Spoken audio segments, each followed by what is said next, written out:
On the night of the general's grand wedding, he abandoned me to go to war, and 3 years later, he returned with a woman. This woman, delicate and unable to care for herself, managed to breach the general's aversion to women. The entire capital criticized her as a seductive temptress, disgraceful to her family. The rightful wife was so enraged that she returned to her family, and the entire general's household was turned upside down because of her. No one knew that every night she was sharpening a poisoned dagger. Once I have avenged my great wrong, what is death to me? Yet, she had calculated everything, save for the way the general looked at her. Just as she was about to slay her enemy and vanish, she found herself cornered by the general at the door. He grasped her chin, an obsessive possessiveness swirling in his gaze. You think you can use me and then escape? I am but a lowly woman, unworthy of your concern, she replied. He chuckled softly, yet my aversion to women fails in your presence. Once you have entangled with me, there is no escape for you in this lifetime. Chapter 1. The general returns with a woman in the great Zhou dynasty at the Song residence. On the 7th day of heavy snow weighing down the pines, the sky finally cleared. Two maids approached, seemingly outraged as they spoke. As they drew closer, Meng Danruo could finally hear their words. The eldest son and the young mistress just married and rushed to the battlefield, gone for 3 years. The young mistress managed everything in the capital for him, honoring her in-laws and managing household affairs. Upon his return, she thought her hardships were finally over, only to find that the eldest son brought back a woman. How unfortunate. Speak less. Haven't you seen how gloomy the estate has been these days? The young mistress was so angered that she returned to her family. There's still no resolution to this matter, and that woman is living openly with the eldest son. She must not be simple. What is there to fear? She shamelessly sought to share a bed with another's husband, and now expects not to be criticized? The maid in green grew louder, but as she turned her head toward the doorway, she locked eyes with a pair of indifferent ones. Miss Meng, how do you do? The maid in yellow quickly curtsied, tugging at her companion in green, but did not expect her to roll her eyes and turn away instead of bowing. Forgive her, Uni speaks without thinking, the yellow-clad maid remarked before hurriedly chasing after her companion, not casting another glance at Meng Danruo. After all, she remained nameless and unrecognized. Even a dog in the Song household looked down upon her. Fortunately, she had prepared herself before returning to the capital. Even when faced with such ridicule, Meng Danruo did not feel anger. Miss, why are you out here? Come inside, it's cold and slippery, and with the recent snowfall, what if you fall ill? A voice from behind her, an elderly matron, prompted Meng Danruo to turn slowly. It's fine, I wish to wait for the general to return. Her voice was quiet, but the matron sensed her sorrow and was at a loss for words of comfort. Meng Danruo sat before the courtyard gate, gazing at the falling snow once more, her indifferent brows and eyes betraying a pain that others could not comprehend. If she could be a wife, who would wish to be a concubine who entices another's husband? 3 years ago, on a similarly snowy day, her nightmarish journey began. Her father had just purchased 10 acres of fertile land from their neighbor using the savings he had accumulated over the years, intending to provide a good dowry for her and her sister. But just after handing over the money, a rogue young master, who also coveted the land, appeared.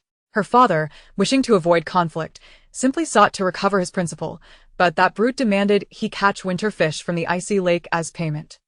Her father was frozen to death beneath the ice, and her mother, attempting to seek justice from the authorities, was bound before she could even leave the village, stripped, violated, and cast into the snow, ultimately succumbing beside a well. Their once happy home was shattered. Yet, that wicked brute had a good sister. They exterminated her family. They sold her and her sister like livestock to a brothel.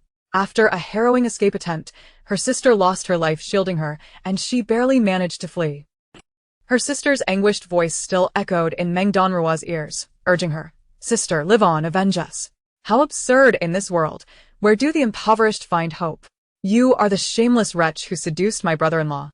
You are not even that remarkable, yet you dare to torment my sister, forcing her back to her family. Today, I shall end you, and I want to see if that Song Zhuojin dares to do anything to me. The taunting voice interrupted Meng Danruo's recollections.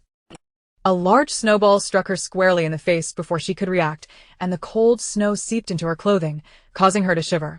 Squinting, Meng Danruo looked up to see a young master in splendid attire charging toward her with a fierce expression, reminiscent of the time he had threatened her over her family's land. She had awaited this villain's arrival. Little wretch, my brother-in-law is not someone you can covet. Know your place, and leave the Song family. If you seek to climb high and transform into a phoenix, you have mistaken your target. Cheng Yuyao's eyes were filled with contempt, just as they had been before, when he looked down upon her. Without needing to speak, his followers quickly blocked the entrance, all wearing threatening expressions. Step aside. I will deal with this little wretch myself. Isn't she just using her looks to seduce men? I am a man too, and I have brought over a dozen men for her enjoyment. Cheng Yuyao approached Meng Danruo, his vile words crashing over her like a wave, making her feel as if she had fallen into a pit of gold and jade. Second Master Cheng, what do you think you are doing? This is our eldest son's quarters, and Miss Meng is also a guest of the eldest son. Are you not afraid of the eldest son returning? The old matron could no longer stand by. Guest? A whore who undresses and climbs into bed? Cheng Yuyao sneered. Just as the matron attempted to step in front of Meng Danruo, Cheng Yuyao suddenly lashed out, kicking her in the stomach. The shoe grazed Meng Danruo's clothing, staining the pristine silk and drawing a grimace from her. Indeed, Cheng Yuyao had not forgotten her, but remained as unreasonable as ever. What a show of power, Cheng Gongzi. You do not even respect the face of the general who defends our nation. Are you here to seek justice for your sister or to deliberately create trouble for her? Meng Danruo stared at Cheng Yuyao with bright, unwavering eyes, showing no hint of fear. When no one was watching, her hand had already found the dagger at her waist. Just a little closer. If he came any nearer, she could plunge it into his heart and exact her revenge. Yuyao, who allowed you to make a scene here? Just as Cheng Yuyao raised his hand to strike her, a gentle and virtuous voice came from behind. It was Cheng Xiangyi. Meng Danruo's grip on the dagger loosened. She looked up to see a woman draped in a red fox fur cloak, her demeanor graceful and dignified, walking toward her. Her expression was calm, as if nothing in the world could disturb her serenity. No one would believe that such a seemingly divine figure sheltered her younger brother, responsible for the deaths of her entire family. Dear sister, what brings you out on such a snowy day? The once arrogant Cheng Yuyao suddenly resembled a hedgehog with its throat constricted, his expression flustered as he halted his actions and turned abruptly. If I do not come out, the heavens themselves may collapse from your actions. Cheng Xiangyi hastened to Meng Danruo's side, even attempting to assist her to her feet. Miss Meng, do not hold it against me. My brother has been spoiled since childhood. You are a distinguished guest brought back by General Song, and I apologize on his behalf for any offense caused. Observing the delicate hands before her, meticulously cared for, Meng Danruo's eyelashes fluttered, yet she made no move to accept the assistance. Hatred quietly coursed within her. Today, Cheng Xiangyi's apology stemmed solely from her association with the esteemed General Song Zhuojin. If the person before them had been the orphan Meng Shirlu, would she have been subjected to such disdain? Miss Meng's silence suggests she still bears resentment. You ought to hasten to apologize before your brother-in-law returns, lest you face his wrath, Cheng Xiangyi admonished, her voice growing increasingly severe. In just a few phrases, the initially softened Cheng Yuyao once again displayed his sharpest claws toward Meng Danruo. Sister, have I spoken wrongly? I stand up for you. You waited 3 years for him in the capital. The 3 most beautiful years of your life, and he returns with such a thing, yet you are still magnanimous enough to accept a concubine? Cheng Yuyao was so agitated that his breath became uneven. Ironically, those few words transformed his disdain for Meng Danruo into outright loathing. Cheng Xiangyi was indeed formidable. A cold smile flickered in Meng Danruo's heart. Daughters of noble families were indeed exceptional, yet that was all they were. Just as Cheng Yuyao prepared to continue his foolishness, a sudden sound of footsteps echoed from behind. Chapter 2. They all believe she is unworthy of clinging to the Song family. Xiangyi, the Song family, will provide an explanation for this matter. 2 elegantly dressed ladies, exuding grace and nobility, approached through the snow, their footsteps crunching on the fresh powder. Meng Danruo instinctively lifted her gaze, only to meet the cold, disdainful eyes of the 2 ladies, as if they were regarding refuse. How could the illustrious threshold of the Song family be sullied by her presence? A throng of others followed closely behind. They must have learned of the Cheng siblings' arrival and hurried over, not even bothering to change into suitable snow boots. Xiangyi greets Mother and Madame Zhou. I feel truly ashamed to trouble you both over such matters. It weighs heavily on my heart. I merely thought, since my husband has brought back Miss Meng for several days without discussing future arrangements, we cannot continue living in a haze. Cheng Xiangyi performed a graceful bow, yet as her words progressed, a quiver of emotion choked her voice. Meng Danruo lowered her head, hiding the solemnity in her eyes from view. The snow that had struck her from Cheng had now melted into icy water, soaking her garments, while the biting wind swirled around her, leaving her chilled to the bone, yet her eyes burned with unshed tears. Cheng Xiangyi's feigned sobs elicited glares of anger from all around. Her grievances were met with sympathy, yet the calamities faced by her own family were deemed inconsequential. Meng Danruo wanted nothing more than to laugh derisively. How profoundly unjust the world was. Yet she understood that the concept of justice has always been wielded by the powerful. Cheng Yuyao, a reckless fool, cared not for appearances. He only knew that his sister had suffered injustice. Without regard, he coldly laughed. Sister, now that the Song family holds power, it is time they witness the callousness and treachery of Song Zhuojin. As soon as the words left his lips, a myriad of hostile gazes focused on Meng Danruo. You wretched creature! Do not greet the matriarch of the Song family? A servant beside Madame Wang glared at Meng Danruo with contempt, and upon noticing her straightened posture, her malice intensified, leading her to slap Meng Danruo across the face. Blood welled in her mouth, the metallic taste overwhelming. She collapsed into the snow, her knees numbed by the cold.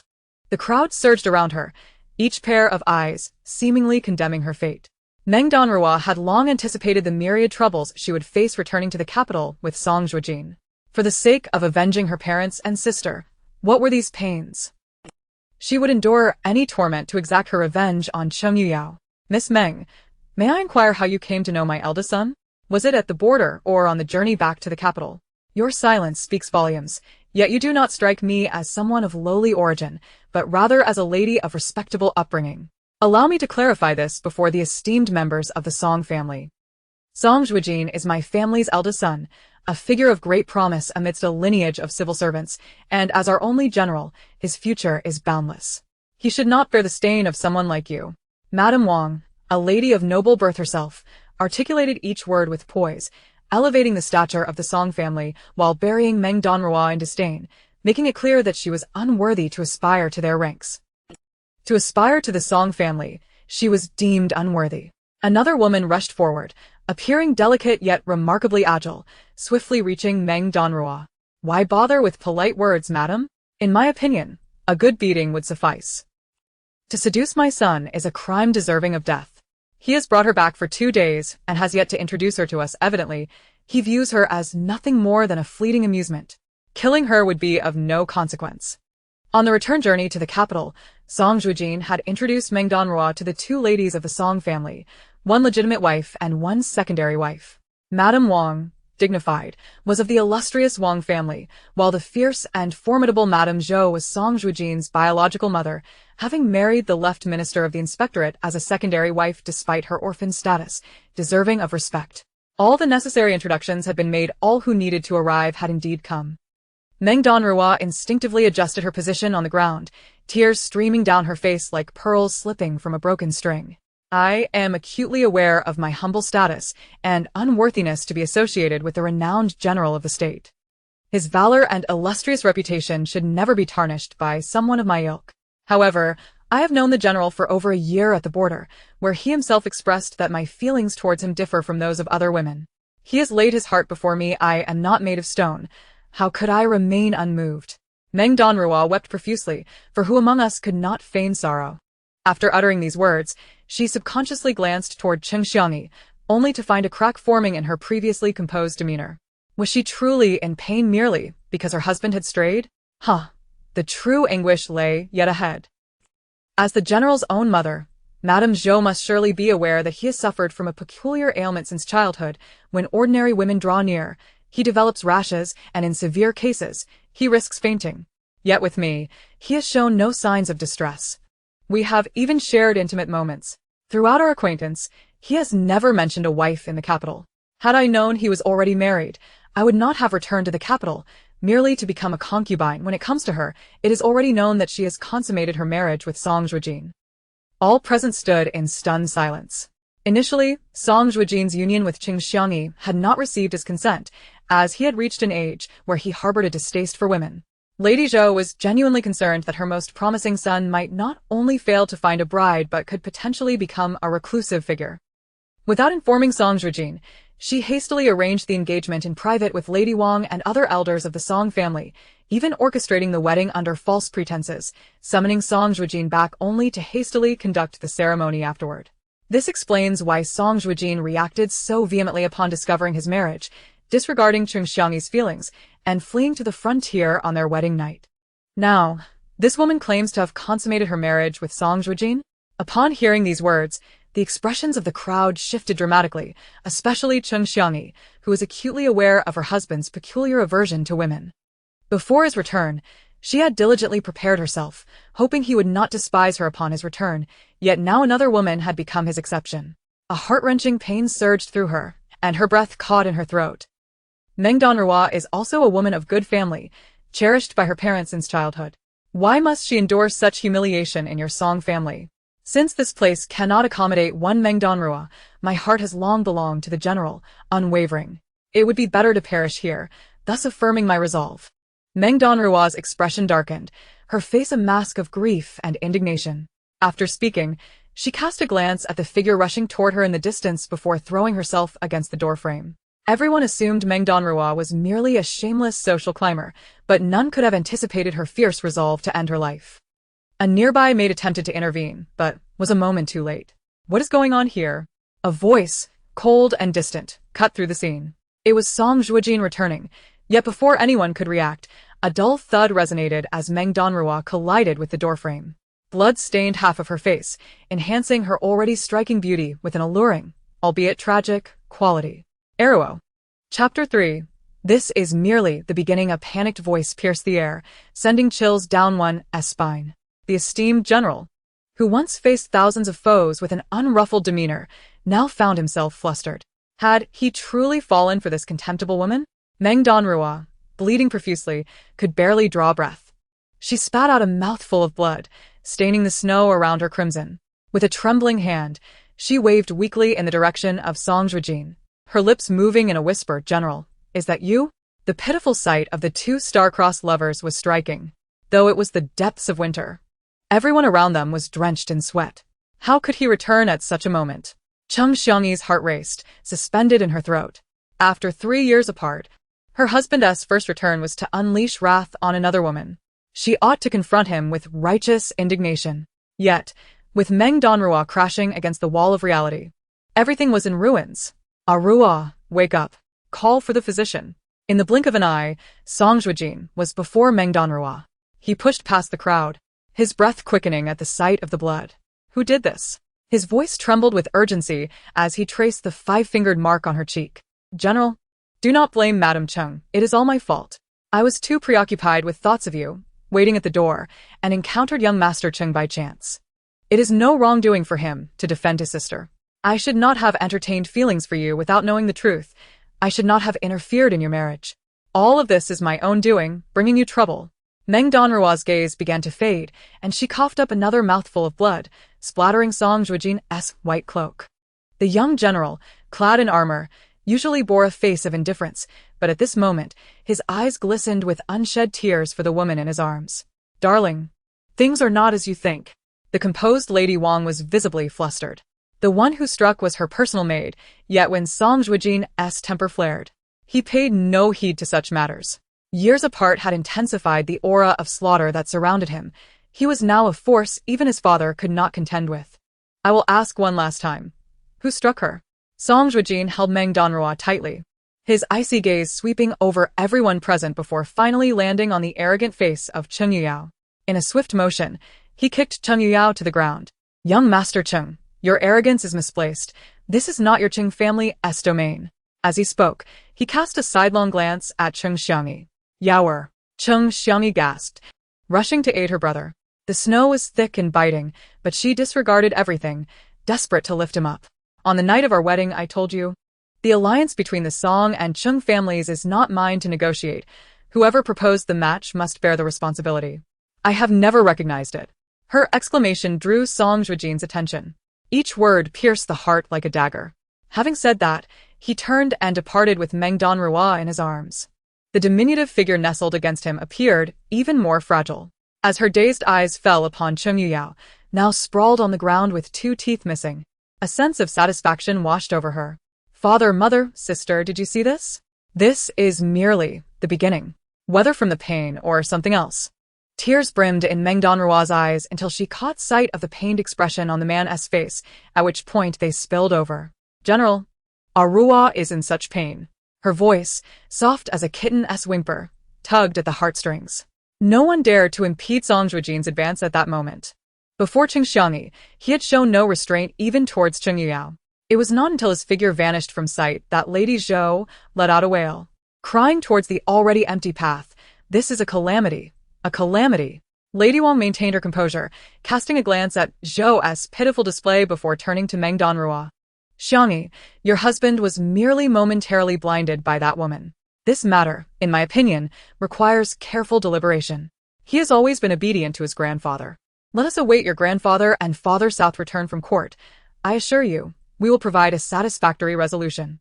Before Song Zhuojin returned, they had spoken just like this. Cheng Yuyao, now dazed from the kick, could no longer muster his arrogance despite his grievances. Sister. He could not yield at this moment. Cheng Xiangyi's heart felt like it was being sliced open, yet she had to think of her brother. In truth, she longed for a place to weep. But she must not show weakness. She needed to respond with dignity. Everything would be decided by her mother. As she supported Cheng Yuyao, her hands trembled, tears glimmering in her eyes, yet she forced them back. Xiangyi, you are the most sensible. Having a daughter-in-law like you is a blessing for the Song family. Your grandfather will surely support you, Lady Wang reiterated, striving to stabilize Qing Xiangyi's heart. Her maternal nephew had just secured a lucrative position with the assistance of the Qing family. Losing it over such a matter would be most regrettable. The events in the Song residence had already slipped from their minds. Meng Danruo lay feebly in Song Zhuojin's embrace, her head pounding. In the moment she crashed into the doorframe, she hadn't considered the consequences, but now regret washed over her. What if she had exerted herself just a little more? Her brain could have splattered everywhere. How reckless she had been. Throughout the journey, Song Zhuojin remained silent, his lips pressed tightly together, his agitation palpable. Lu En, fetch a carriage. As they approached the entrance, the snow began to fall heavily again. The approaching deputy general caught sight of the blood on Song Zhuojin's cloak and was about to inquire when he heard the command. Also take my token to summon a royal physician. Under the snowfall, Song Zhuojin removed his cloak and draped it over Meng Danruo, shielding her completely. The attendants acted swiftly, and soon, the carriage was ready at the door. It was not until she was lifted into the carriage that Meng Danruo's cloak was pulled back. She resembled a frightened cat, but her battered face looked up at Song Zhuojin with a whisper, General, I have troubled you again. If today's events are too difficult for you, please arrange for someone to send me back to the frontier. Surely, if I go far enough away, I will not become a weakness for others to exploit against you. Though she had suffered indignities in the Song household, she still sought to console herself. In that moment, Song Zhuojin felt a lump in his throat. He had never been eloquent. Now, with snow swirling around them, he felt as if he were being roasted over a fire. Tears from Meng Danruo's eyes mingled with the blood on her cheeks, dripping onto his hand. He had intended to use a cloth to wipe the blood away, but the sight of her tears froze him in place, as if each droplet weighed 1,000 pounds. If it weren't for your promise to me, you ought not to mention leaving again. Observing his hands suspended in midair, rigid with tension, Meng Danruo mustered her strength to sit upright, her battered hands trembling as she grasped his. With a choked voice, she confessed, I cannot bear to part with you, General. Yet I dread the burden it may bring you. Those words seemed to drain her of the last vestiges of energy, and she collapsed softly into the man's embrace. It was only then that Song Zhuojin realized her garments were drenched. A surge of unbridled fury coursed through his chest. How could he fail to protect his own woman? I will never allow you to leave, he declared with a voice imbued with resolute assurance, while the woman nestled in his arms, unseen by others. Allowed a subtle smile to curve her lips. She then closed her eyes, surrendering herself to a deep slumber. Chapter 4. With me here, no one shall bully you. Meng Danruo fell into a profound sleep. When she awoke, the sky had turned dark. Miss, you are awake? A young maid entered, carrying a basin of warm water, and upon seeing her consciousness return, hastily placed it down. Meng Danruo's head still throbbed, and as she sat up unsteadily, her voice came out hoarse. Where am I? Where is the general? The shadows of trees danced outside the window, and she caught a glimpse of a corner of fabric. The surroundings were overwhelmingly unfamiliar, and terror filled her eyes as she looked at the maid, instinctively shrinking back. replying to the young lady. "This is the general's residence bestowed by His Majesty. I am Yunqing, specially assigned to attend to you by the general." The maid appeared lively, her bright eyes sparkling. No sooner had she finished speaking than footsteps echoed from outside the door. "I am here." The familiar voice of a man resonated at the entrance. Startled, Meng Danruo leapt from the bed, not even pausing to don her shoes, and collided directly into Song Zhuojin's arms. The man had changed into a long, azure robe, standing tall and imposing. "Did you have a nightmare?" He keenly noticed her bare feet and swiftly lifted her into his arms, observing the fine sheen of sweat upon her forehead. "You may go now," he instructed the maid, then carried Meng Danruo to the edge of the bed. She nestled against him, her dark eyes timidly gazing up at Song Zhuojin as she softly murmured, "General, I dreamt of that day again, when countless foreign tribes descended upon us, and everyone perished, blood flowed like rivers, and corpses littered the ground, yet I could not find you." Her voice was barely a whisper, her entire body trembling. That scene was from when they had first met. Listening to her, Song Zhuojin tightened his embrace, gently comforting her. "Eruo, do not fear, it was merely a dream." "Indeed, just a dream," she echoed, yet the images within were so harrowing. She crawled from amidst the dead, cornered by the sinister grins of foreign foes. The world seemed to unravel into chaos, a solitary girl wandering through life, with only death awaiting her. She could not perish. She had to avenge her parents and sister. Meng Danruo wrapped her arms around Song Zhuojin's neck, her once melodious voice now laced with sorrow. "General, I regret my previous words. I no longer wish to return to the frontier. I only seek to be by your side, even if it means serving you as a maid or risking life and limb." Before she could finish, the man placed a hand on her head and captured her lips in a kiss.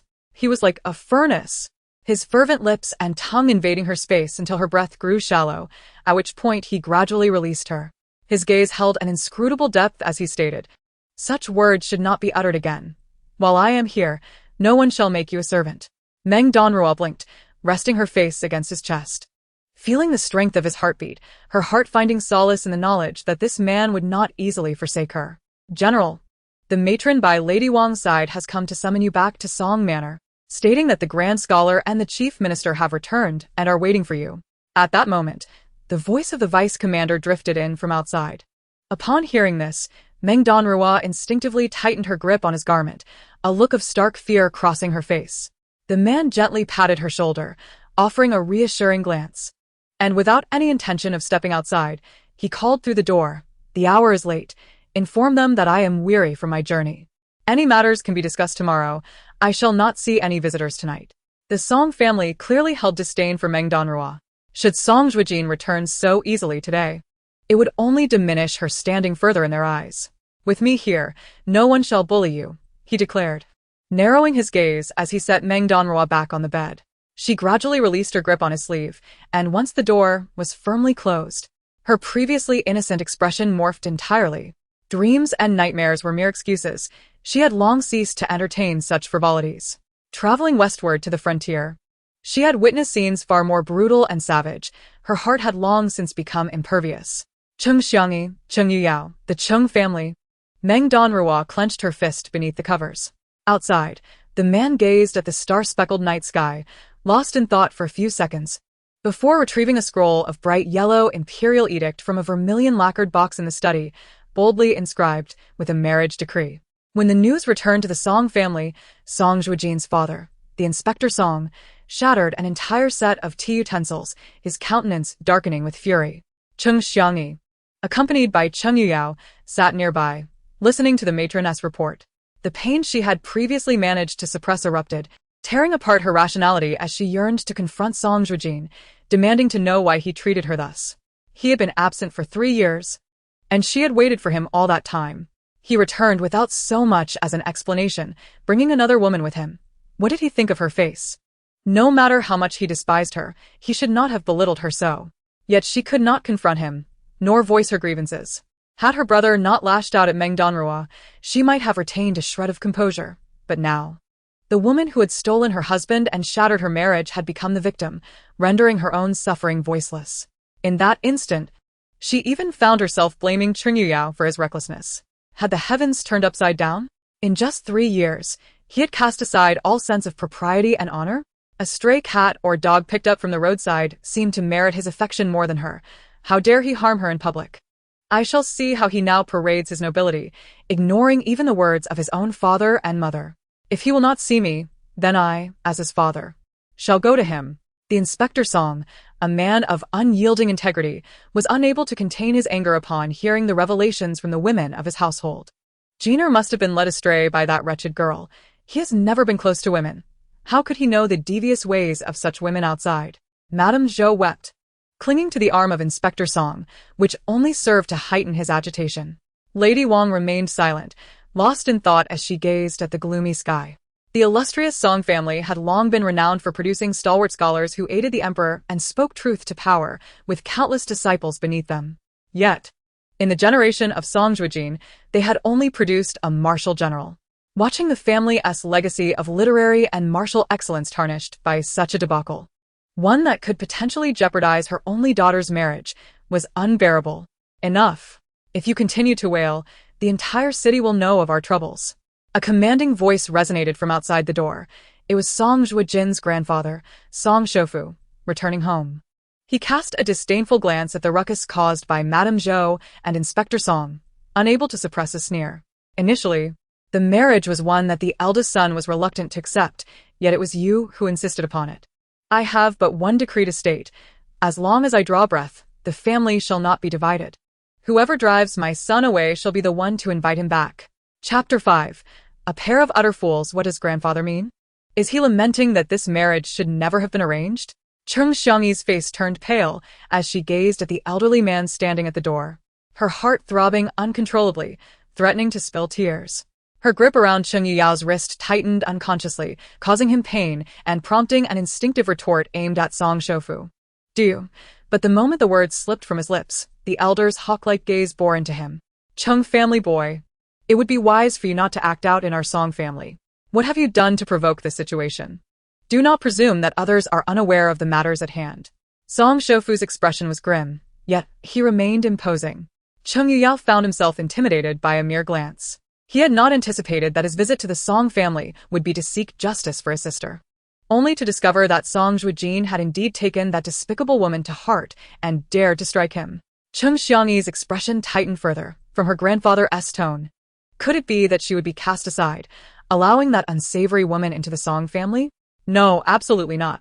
Gripping Cheng Yuyao's wrist, her breath quickened as she prepared to speak, only to notice Inspector Song rising beside her.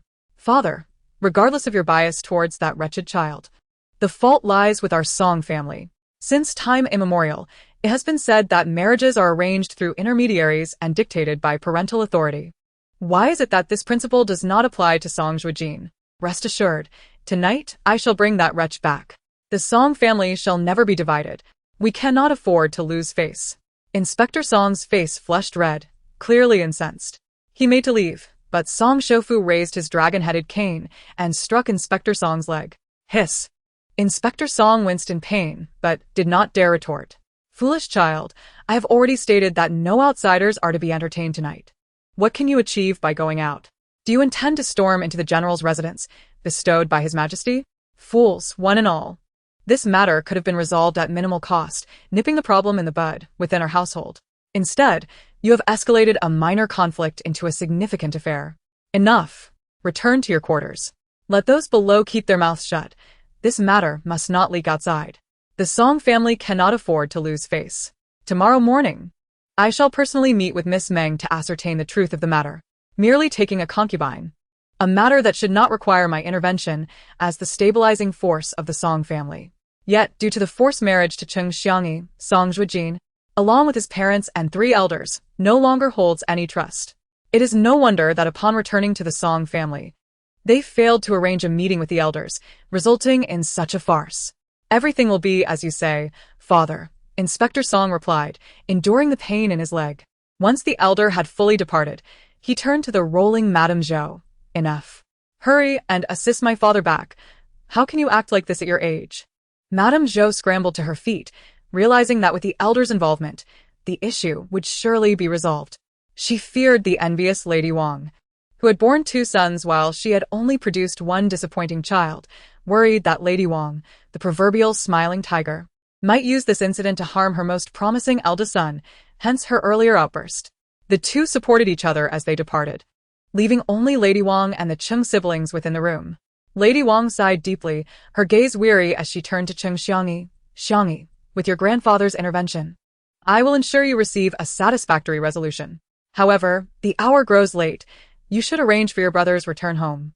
Cheng Yuyao, a notorious troublemaker in the capital, had created chaos in the Song family just one day after his arrival, and Lady Wang wished to avoid further complications. Cheng Xiangyi's smile stiffened, yet she still bowed to Lady Wang. Once everyone had left, Lady Wang let out a long sigh. The attentive maid promptly began to knead her shoulders. Madam, you could have refrained from intervening today. For years, that woman has been ensnaring the elder. Even when the eldest son inherits the Song family, it would not greatly concern us. Yet my Qing'er must find a good match. I cannot stand idly by while they disrupt the Song family to such an extent.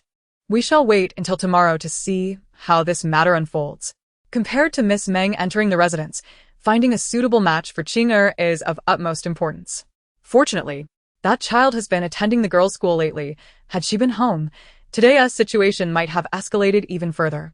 The entire capital knew that the Song family's eldest daughter and the recently married Cheng Xiao madam had been close friends since childhood. Lady Wang's brow furrowed deeper with worry. With no further words exchanged, the next day, the door of the general's residence was knocked upon at dawn.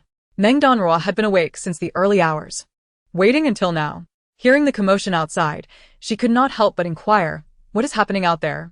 Has the general not yet departed for court? The maid, Yunqing, hurried inside, bringing with her a chill. Meng Danruo descended from her bed, her expression calm as she asked, is there some pressing matter occurring outside? She suspected that Song Zhuojin had disregarded the message from the Song family and that they had come seeking him. The maid quickly closed the door and respectfully replied, Miss, the general intended to attend court today. However, upon opening the door, he encountered Song Shofu and Inspector Song, who arrived with great urgency. I heard they even requested a leave of absence for the general from His Majesty, so none of the three gentlemen will attend court today. Meng Danruo narrowed her eyes, coming to an understanding. They had surely come due to the events of yesterday. However, the Song family's defensive demeanor was unexpected. What of Cheng Xiangyi? Had she managed to sleep soundly last night? A smirk of derision graced her lips before she quickly resumed her indifferent facade, coldly asking, did only the two gentlemen arrive? Have the other ladies not come to inquire? The maid, aware of the complexities involved, refrained from speaking out of turn and shook her head vigorously. Meng Danruo exhaled a long breath, not even donning her thick fur cloak, glancing outside at the heavy snowfall, her resolve hardening. Let us go. I must meet the general and the two gentlemen. This matter could not be avoided, and she needed to confront those in power to ensure her place within the Song household.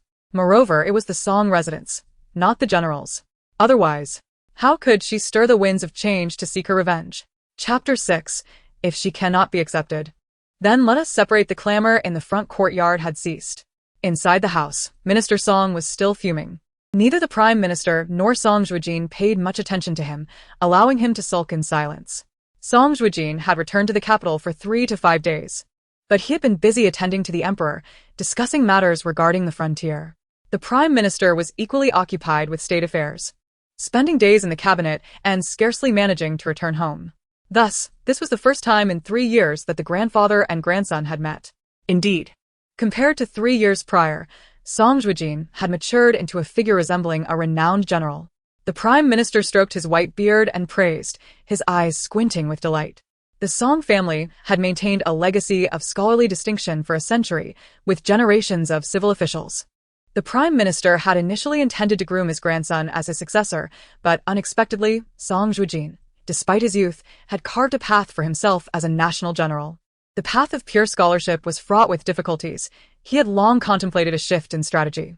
Now, the Song family wielded both civil and military power, thanks in part to the current emperor's timid nature, which rendered him fit only for a preserving ruler. Otherwise, the Song family would have already become a thorn in the side of imperial authority. The more the Prime Minister observed Song Zhuojin, the more satisfied he became. If he could transform the Song family from a lineage of scholars into one of warriors, at least they would possess some means of self-preservation in the face of impending catastrophe, rather than being swept away entirely. Grandfather's praises are unwarranted. May I inquire what brings you and father here today? Song Zhuojin knew that his grandfather had placed the future of the Song family solely upon his shoulders. It was not the difficulty of securing Meng Danruo's favor that troubled him, but rather his desire to ensure that she entered the household with dignity, rather than as a mere concubine. You have committed such disgraceful acts, and yet you dare to question our motives for being here? Do you think we wish to come here and be embarrassed? Song Zhuojin, who had remained silent until now, erupted upon hearing this dismissive inquiry. What my father has said is unclear to me. I would appreciate your guidance, father. Song Zhuojin maintained his indifferent demeanor. His father's attitude clearly reflected the stance of the Song family. If they returned in such a manner, Meng Danruo would undoubtedly suffer. It would be better for her to remain in the general's residence. Song Zhuojin had his own calculations. He had brought her back and chosen her, and he would not subject her to humiliation. Yesterday, while I was away with your grandfather, you displayed such bravado, and now you claim ignorance? Song Zhuojin was infuriated, ready to hurl a nearby teacup at Song Zhuojin. As the fine porcelain cup soared through the air towards him, a slender figure darted in front of Song Zhuojin with remarkable speed. A muffled grunt echoed in Song Zhuojin's ear, followed by the sound of the teacup shattering on the ground. It was Meng Danruo who had shielded him. Her shoulder had been struck, and though Song Zhuojin was merely a civil official, the force of the teacup thrown with all his strength would inflict pain on anyone, even on Song Zhuojin. How much more so on the delicate and fragile Meng Danruo? Are you all right, Arua? Supporting the half-collapsed Meng Danruo, Song Zhuojin's eyes brimmed with concern. Noticing she wore no thick cloak, he realized she must have hurried here, fearing a confrontation with his father and grandfather. Song Zhuojin, too, had not anticipated that his thrown teacup would hit the wrong person. He stood up abruptly. Meng Danruo cast a feeble glance at Song Zhuojin, then adopted a protective stance like a hen shielding her chicks, positioning herself in front of him. My lords, all fault lies with me. Please do not place any blame on the general. It was my desire to accompany the general back to the capital, driven by vanity. Meng Danruo's eyes glistened with tears as she took the blame upon herself, yet her stance remained unwavering before Song Zhuojin. Before she could finish her explanation, a restrained voice from behind interrupted. Enough, no more. Song Zhuojin suddenly rose, pulling the woman behind him. Meng Danruo was no match for him. She could not even struggle before being shielded by Song Zhuojin. In a heavy tone, he declared, I am already aware of my father and grandfather's intentions. This matter is non-negotiable. If you truly cannot accept her, then let us part ways. After all, he had the general's residence granted by the emperor. By all accounts, he should be residing there. The prime minister, who had remained silent thus far, felt his lips twitch as he realized that bringing this foolish son along had led to more trouble than success. He had initially hoped to leverage familial ties. Even if they allowed the woman into the household, it would merely mean an addition of a few concubines. However, seeing the determination in Song Zhuojin's stance, it was clear he was not satisfied with such a mere arrangement and had other plans. Nonetheless, the prime minister scrutinized Meng Danruo and could not help but sigh internally. Regardless of whether she was merely acting, her repeated sacrifices to protect Song Zhuojin were enough to demonstrate her sincerity. Song Zhuojin's face fell in an instant. Are you forcing your father's hand? Of course not. Meng Danruo hid behind Song Zhuojin, feeling an overwhelming sense of safety and warmth from his back. The last 4 words she uttered contained no hint of defiance. Rather, they embodied a reluctance to resist. What will you do? The prime minister could no longer allow his foolish son to provoke his ill-tempered grandson. Separation was out of the question. He was not yet deceased. Though his question was directed at Song Zhuojin, his gaze seemed to pierce through him, searching for Meng Danruo hidden behind. I wish to marry Arua as my wife, with all due ceremonies and rites. Impossible. Before the prime minister could respond, Song Zhuojin was momentarily stunned, then erupted in furious refutation. Just then, a commotion erupted outside. A crimson box fell to the ground, spilling forth a wealth of exquisite jewelry. Cheng Xiangyi had arrived. She had come to atone for her misdeeds, but happened to overhear the conversation. General, you wish to divorce? Simply because my brother caused a scene with Miss Meng. You would force me to pay with my life as recompense? Cheng Xiangyi's voice was hoarse, her expression filled with sorrow as she gazed at Song Zhuojin, incredulous that he could treat her in such a manner. The Cheng family was a prestigious lineage, one of the 4 great families of the capital, renowned for their rigorous standards. Even as a legitimate daughter, being cast aside in such a manner would lead to a dead end. Faced with Qing Xiangyi's plaintive inquiries, Song Zhuojin offered her not even a glance, his steady gaze fixed upon the prime minister. Meng Danruo, peering from behind Song Zhuojin, caught sight of Qing Xiangyi's heartbroken visage. Her worst fear was to be cast aside. Yet, what she truly desired was for them to be utterly disgraced, with no place to bury their remains. General, Madame Qing appears to be in great distress. How could I dare to aspire to the position of the general's wife? Meng Danruo timidly tugged at Song Zhuojin's sleeve, her voice trembling as if the scene before her had terrified her. Madam, I apologize. I had no idea that my presence would bring you such distress. I spoke to the general yesterday, expressing that if my existence truly burdens you, I could be sent back to the frontier. The voice was as faint as the flutter of a gnat's wings, nearly inaudible, yet resonated clearly with everyone present. It was only then that Qing Xiangyi noticed the woman hiding behind Song Zhuojin, whose eyes were filled with contrition. Had she truly misjudged Meng Danruo? Was she not there to vie for the position of the general's wife? Chapter 7. Are you boasting about how much he cares for you? The gazes that had been fixated on Song Zhuojin instantly shifted to Meng Danruo, while the sorrow on Qing Xiangyi's face remained unmasked. A moment of bewilderment flickering in her eyes. Meng Danruo had never cared about the feelings of others. Her sole concern was whether she could capture Song Zhuojin's heart. Always leaning towards herself. General, what I said last night was overstepping. I have coveted what does not belong to me. Please arrange for someone to take me away. The determination on Meng Danruo's face evoked memories in Song Zhuojin of how resolutely she had slammed against the doorframe the previous day. The haunting image of her, ravaged by nightmares, had flashed before his eyes. He understood that past had long been a source of her anguish. Are you driving her away? You are indeed expelling me. Suddenly, Song Zhuojin chuckled, recalling how, since childhood, he had been criticized for neglecting the teachings of sages and for not seeking to please his biological mother. At the age of 21, when he refused to be controlled or to marry, they concocted a lie about his birth mother, Madame Zhou, being on her deathbed, deceiving him into returning to the capital solely to marry a daughter of the Qing family. Ultimately, they had never regarded him with favor. The residence granted to me by His Majesty at the General's Manor is my home. Let there be no further discussion. Luan, see our guest out. Anyone could discern the restrained tone of the man before them. Are we merely guests? Does that include me as well? The flicker of rationality within Qing Xiangyi began to unravel once more. Catching sight of her discomposure, Meng Danruo regretted that Cheng Yuyao had not accompanied Qing Xiangyi that day. However, such a trivial act of revenge was merely a fleeting itch. The atmosphere seemed to freeze at that moment. Meng Danruo cautiously reached out to grasp the tightly clenched fist of the man, her heart aching as she furrowed her brow. She intended to speak, but at that instant, Song Yusher interjected. Song Zhuojin, silence. Song Shofu had been contemplating strategies to break the deadlock, and now his foolish son was intent on creating discord. Xiangyi, you should join us. The events of the past few days are not of great consequence. In a family, there should be no deep-seated grievances. Brother, do you not agree? Song Shofu sought to smooth over the situation. This was precisely the outcome Meng Danruo desired. The more muddled the stagnant waters became, the better she could benefit from the chaos. Song Yusher, reprimanded by his father in front of his brother and sister-in-law, could not maintain his composure and turned to leave. Father. Qing Xiangyi watched him depart, her heart racing. To be candid, among the people present, only Song Yusher stood behind her. Given Song Shofu's demeanor, which clearly aimed to placate, if he left, she would surely be bullied. Regrettably, Song Yusher paid her no heed. Pay no mind to him. At his age, he should know better.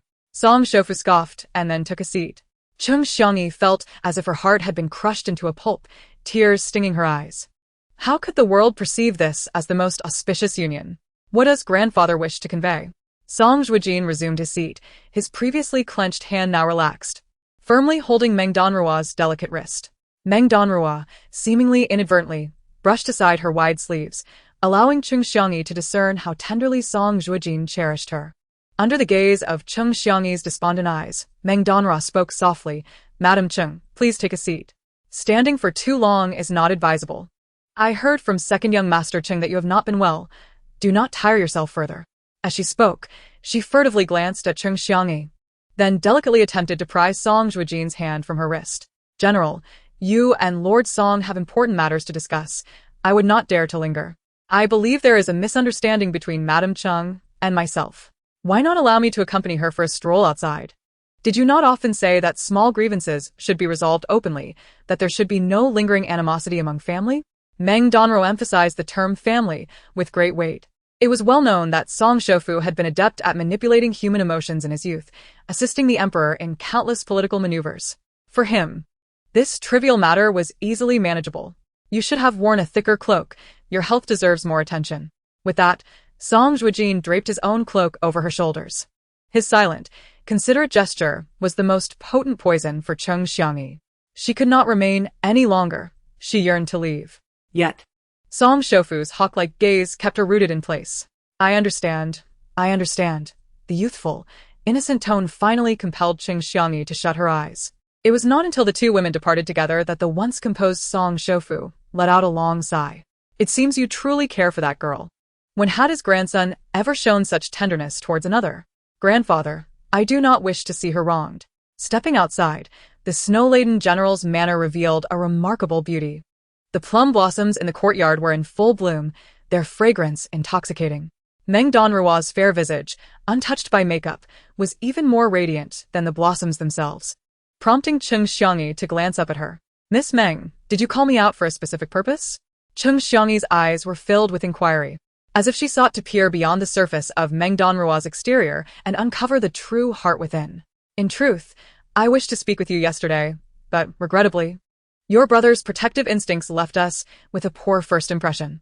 Meng Danruo did not gaze at her countenance, her eyes following the drifting snowflakes, leaving Cheng Xiangyi momentarily speechless. You surely do not believe me. Initially, I only wished to remain by the general's side. Upon learning that he already had a wife in the capital, I attempted to flee the caravan thrice, yet each time, the general sought me out.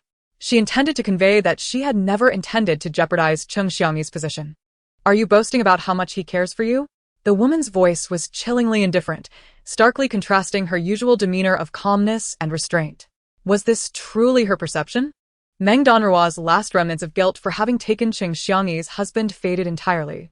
She turned to Cheng Xiangyi, her gaze earnest and resolute. No. I wish to say that I have never considered you an adversary. You are the general's legitimate wife, and that shall never change. Even after I accepted the general's invitation to return to the capital, I once contemplated the possibility of becoming sisters with you. Sincerity radiated from Meng Danruo's eyes. She yearned to grasp Cheng Xiangyi's hand, to convey her genuine intentions.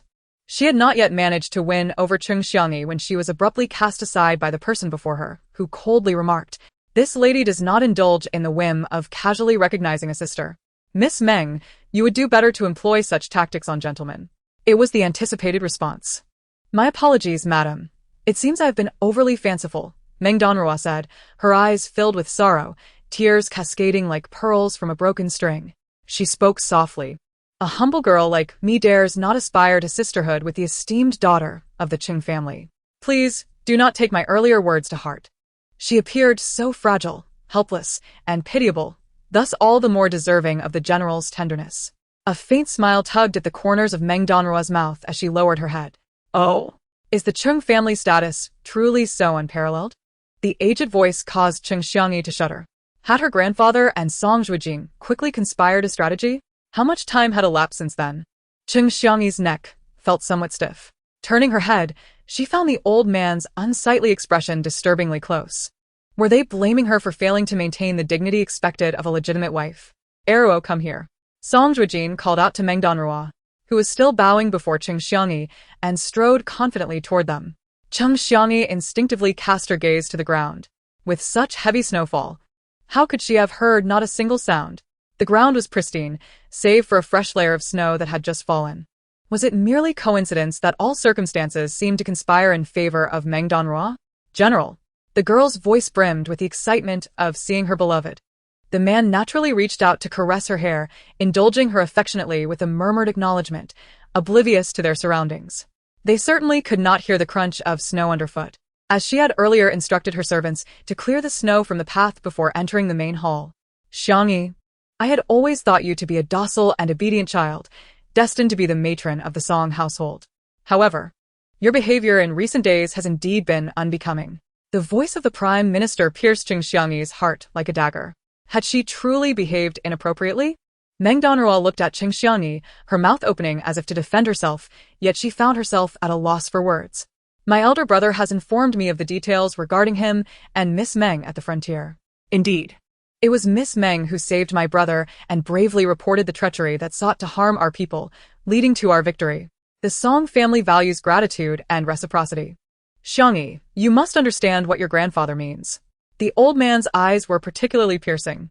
Meng Danruo cowered beside Song Zhuojin, feeling the weight of the scrutiny. Even though those sharp eyes were not directed at her. For a moment, she even doubted whether the Prime Minister truly supported Song Zhuojin in this matter. The next generation of the Song family relied heavily on Song Zhuojin. Although there were many in their generation, only Song Zhuojin and his brother were male heirs. Xiangyi has heeded her grandfather's arrangements. I shall also do my utmost to persuade my family. Miss Meng is our benefactor and a heroine of the Great Zhou. I apologize on behalf of my ill-mannered brother for the previous events. Qing Xiangyi took a step back and slowly bowed. Regardless of how discussions unfolded, she would ultimately be entering the household as a concubine. Perhaps her mother was correct. What man did not take multiple wives?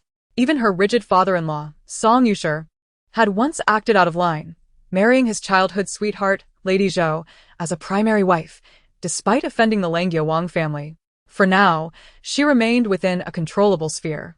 However, Meng Danruo had inadvertently shifted her position, offering her respect to the Prime Minister. She hastily exclaimed, as a mere commoner, how could I possibly accept the lady's courtesy? You truly embarrass me. Her flustered demeanor appeared genuine, prompting Song Zhuojin to shield her and look up at Qing Xiangyi.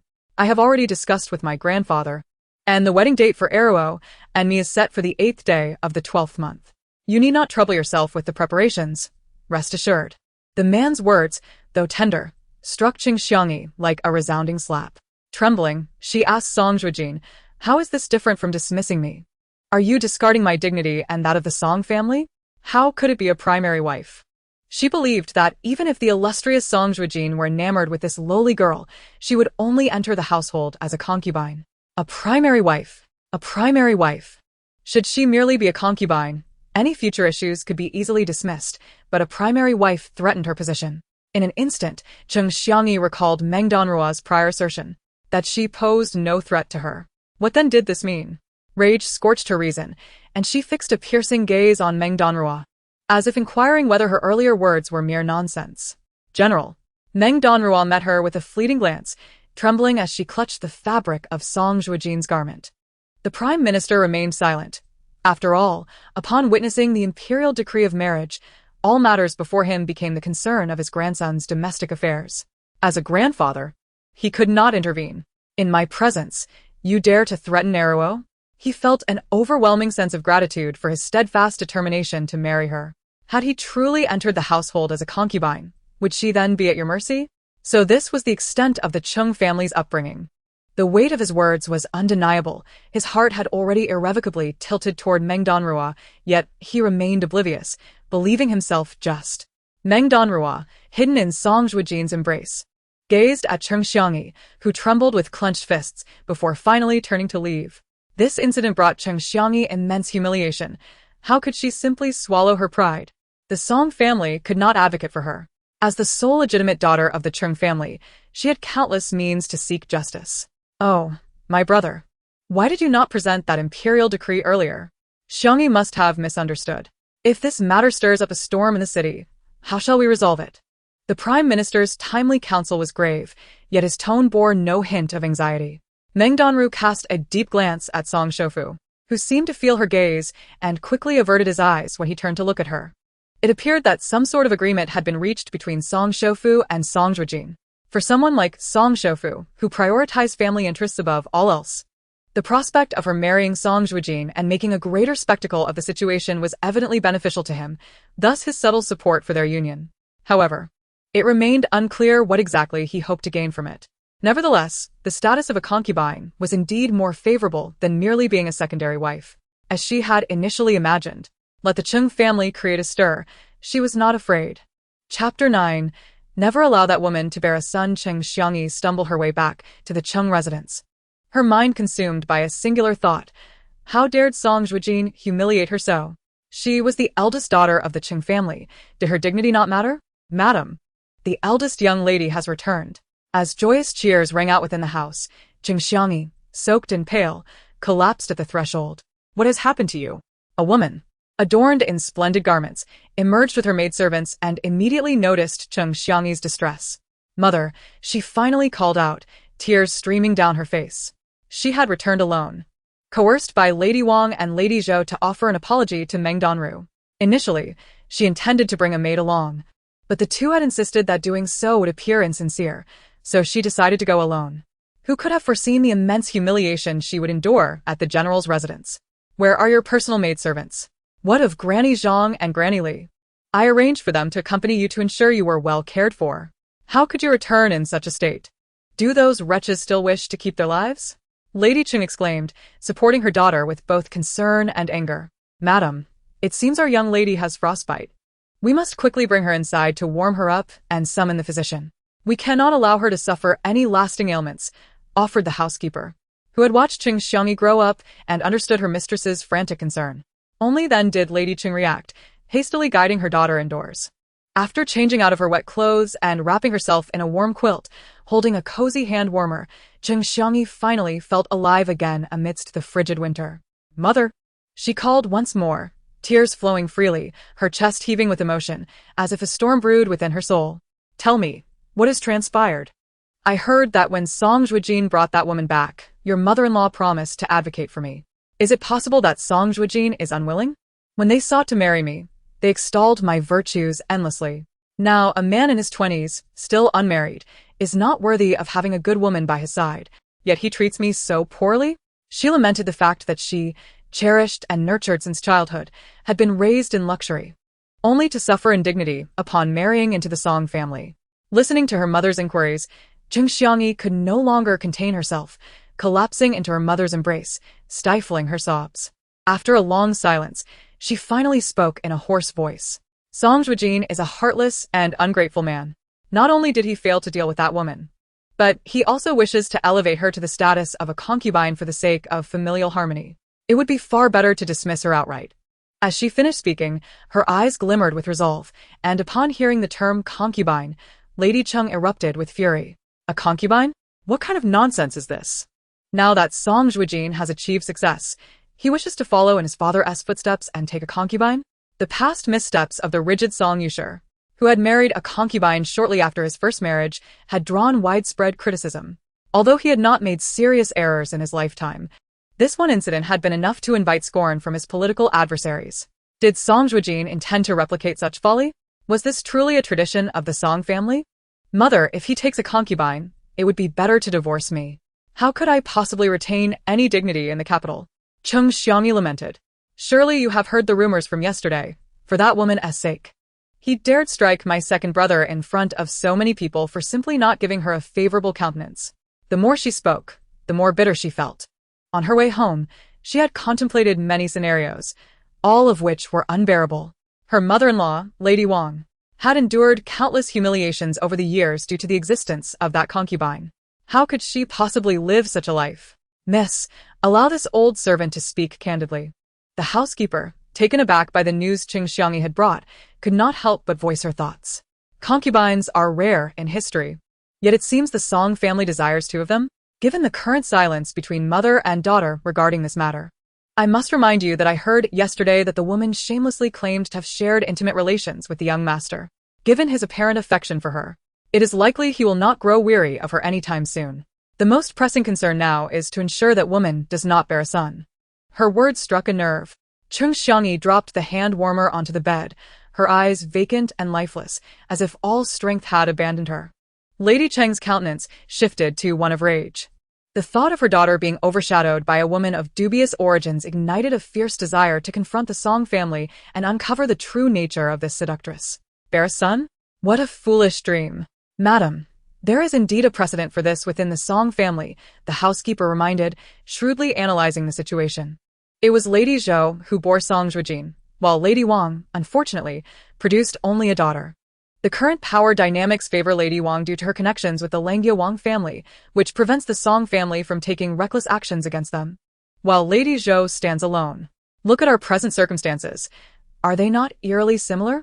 Only now, the illustrious Song Yusher has been replaced by the ambitious Song Zhuojin. What shall we do, then? Cheng Xiangyi gazed at her mother with a face full of grievance. She longed to express her unwillingness to share a husband. Having grown up surrounded by her parents' love, she had always aspired to find a partner kin to her father, only to realize that Song Zhuojin was not her destined companion. Alas! Lady Cheng sighed deeply. As her gaze slowly turned colder, she thought, it matters not. Even if she has won the affections of Song Zhuojin, let her be barren. However, Xiangyi, you must remember, never utter again such words as those which suggest that if life becomes unbearable, it is better to divorce. Chapter 10. How wonderful it would have been if someone had saved her back then. Upon hearing her mother's words, Cheng Xiangyi's complexion paled further. Even though she had already surmised that her mother would never support her in seeking a divorce, the sting of those words pierced her heart. The daughter understood. She had always been the pride of her father and mother, and she would never bring shame upon them over such matters. The Cheng family would never allow a daughter to be cast aside. What should she do next? With reddened eyes, Cheng Xiangyi looked at Madame Cheng, her face resolute. There is no need for you to concern yourself with such trivialities. The two matrons, Zhang and Li, whom I have asked you to take, are experts in handling these affairs. She had thought that Song Zhuojin's so-called aversion to women would render the inner chambers of the household pristine, and that those seasoned matrons would be of no use, yet who could have anticipated that Song Zhuojin was equally restless? At this juncture, Cheng Xiangyi nodded, as if beginning to grasp the implications. Suddenly, Madame Cheng seemed to remember something, giving a knowing glance to the matron beside her. Soon, the matron approached with a vermilion box. As for Song Zhuojin's desire to take a concubine, your mother will certainly discuss this matter with your father. He will not allow him to act recklessly. However, completely expelling that woman may prove to be quite challenging. You know that when a man's interest is piqued, the more one attempts to thwart him, the more rebellious he becomes. It is not appropriate to let them live in the general's residence, enjoying their little life together. We must first bring her back to the estate. You have managed the inner chambers for 3 years. That little vixen will be under your watch, and you can easily manipulate her as you wish. Madame Cheng's reasoning was remarkably clear. Even the malice lurking in her eyes was evident. What is this? Upon seeing the open box before her, filled with neatly stacked silver notes, Cheng Xiangyi was momentarily taken aback, struggling to comprehend her mother's intent. Speaking of which, I haven't had the chance to tell you about your brother's recent endeavors. He is becoming increasingly adept.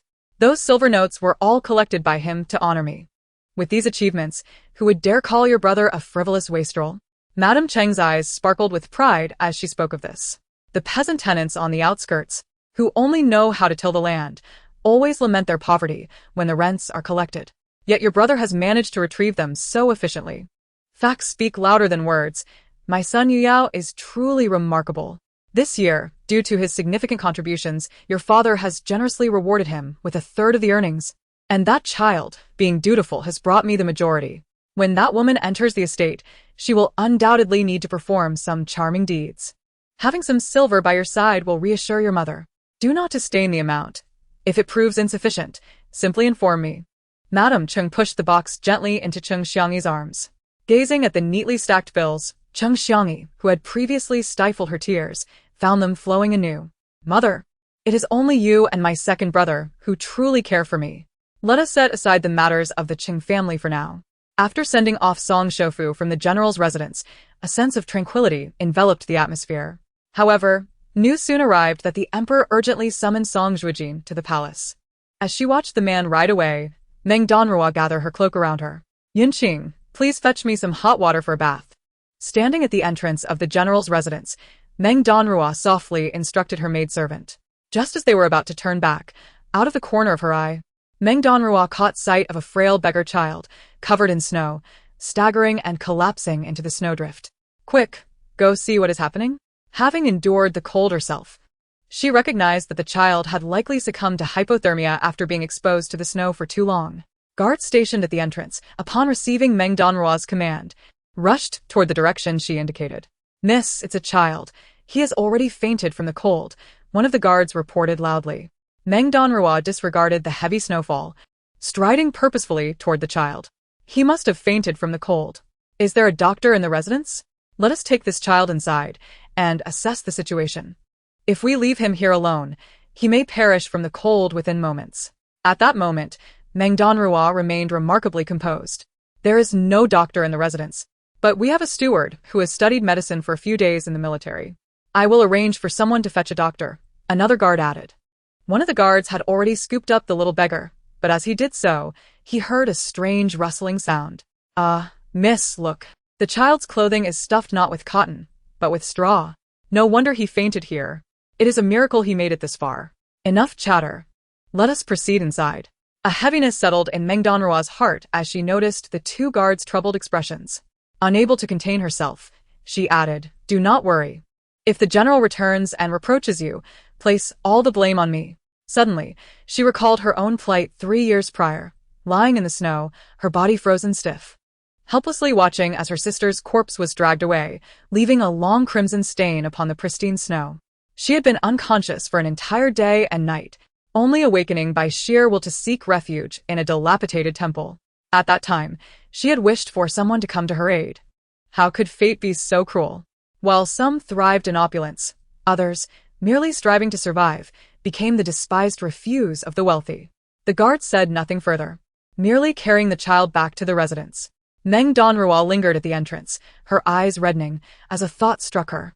She hastily wiped her eyes with her sleeve. Yunqing observed everything in silence.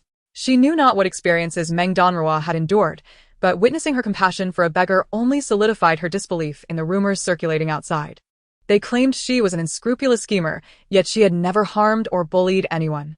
How could the lofty elite see the common folk lying in the snow and mud? "Miss, let us return," Yunqing gently urged.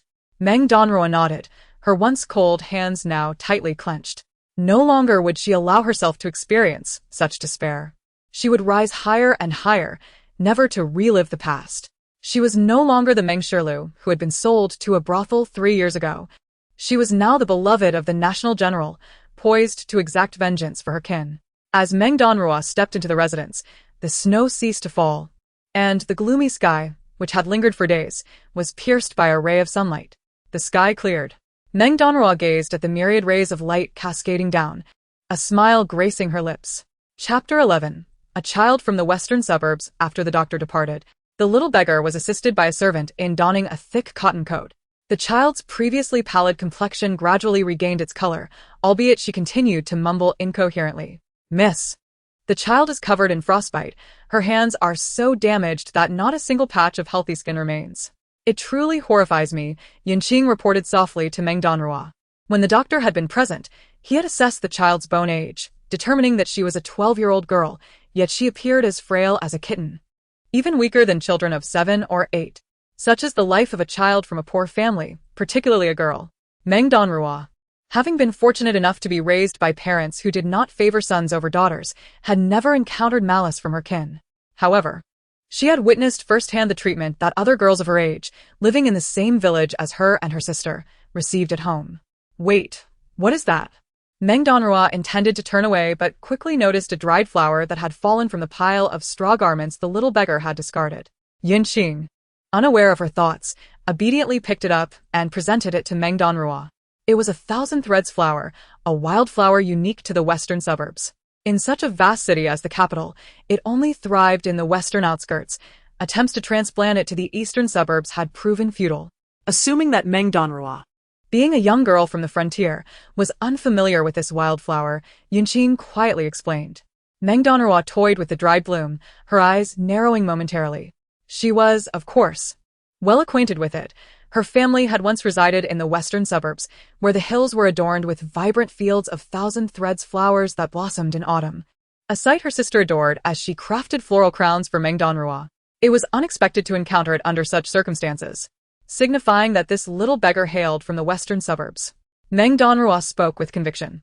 Much of the farmland in that region had been appropriated by the wealthy, and any remaining property owned by commoners had been coerced into being sold at meager prices by the powerful families. The presence of this little beggar here was indeed peculiar. And more importantly, the Chung family held most of their estate in the western suburbs. Perhaps there was a connection between the two that they were yet to uncover? For now, they could only wait until the little beggar awoke to inquire further. Once she regained consciousness, they should first offer her some light rice porridge. After being famished for so long and having run about in the snow, she would not be able to handle a sudden introduction to rich food. Meng Danruo instructed a few more things when she heard news from outside that Song Zhuojin had returned to the residence. She reigned in the inexplicable emotions stirred by the child's appearance, adopting the familiar expression she wore when encountering Song Zhuojin, and then stepped outside. The general has returned. Upon reaching the corridor, she immediately spotted the silhouette of the man. Meng Danruo approached briskly, only to be greeted by the warmth of his hand enveloping hers. "Why are your hands so cold? Have you been waiting outside this entire time?" Servants had already informed Song Zhuojin about the situation with the little beggar, but he refrained from asking immediately, evidently waiting for Meng Danruo to speak first. "I found a child who had fainted from the cold at our door after you left. In this harsh winter, she is without a proper coat, merely wrapped in a thin layer of cloth filled with straw." Meng Danruo conveyed the situation to Song Zhuojin with a composed demeanor. Holding her hand, Song Zhuojin pondered for a moment before replying, "Let's wait until the child awakens to discuss further." Though he had been out and about, the warmth radiating from his palm was striking, almost to the point of being scorching. "I have reported our marriage to His Majesty. When the time comes, the name of the Empress will be noted on the marriage certificate." This was his way of providing her with support, regardless of who might later raise the issue. None would dare to disrespect her with the Empress's name preceding hers. "General." Meng Danruo's eyes brimmed with tears at his words. Yet Song Zhuojin embraced her slender shoulders, assuring her, "I have promised to give you the best of everything." Just as they exchanged a few words, a maid arrived with news that the little beggar had regained consciousness. Walking along the corridor, Meng Danruo paused for a moment, gazing vacantly at the heavy snowfall. This winter snow was particularly relentless. It was likely that those struggling to survive would be driven to sell their children. Understanding her sentimental nature, Song Zhuojin, recalling his own past hardships, gently squeezed her hand, saying, "Once the snow subsides, I will take you to the outskirts of the city to distribute porridge. We shall do what we can to help those in need." As they approached the entrance, the sound of a ceramic bowl shattering pierced the air, followed by the tearing of fabric and the startled cries of the maidservants. Had Song Zhuojin not instinctively shielded Meng Danruo in his embrace at that critical moment, shards of the broken bowl would have surely struck her. "What is happening?" The man's face darkened, his anger beginning to surface. He detested complications, and although he was unaware of the unfolding events, his initial impression of the little beggar had already soured. "The child has awakened, and we intended to feed her some rice porridge, but she is highly apprehensive, likely viewing us as threats, hence her agitation." A young maid, her face already marred by a cut from the shards, managed to respond to Song Zhuojin, blood trickling from her wound. "General, allow me to investigate." Meng Danruo's gaze flickered. Having seen the dried flower, she had begun to harbor suspicions about the child's identity. How coincidental it was that just days after her arrival in the capital, a child from the western suburbs had collapsed at the gates of the general's residence. Erwo. Song Zhuojin clearly harbored concerns about her venturing alone. Before he could voice his objections, the young woman behind him had already taken small steps toward the room. Left with no choice, he followed her inside. "Who are you? Who sent you?" "Do as you will, but if you seek information from me, you have chosen the wrong person." The little beggar, now huddled in the corner of the bed, glared with rage at everyone present, defensively using her pillow as a shield, as if to signal that anyone daring to approach would face dire consequences. Chapter 12. Has the Qing family become so tyrannical? Do not fear. We are not your enemies. Perhaps you recall fainting at our gate? We do not know your identity. If you have any burdens you cannot share, we shall not pry. Please, put down that object. You may harm yourself." Meng Danruo implored with sincerity, her clear eyes revealing no trace of ulterior motive. The previously agitated little beggar appeared to soften in response to her gentle words. "What is your name?" The little beggar did not lower the porcelain pillow but allowed her wariness to wane slightly, her hoarse voice inquiring of Meng Danruo. "My name is Meng Danruo, but you may call me Sister Meng. The heavy snowfall today is certainly not without reason for your journey from the western suburbs to the northern city. You may not yet be aware, but this is the esteemed General Song Zhuojin, who has recently returned victorious from battle. Should you bear any grievances or unspoken hardships, you may confide in him." As Meng Danruo spoke, she gently pulled the still pale-faced Song Zhuojin towards the small beggar. Upon hearing Meng Danruo's name, the beggar lowered her head, a flicker of inexplicable emotion crossing her eyes. She finally set down the porcelain pillow, but as she raised her head, Her eyes were already glistening with tears. It was futile. It was too late to speak now.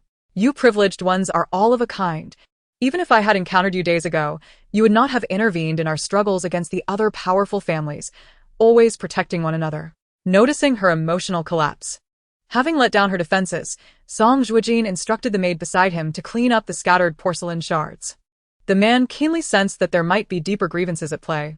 The emperor had intended for him to take over the Qing department upon his return to the capital, as the aristocracy in the capital had become increasingly brazen, seemingly daring to oppose the emperor. Song Zhuojin was a steadfast royalist, his initial acceptance into the military, despite his family's literary background, was due to his ties with the emperor. The emperor's directive for him to return to the capital was also meant to stir the waters further. But let us not dwell on that. You must take care of your health before discussing such matters. Meng Danruo accepted the porridge the maid had brought and sat beside the bed, gently pushing it towards the small beggar. She took the bowl, and after only a sip, large tears began to fall as she murmured, 3 days ago, had my grandfather possessed even this bowl of porridge, he would not have frozen to death. Hearing her willingness to share her story, Meng Danruo and Song Zhuojin, who had been together for 3 years, shared an unspoken understanding. With merely a glance, Meng Danruo knew that Song Zhuojin wished to hear more. And thus she softly inquired, how could this happen? I have heard that this year the harvest near the capital has been abundant.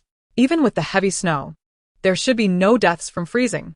And when I sent someone to bring you into the manor to change your clothes, I noticed your cotton clothing has straw as stuffing. Perhaps it was Meng Danruo's gentle and kind gaze that made the small beggar feel no malice. Or perhaps she had simply not expressed her feelings for too long. Finishing the porridge in a rush, she spoke with reddened eyes. Is it not because of that damned Qing family? This year may be a year of plenty, but what does that mean for us? My grandfather's land was all bought by the Qing family's young master at a meager price. Though my grandfather still helps them cultivate the land, the toil of the entire year has left him with only a few coins, and he must pay the landlord interest in grain. Song Zhuojin quickly grasped the key points within her words. I recall the emperor has issued a decree stating that the lands owned by the common people in the outskirts of the capital are their private property and cannot be bought or sold by anyone. At first, Meng Danruo merely thought the small beggar might have some connection to the Qing family, perhaps even assisting her in exposing Qing Xiangyi at a critical moment. Little did she realize the underlying intricacies involved. The trade of private land is a grave offense. Her neighbor had once lost his land to the Qing family due to gambling debts. Her father, unaware of the truth, had been lured into a scheme to earn some extra money, only to face a tragic end when discovered by Qing Yuyao. Has the Qing family become this audacious? Meng Danruo's gaze darkened slightly, yet she heard the small beggar continue. What does the emperor's decree mean to us? If you wish to uncover the truth, you ought to inquire about the Qing family's dealings. I do not fear telling you. I traveled north upon hearing of a virtuous and just Chancellor Song, seeking to petition the emperor. The Qing family has driven my grandfather to his death, and I demand justice. The small beggar's emotions flared once more. But this time she maintained a sliver of composure, refraining from shattering the bowl again. Meng Danruo rose and looked at Song Zhuojin, her expression troubled. This matter seemed exceedingly convoluted, yet at its core lay the arrogance of the Qing family, who place no value on human life. The small beggar's plight mirrored her own. General, what is your name? Song Zhuojin merely offered Meng Danruo a reassuring glance before responding in a calm tone. The mate beside him provided an explanation. This young lady may not be aware, but our general is the grandson of Chancellor Song. The small beggar did not expect that her casual mention of a name would lead her directly to the family in power. She had heard that the wealthier residents lived in the northern city, and if she could align herself with a lady from such a family, even as a servant, there might yet be an opportunity for her to avenge her grandfather. My name is Yu. The small beggar's voice dropped to a whisper. Before this matter is thoroughly investigated, it would be prudent for you to stay at the general's residence for a time. You must understand that if any news about you reaches the Qing family, you may not live to see the city exit. The harsh reality was undeniable, suffocating in its intensity. After leaving the room where Yu stayed, Song Zhuojin's demeanor was markedly heavy. General, have I caused you trouble again? Meng Danruo looked up at him, her eyes filled with remorse. No, I am merely contemplating the Qing family's intentions, Song Zhuojin replied, shaking his head as he took a sip of tea. Just then, Lu En hurriedly entered the room. Greetings, General. Miss Meng, I hope you are well. Luan knelt on one knee in salute, continuing only after Song Zhuojin gestured for him to rise. However, his first words caused Song Zhuojin's expression to darken. "General, the head of the Chung family and his wife have changed their attire and entered the palace." The timing of their palace visit was evident. They clearly had a plan to obstruct their marriage. Calculating the time, it was nearly the moment Cheng Xiangyi departed the general's residence for the Chung family. "Has this news reached grandfather?" Song Zhuojin grasped Meng Danruo's hand, looking at Luan below. "I noticed something was amiss. You had previously instructed that any news should first be relayed to the chancellor. Upon receiving this news, I arranged for someone to inform him. By now, the message should have reached Song Manor." Luan had been at Song Zhuojin's side since he was 9 years old. Originally, the Song family intended for him to serve as a page, but when Song Zhuojin chose to join the military, he followed suit.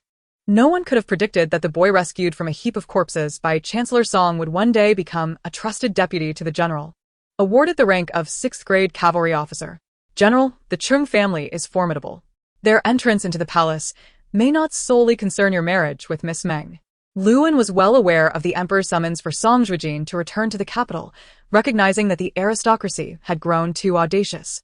Clearly intent on undermining imperial authority, a foreboding sign. Meng Danruo sat quietly beside them, absorbing their conversation. While she had heard whispers of these matters before, they had never seemed so tangible until now. Thus, has even the emperor begun to fear the aristocratic families? Does this not prove that she could utilize the situation to eliminate her enemies entirely, ensuring they could never raise their heads again? Meng Danruo's hand unconsciously tightened. It was the first time in a long while that her emotions had somewhat spiraled out of control. Her pounding heart warned her to regain her composure. Yet how could she possibly calm herself? Aligning with Song Zhuojin for revenge was undoubtedly a splendid idea, but human hearts are fickle. And she must also seek an alternative path for herself. "Do not fear. The matter of our marriage has long since become a foregone conclusion, impervious to any disruption. It is likely that this time, the Chung family is displeased with me, the general of the kingdom. After all, prior to his return to the capital, the only allies the emperor could rely on were the 4 great families, and even the high-ranking officials in the court bowed to their dominance. The loyalists at that time were but a joke. But now, Song Zhuojin has returned. He wields significant military power and possesses a notoriously cold disposition. Known for his lack of sentiment, he is indeed a nemesis to the aristocracy. When the 4 great families arranged for Cheng Xiangyi to marry Song Zhuojin, they likely intended to ensnare him with beauty or familial ties. Who could have anticipated that Song Zhuojin would follow in his father's footsteps and marry a concubine? Upon learning this news, the old emperor's smile twitched for 3 days, fearful that any leak might cause further complications. Before Song Zhuojin and Meng Danruo had decided to return to the capital, the old emperor had already drafted the imperial decree for their marriage, sending it overnight across 800 miles to the frontier. Knowing this background, it is clear why Song Zhuojin, now wishing to marry a concubine, faces resistance from both within and outside his residence. He remains unperturbed. After finishing the statement, Song Zhuojin gently squeezed Meng Danruo's hand, believing that this delicate girl was merely anxious about their marriage potentially falling through. Meng Danruo's eyes, resembling a pair of autumn waters, sparkled with unshed tears. And even with Luan present in the room, Song Zhuojin found himself yearning to kiss her. "General," Meng Danruo softly called, her lips pouting slightly. Since she was feigning weakness, there were certain remorseful words she could not repeat. Excessive lamentation would only breed aversion. Just as now, silence seemed more poignant. Song Zhuojin's light-colored eyes flickered as he extended his rough right hand to touch her hair. Though he said nothing, every part of him radiated concern for her. "General, the Prime Minister has arrived." A guard hurried in as darkness fell outside. Meng Danruo and Song Zhuojin exchanged a glance, and in the next moment, she obediently released the hand that Song Zhuojin had been holding tightly. Following closely, Prime Minister Song entered, his face betraying a hint of anger. "I have greeted my grandfather. I pay my respects to Lord Song," Meng Danruo and Luan said, understanding that the grandfather and grandson duo had other matters to discuss. After paying their respects, they prepared to leave. Just a few steps out, they heard the Prime Minister speak. "Miss Meng, do stay a moment." Uncertain of his intentions, Meng Danruo paused, and Luan closed the door behind them. "I am aware of the Chung family's affairs, since they understand that the emperor is on your side. They must be going to see the Empress Dowager." The Prime Minister's expression grew notably serious. The Empress Dowager is not the Emperor's biological mother. Perhaps due to the mention of the relationship between the sixth prince and the emperor, the prime minister refrained from elaborating further, likely considering Meng Danruo's presence. However, the implications of his words were already crystal clear. Song Zhuojin immediately recalled the events of the day, recognizing this as a potential breakthrough. Even if this incident did not entirely dismantle the Chung family, it could certainly inflict significant damage. Such matters exist? The prime minister frowned slightly upon hearing Song Zhuojin's words.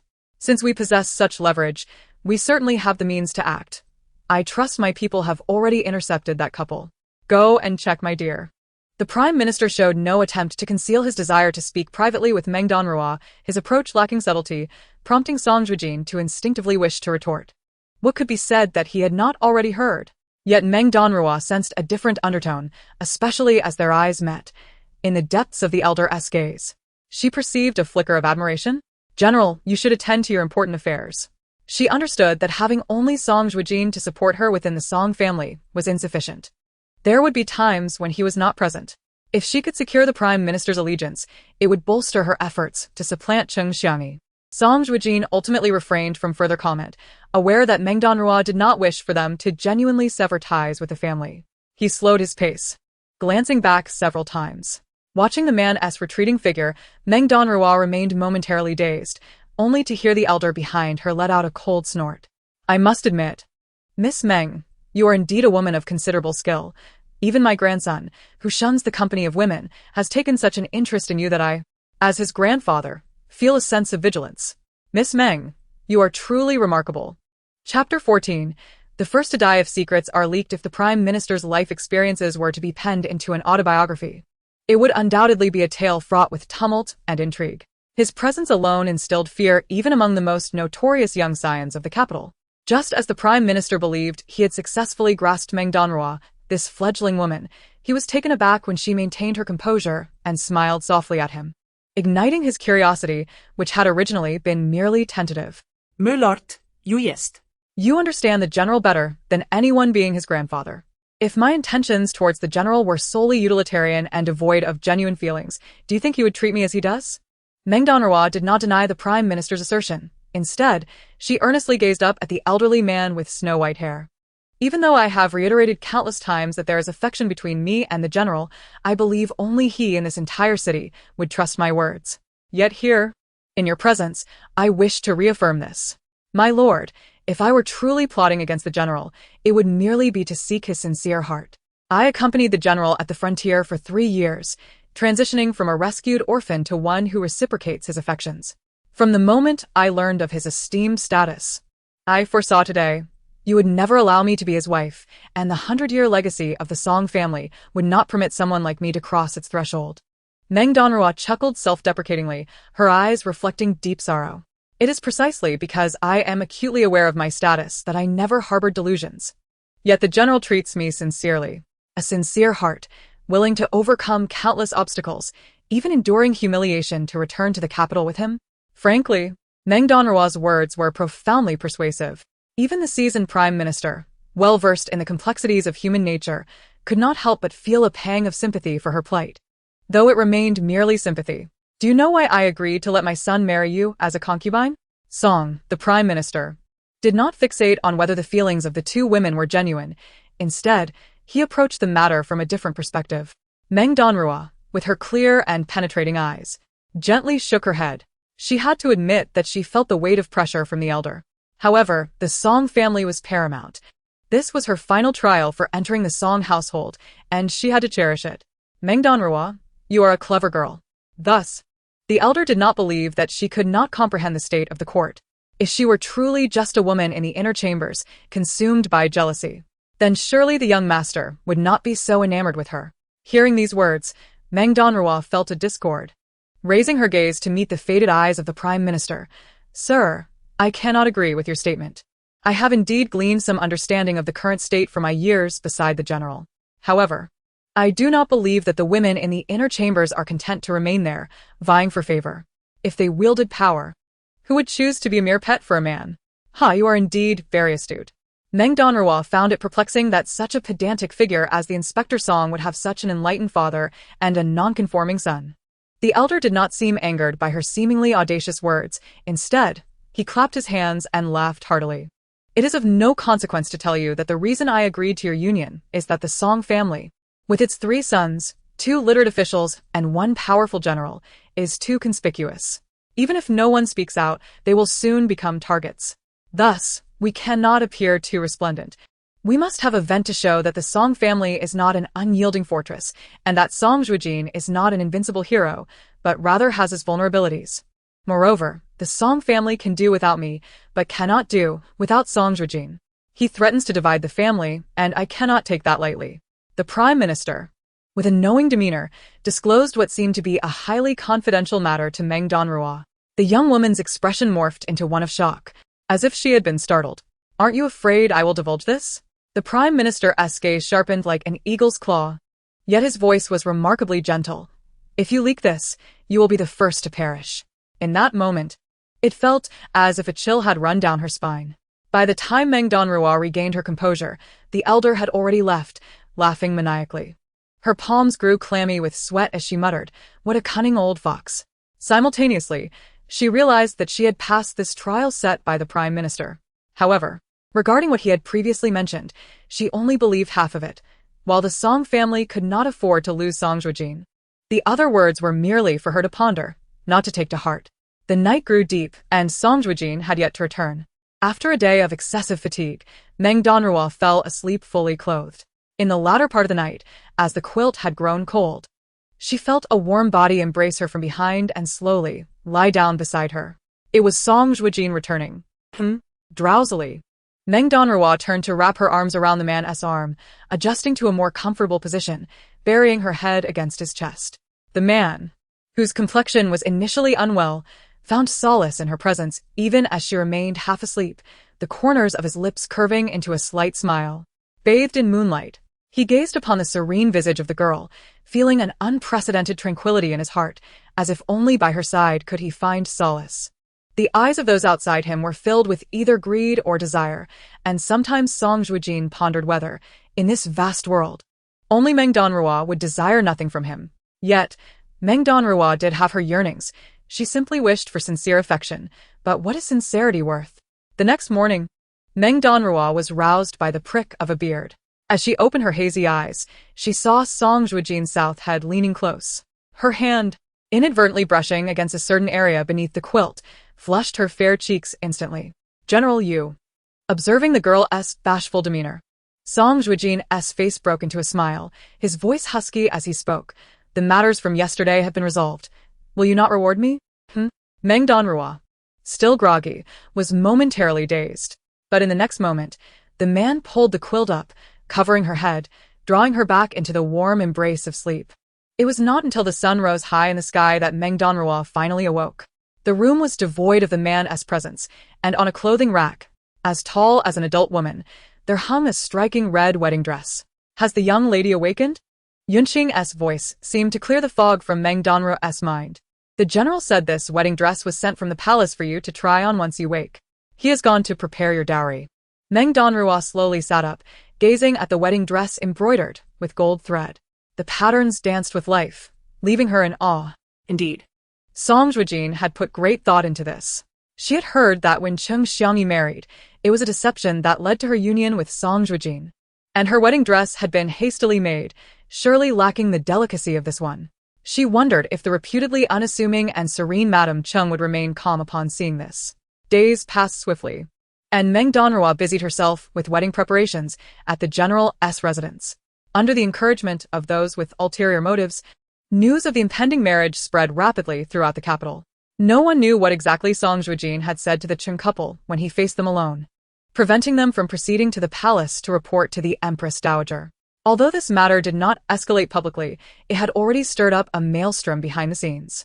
As soon as the rumors began to circulate, Meng Danruo received word and was aware of the machinations at play. With accusations against Song Zhuojin of being heartless and her intentions to climb the social ladder originating from the Cheng family. Their aim was to tarnish the reputations of both Meng Danruo and Song Zhuojin, eliciting pity for Cheng Xiangyi, lest she lose face when she reappeared after Meng Danruo entered the household. Unfortunately, Song Zhuojin was not one to suffer in silence. as the situation spiraled out of control. Unable to act directly, he sought an audience with the crown prince, who had already nurtured those who could manipulate public opinion. This only intensified the rumors, eventually leading to assertions that Song Zhuojin harbored ambitions of usurping the throne, while even Meng Danruo's identity became questioned. Coincidentally, 3 years prior, the matriarch of the female-led nation had lost her crown princess. Various absurd tales emerged. Gradually, even the onlookers began to sense that something was amiss. The formidable General Song, who had achieved countless victories at the borders over the past 3 years, now faced such slander upon his return to the capital. Was there not someone intent on sowing discord between the general and the court? Eventually, this matter reached the imperial court. The emperor ordered a thorough investigation into the truth, amusingly assigning the task to the head of the Chung family himself. What could he uncover, if not his own misdeeds? Meng Danruo remained composed in the general's residence. When the news first broke, she did not exhibit much alarm. In the end, the matter escalated to such an extent that the entire capital became aware of her enduring affection for Song Zhuojin, the cherished one she had held dear for 3 years at the border. It remains a mystery who, among those privy to the truth, harbored such disdain for Chung Xiangyi that they revealed the circumstances surrounding the marriage between her and Song Zhuojin 3 years prior, which had been orchestrated through the deception of their elders. Chung Xiangyi was left utterly humiliated, her dignity shattered. It is said that recently, she has refrained from attending gatherings among the prominent families, choosing instead to seclude herself within the confines of her residence. Miss Yu had heard a few garbled rumors and insisted that no one was aiding her in avenging her grandfather. She declared her intent to take matters into her own hands, even uttering many disparaging remarks. When Yun Shui arrived, Meng Danruo had just finished inspecting the dowry that Song Zhuojin had prepared for her, to preemptively shield her from any potential slander due to her status as an orphan. Song Zhuojin had even beseeched the empress to allow her to marry on the day of her wedding at the empress's family home. Furthermore, he had secured her a place as a goddaughter to the venerable dowager of the state.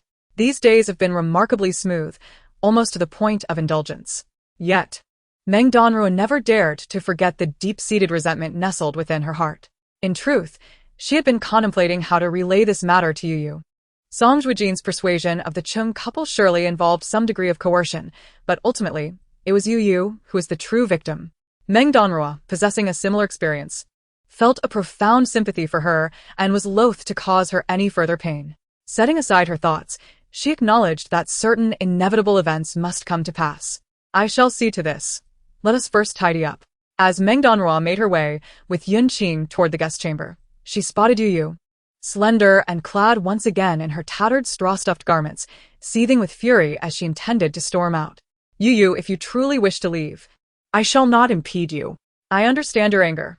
You blame the general and the prime minister for failing to avenge your grandfather, and for using that as a pretext to send me to the Song family, do you not? I can offer you a choice.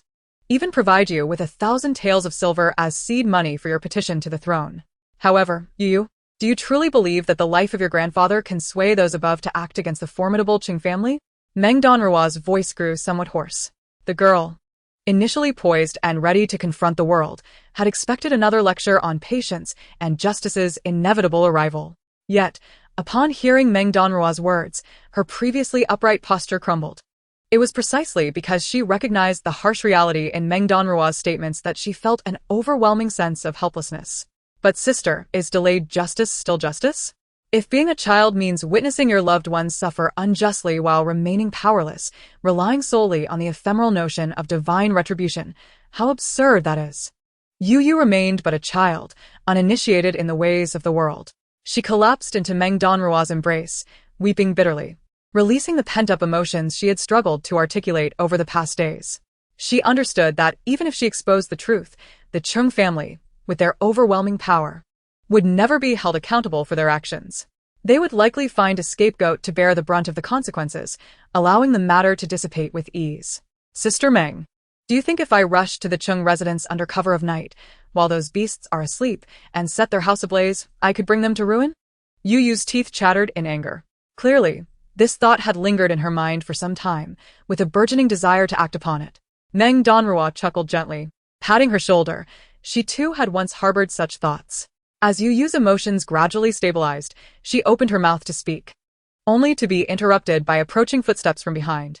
If you truly intend to go, you won't make it past North Street before being apprehended and dragged to the Chung family for a reward. A man's unemotional voice echoed in their ears. Yu did not blame Meng Danruo for benefiting in the end. Without her, escape would have been impossible. Perhaps on that fateful snowy day, she would have succumbed to the cold. Yet she recognized who this man was. Did even the esteemed general of the state, revered by the common people, refuse to advocate for the ordinary folk?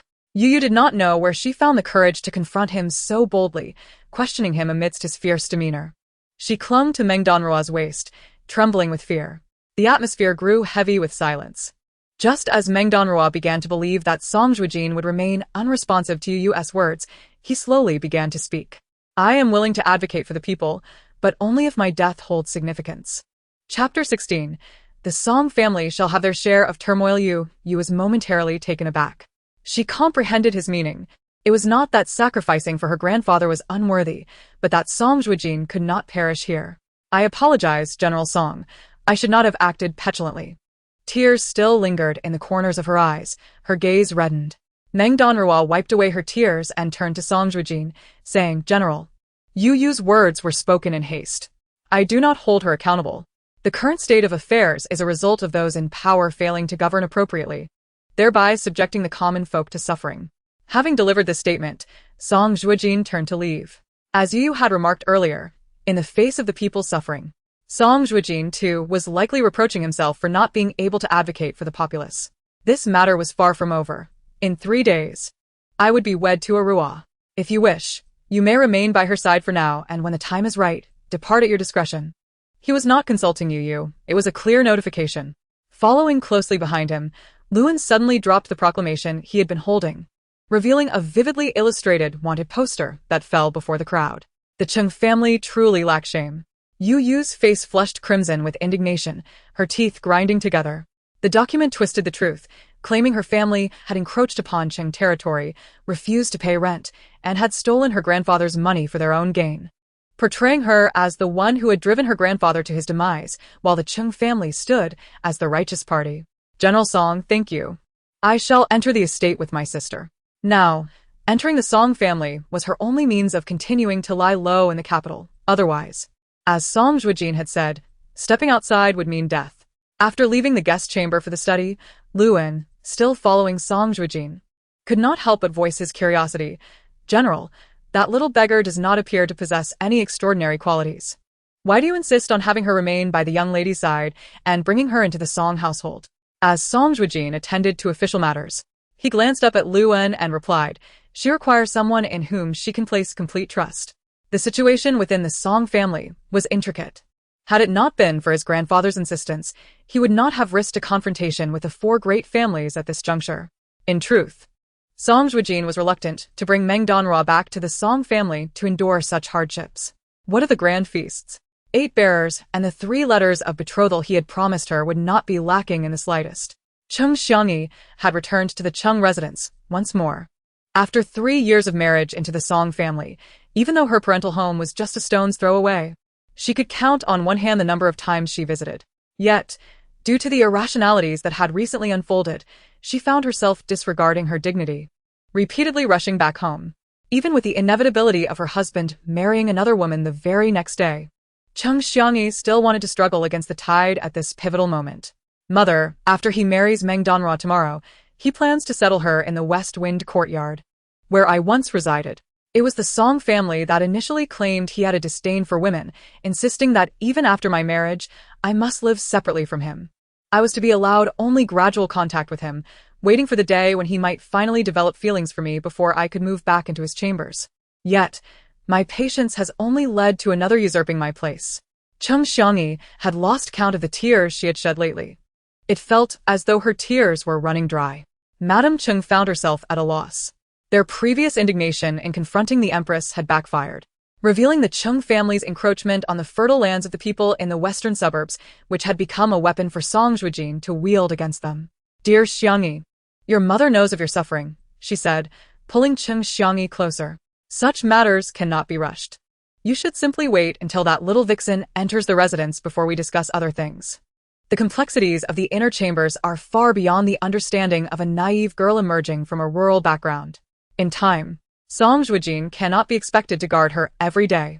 No matter how deep his affections may run, there will come a day when trivialities will erode them. Today.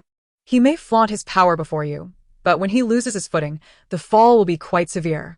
Madame Cheng's eyes brimmed with resentment. How dare they bully my daughter? That little wretch truly possesses audacity. In times like these, you must maintain your composure. Do not harbor jealousy. Instead, display the grace befitting the main wife. Your two mothers-in-law are not to be trifled with, but should she dare to step through the door, they will undoubtedly become your allies, as the Song family must uphold their dignity. Madame Cheng then presented a translucent red agate bracelet, placing it before Cheng Xiangyi. This is a valuable item. If it were not for my concerns about that wretched girl conceiving first and surpassing you, it is likely she would never have the opportunity to see such a treasure in her lifetime. A glint of cruelty flashed in her eyes as Cheng Xiangyi, somewhat confused, asked, Mother, what is this?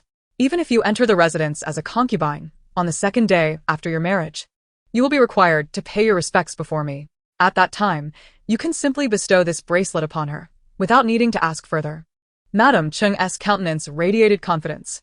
Nestled in her mother's embrace, Cheng Xiangyi had begun to gather some inkling regarding the bracelet's purpose, yet she kept her thoughts to herself, not daring to inquire further. A sense of secret delight stirred within her.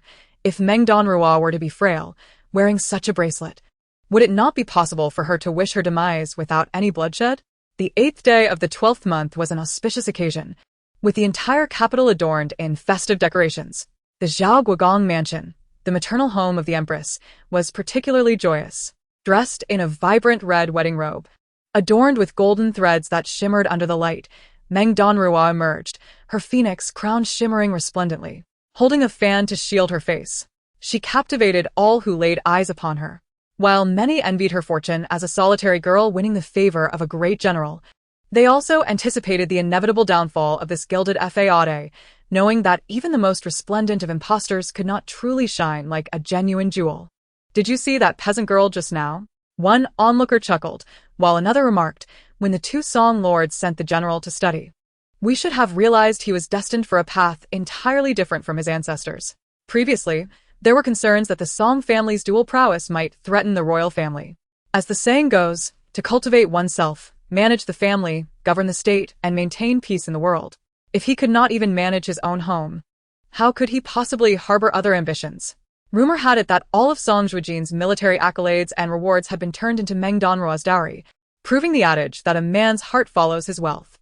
Madame Cheng would likely face a difficult future. The murmurs from the crowd reached Meng Danruo's ears, causing a smile to grace her lips.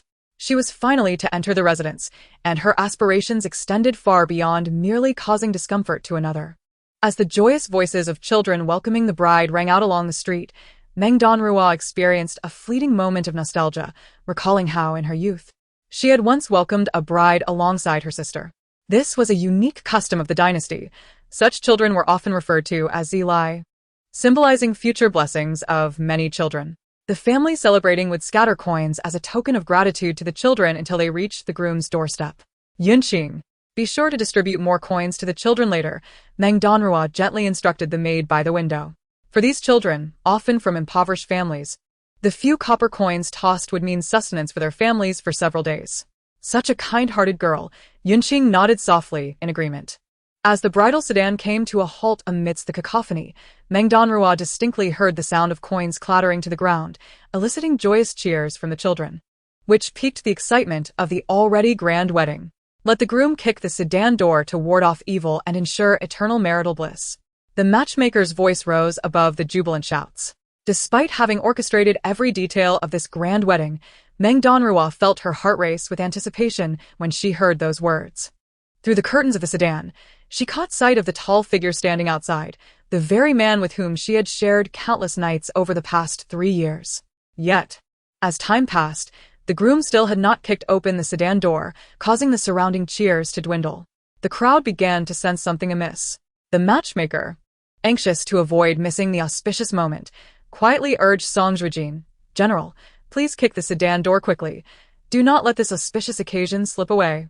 Seated steadily inside the sedan, Meng Danruo remained oblivious to the unfolding drama outside, but as moments stretched on without any sign of action from Song Zhuojin, Whispers began to circulate among the crowd. Surely no one is attempting to stir up trouble, she thought. Today was a culmination of her efforts, and she would not allow anyone to disrupt her moment of triumph. As she was about to stand up and lift the curtain of the sedan chair, a hand, calloused and marked by prominent knuckles, reached in from the other side. It was then that Meng Danruo caught sight of Song Zhuojin, whose lips curled into a subtle smile, exuding a certain reserved charm. However, Meng Danruo dared not step outside. This fellow, Song Zhuojin, disregarded the instructions from the matchmaker entirely. He did not kick the curtain open with his foot, but rather pushed it aside with his hand. General, this is not how things are done, she thought.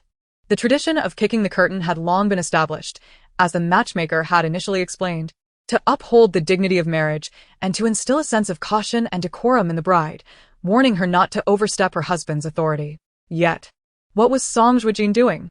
He was brazenly proclaiming to the world that he would be a henpecked general for the sake of this solitary girl. Did he not fear the gossip that would ensue? With so many people gathered, the matchmaker, witnessing Song Zhuojin's blatant disregard for her commands, could only murmur her reminders softly. Unfazed, Song Zhuojin leaned into the sedan chair, effortlessly lifting the delicate girl within and carrying her out. "What rules?" he declared. "This is my wedding, and my presence here is the only rule that matters." He did not even cast a glance at the matchmaker, turning instead to stride toward the estate with the fragile maiden in his arms. His voice, though not loud, resonated enough for all to hear, devoid of any trace of reluctance or insincerity, emanating from the depths of his heart, leaving onlookers utterly astonished.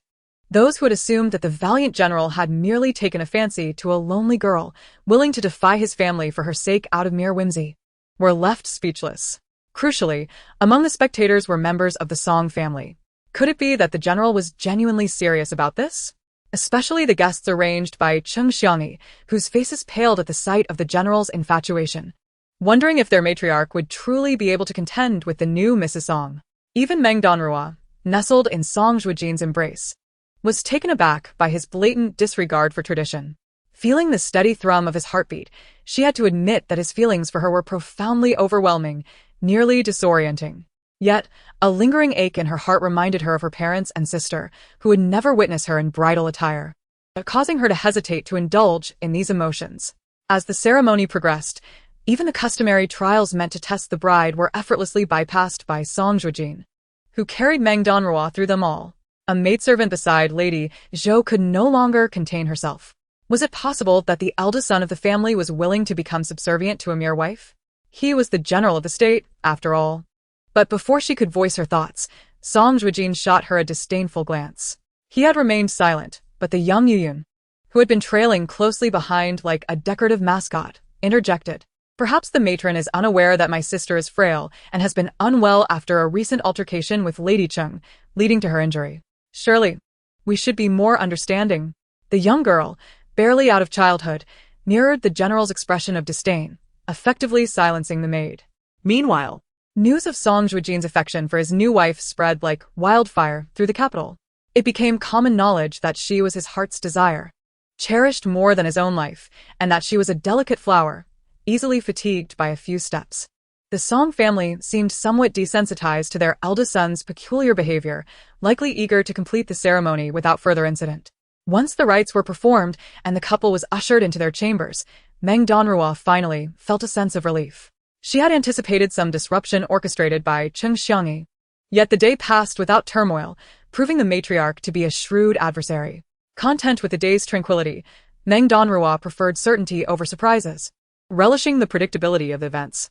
Outside, the sky had darkened, and the sounds of revelry from the banquet echoed through the air. Setting her fan aside, she noted that her maidservants were busy counting her dowry, a collection of treasures prepared by Song Zhuojin, destined for her private storage, all genuine gold and silver. Given the day's chaos, it was prudent for someone to oversee the valuables. With the outside now filled with members of the Song household, Meng Danruo instructed Yuyun to grab a bite before returning. Just then, an unusual sound pierced the air, a scratching noise against the windowpane. Chapter 18. Except for Song Zhuojin, she trusts no one. The jarring sound of tearing paper echoed in the next moment. Was someone truly attempting to cause mischief today?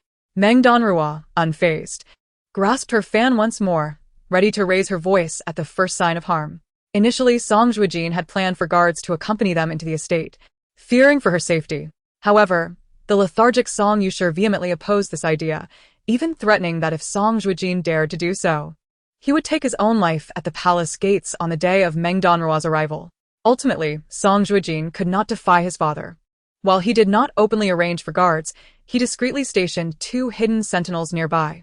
Meng Danruo felt bolstered by this assurance. Nevertheless, she was resolute in her intent to unearth the identity of the instigators behind the curtain. The paper on the southern window was swiftly ripped apart, and just as Meng Danruo prepared to throw her fan at the intruders, she overheard whispers that did not sound like those of adults. Instead, they resembled the chattering of a group of young boys. Frowning, she stood and concealed herself behind the bed drapes. Through a narrow opening, she finally caught a glimpse of 2 boys, seemingly in their early teens, peering through the hole, each clutching a bulging object wrapped in fine fabric. They then hurled it onto the wedding bed. From their vantage point, they could not discern whether anyone occupied the bed. Using their strength, they tossed several items before retreating. If Meng Danruo had been seated, she would have been struck by them. "What are you doing?" A sharp voice rang out outside. One of the maidservants finally caught wind of the commotion.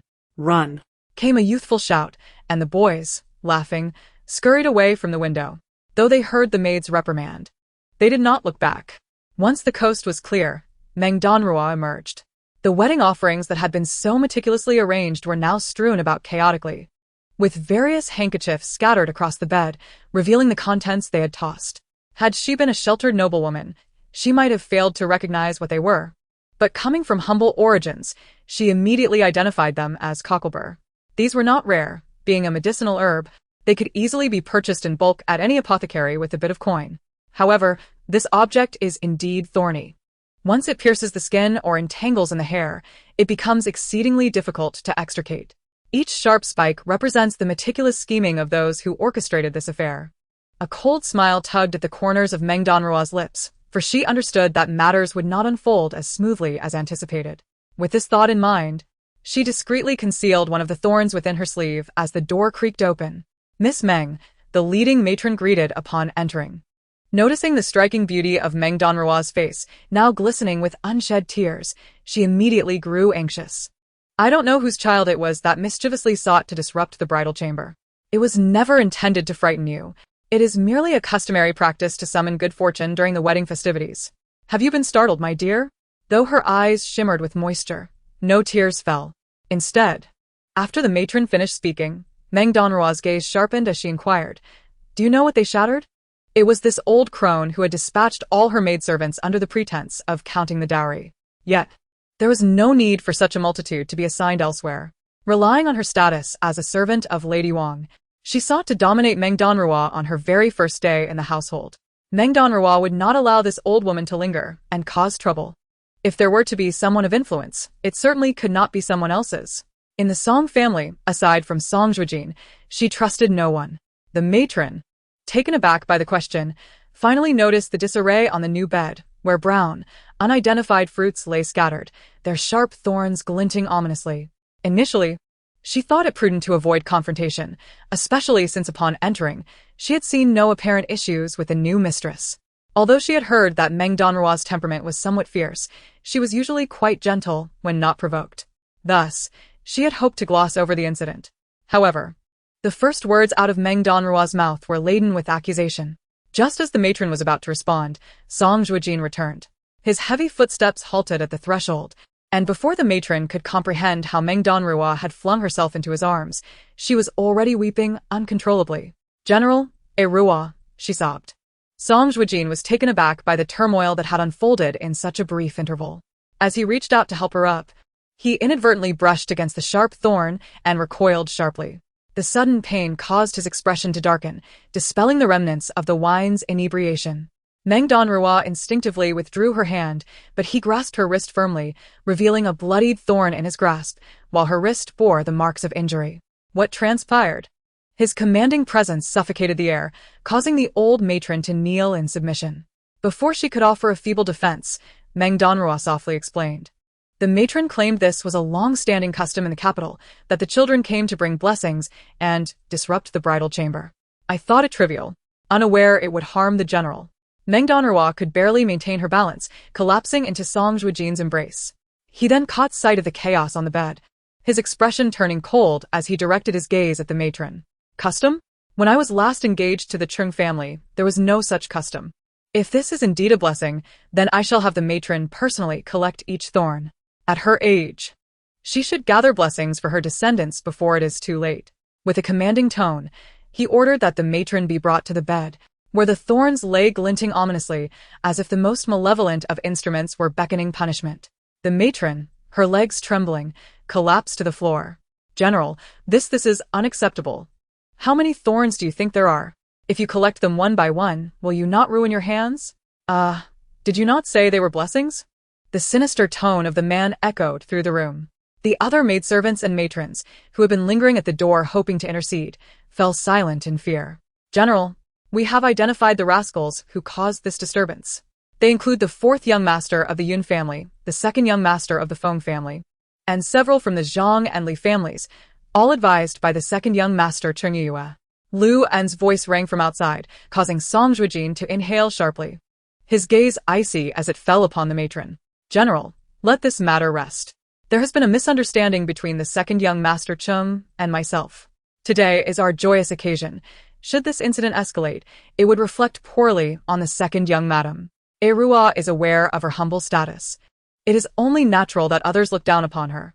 The second young master is still young, and the second young madam is so genteel that she likely knows nothing of this. Meng Danruo's eyes lowered, too afraid to meet the fury within Song Zhuojin's. Her words were mere excuses for Cheng Xiangyi, yet they only served to stoke the flames of his ire. Song Zhuojin had never suspected Cheng Xiangyi, but now his gaze darkened. Cheng Yue, though a frivolous young master, how could he be so audacious as to target his new residence? Song Zhuojin found it hard to believe that Cheng Yue possessed the intellect to orchestrate such an attack. Other young masters from different families would not necessarily heed Cheng Yue's counsel. Was Cheng Xiangyi truly innocent in this matter? At that moment, a commotion arose from outside. General, we have received word from the second madam, stating that according to custom, she must inform Madame Meng of the protocol for tomorrow's morning visit. Lu An's voice resounded outside, igniting Song Zhuojin's simmering rage. He turned coldly towards the door. What sort of protocol requires such a discussion at this hour? What pretense is this, summoning Erua? I shall personally visit the second madam and hear her instructions myself. As he strode towards the exit, he ordered his attendants to summon the physician while simultaneously expelling those whom the Song family had assigned to the West Wind courtyard. The matron who had come to relay the message turned pale at the unfolding events and attempted to flee, desperate to report to her mistress. Stop.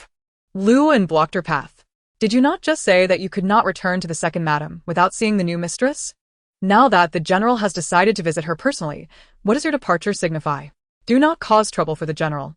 Lu An's tone was laced with mockery, resonating ominously in the matron's ears, causing her to collapse in fear. Simultaneously, Cheng Xiangyi received word that her brother, intending to avenge her, had attempted to disrupt Meng Danruo's bridal chamber, only to be thwarted by Song Zhuojin. Her expression darkened immediately. Where is the second young master? If he is unharmed, instruct him to return to the Cheng residence tonight.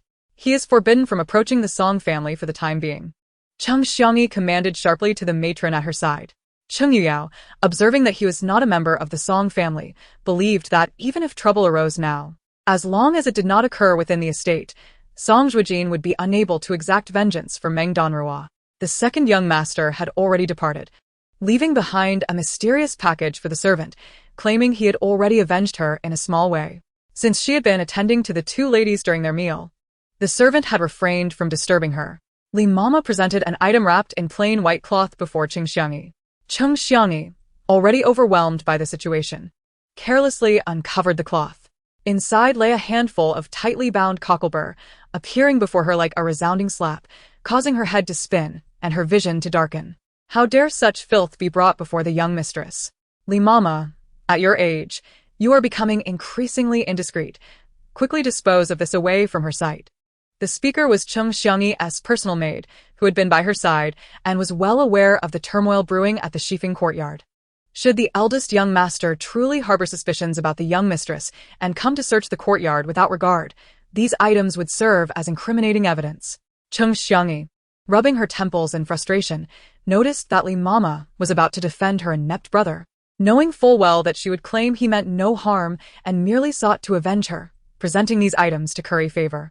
But these things would only lead to her ruin. Reluctantly, Li Mama exited to dispose of them. Cheng Xiangyi, in a state of panic, turned to her maid. "You Honor, I merely wished for them to experience some discomfort on this day of their wedding, which is why I had arranged for Zhang Mama to invite Meng Danruo over for a reprimand. Moreover, with the elders of the Yin family visiting tomorrow, she has already entered the household and will serve alongside me for the general. I harbor no ill will towards her."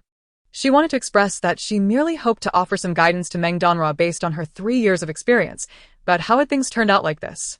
"Young mistress, you have always been kind-hearted and uncontentious, as is well known within the estate.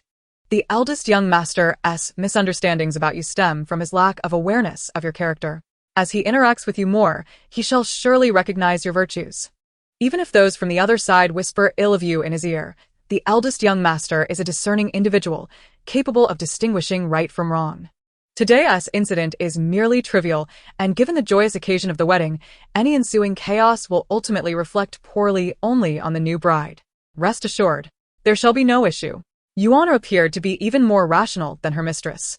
Listening to her maid's words, Cheng Xiangyi gradually calmed, as if she had begun to believe in her own defense. The notion of offering guidance to Meng Danruo, even if she had such intentions, was hardly the act of a well-meaning person to summon the bride on her wedding night for reprimand, clearly harboring ulterior motives.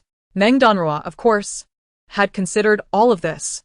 Observing the matron's words, she could not suppress a cold laugh, leaning further into Song Zhuojin's embrace. According to this matroness account, it seemed that the young mistress, Cheng, had only meant well, and perhaps they had been overly cautious. Meng Danruo playfully grasped Song Zhuojin's hand, feigning innocence. At that moment, Luan, who had been dispatched to investigate the source of the cockleburr, returned, holding a plain white handkerchief that appeared heavy with its contents. Chapter 20. The curtain falls. Where did this come from? Luan asked on behalf of Song Zhuojin, reporting to the general and madam. "I was tasked with investigating the matter of the cockleburr disrupting the nuptial chamber. Initially, I observed second young master Cheng hurriedly leaving the estate with a group of young gentlemen. On my return, I saw Li Mama lurking near the young mistress, clutching this item to dispose of it. After she left, I retrieved it." The guard spoke in detail but did not present the item directly to Song Zhuojin, merely revealing it slowly from the handkerchief. It was indeed cockleburr. A maid gasped, drawing everyone's attention back to the handkerchief in the guard's grasp. Could it be that this matter was truly as the young mistress had indicated? Luan's astonished inquiry seemed to solidify the connection between this incident and Cheng Xiangyi. Standing beside Song Zhuojin, Meng Danruo sensed that even those who remained silent during the ordeal had not expressed a word. Yet the increasing darkness in his eyes revealed his genuine anger.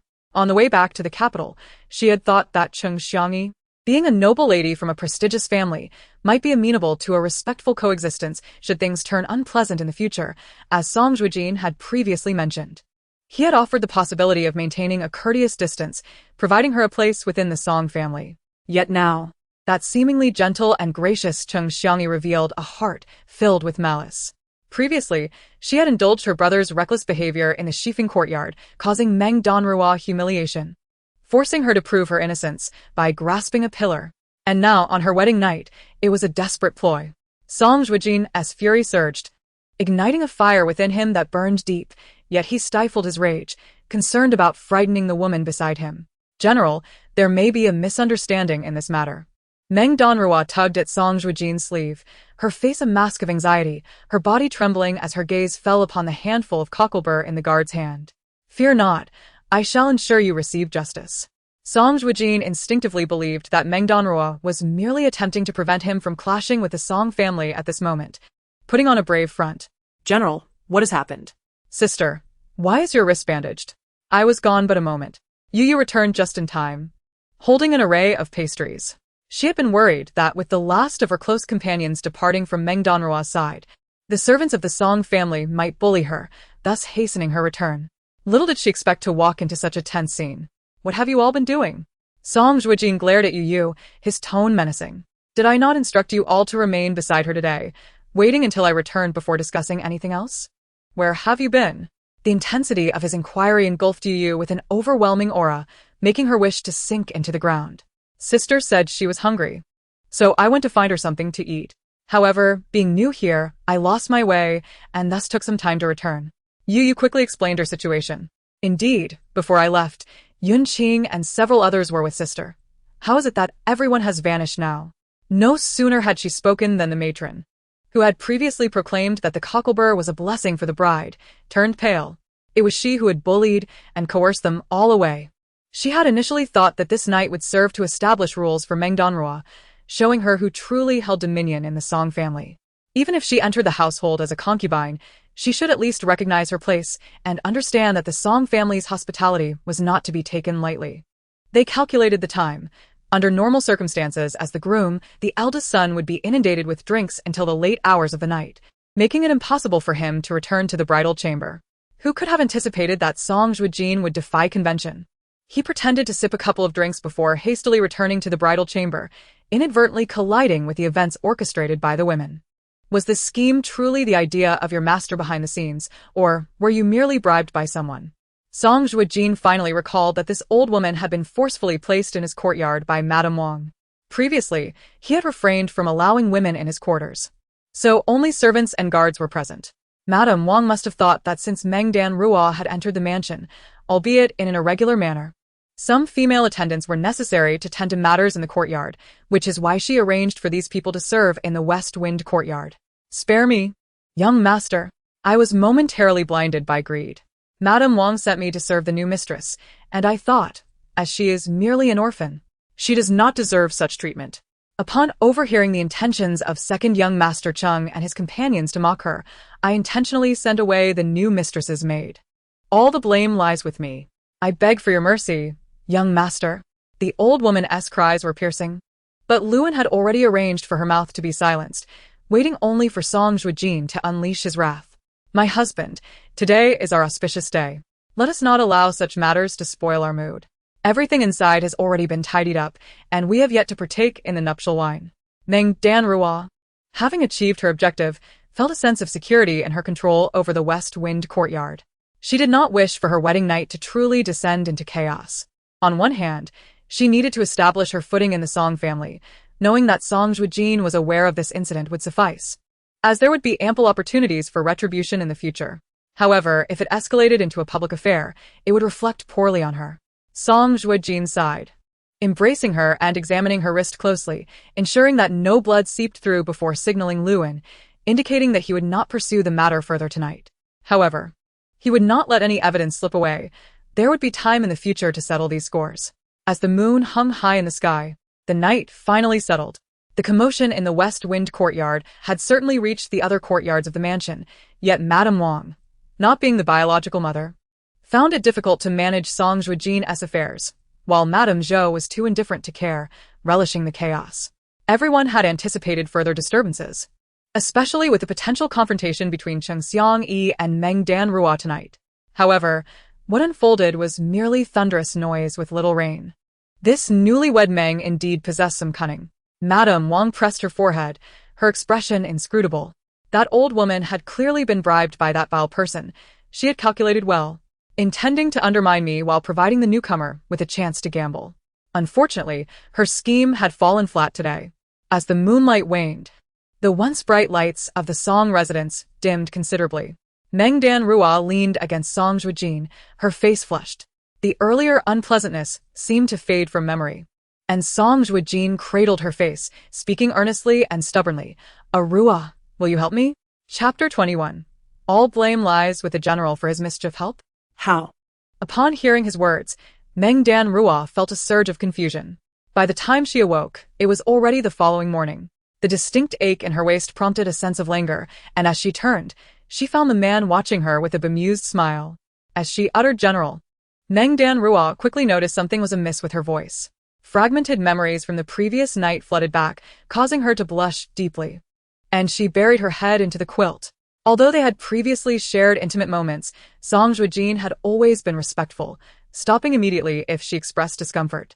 Last night, the mere notion of their wedding night seemed to have stirred something within him. It appeared that she had not simply called him by his title last night. The man, with an implied meaning, wore a wider smile, hinting at how Meng Danruo had likely referred to him as her husband to appease him. She pushed the quilt away from her face, her autumn-like eyes shimmering with a myriad of emotions as she shyly grasped his arm and said, "Husband, it's just a title." Yet the man could hardly contain his delight, gazing at her crimson face, a surge of desire rising within him.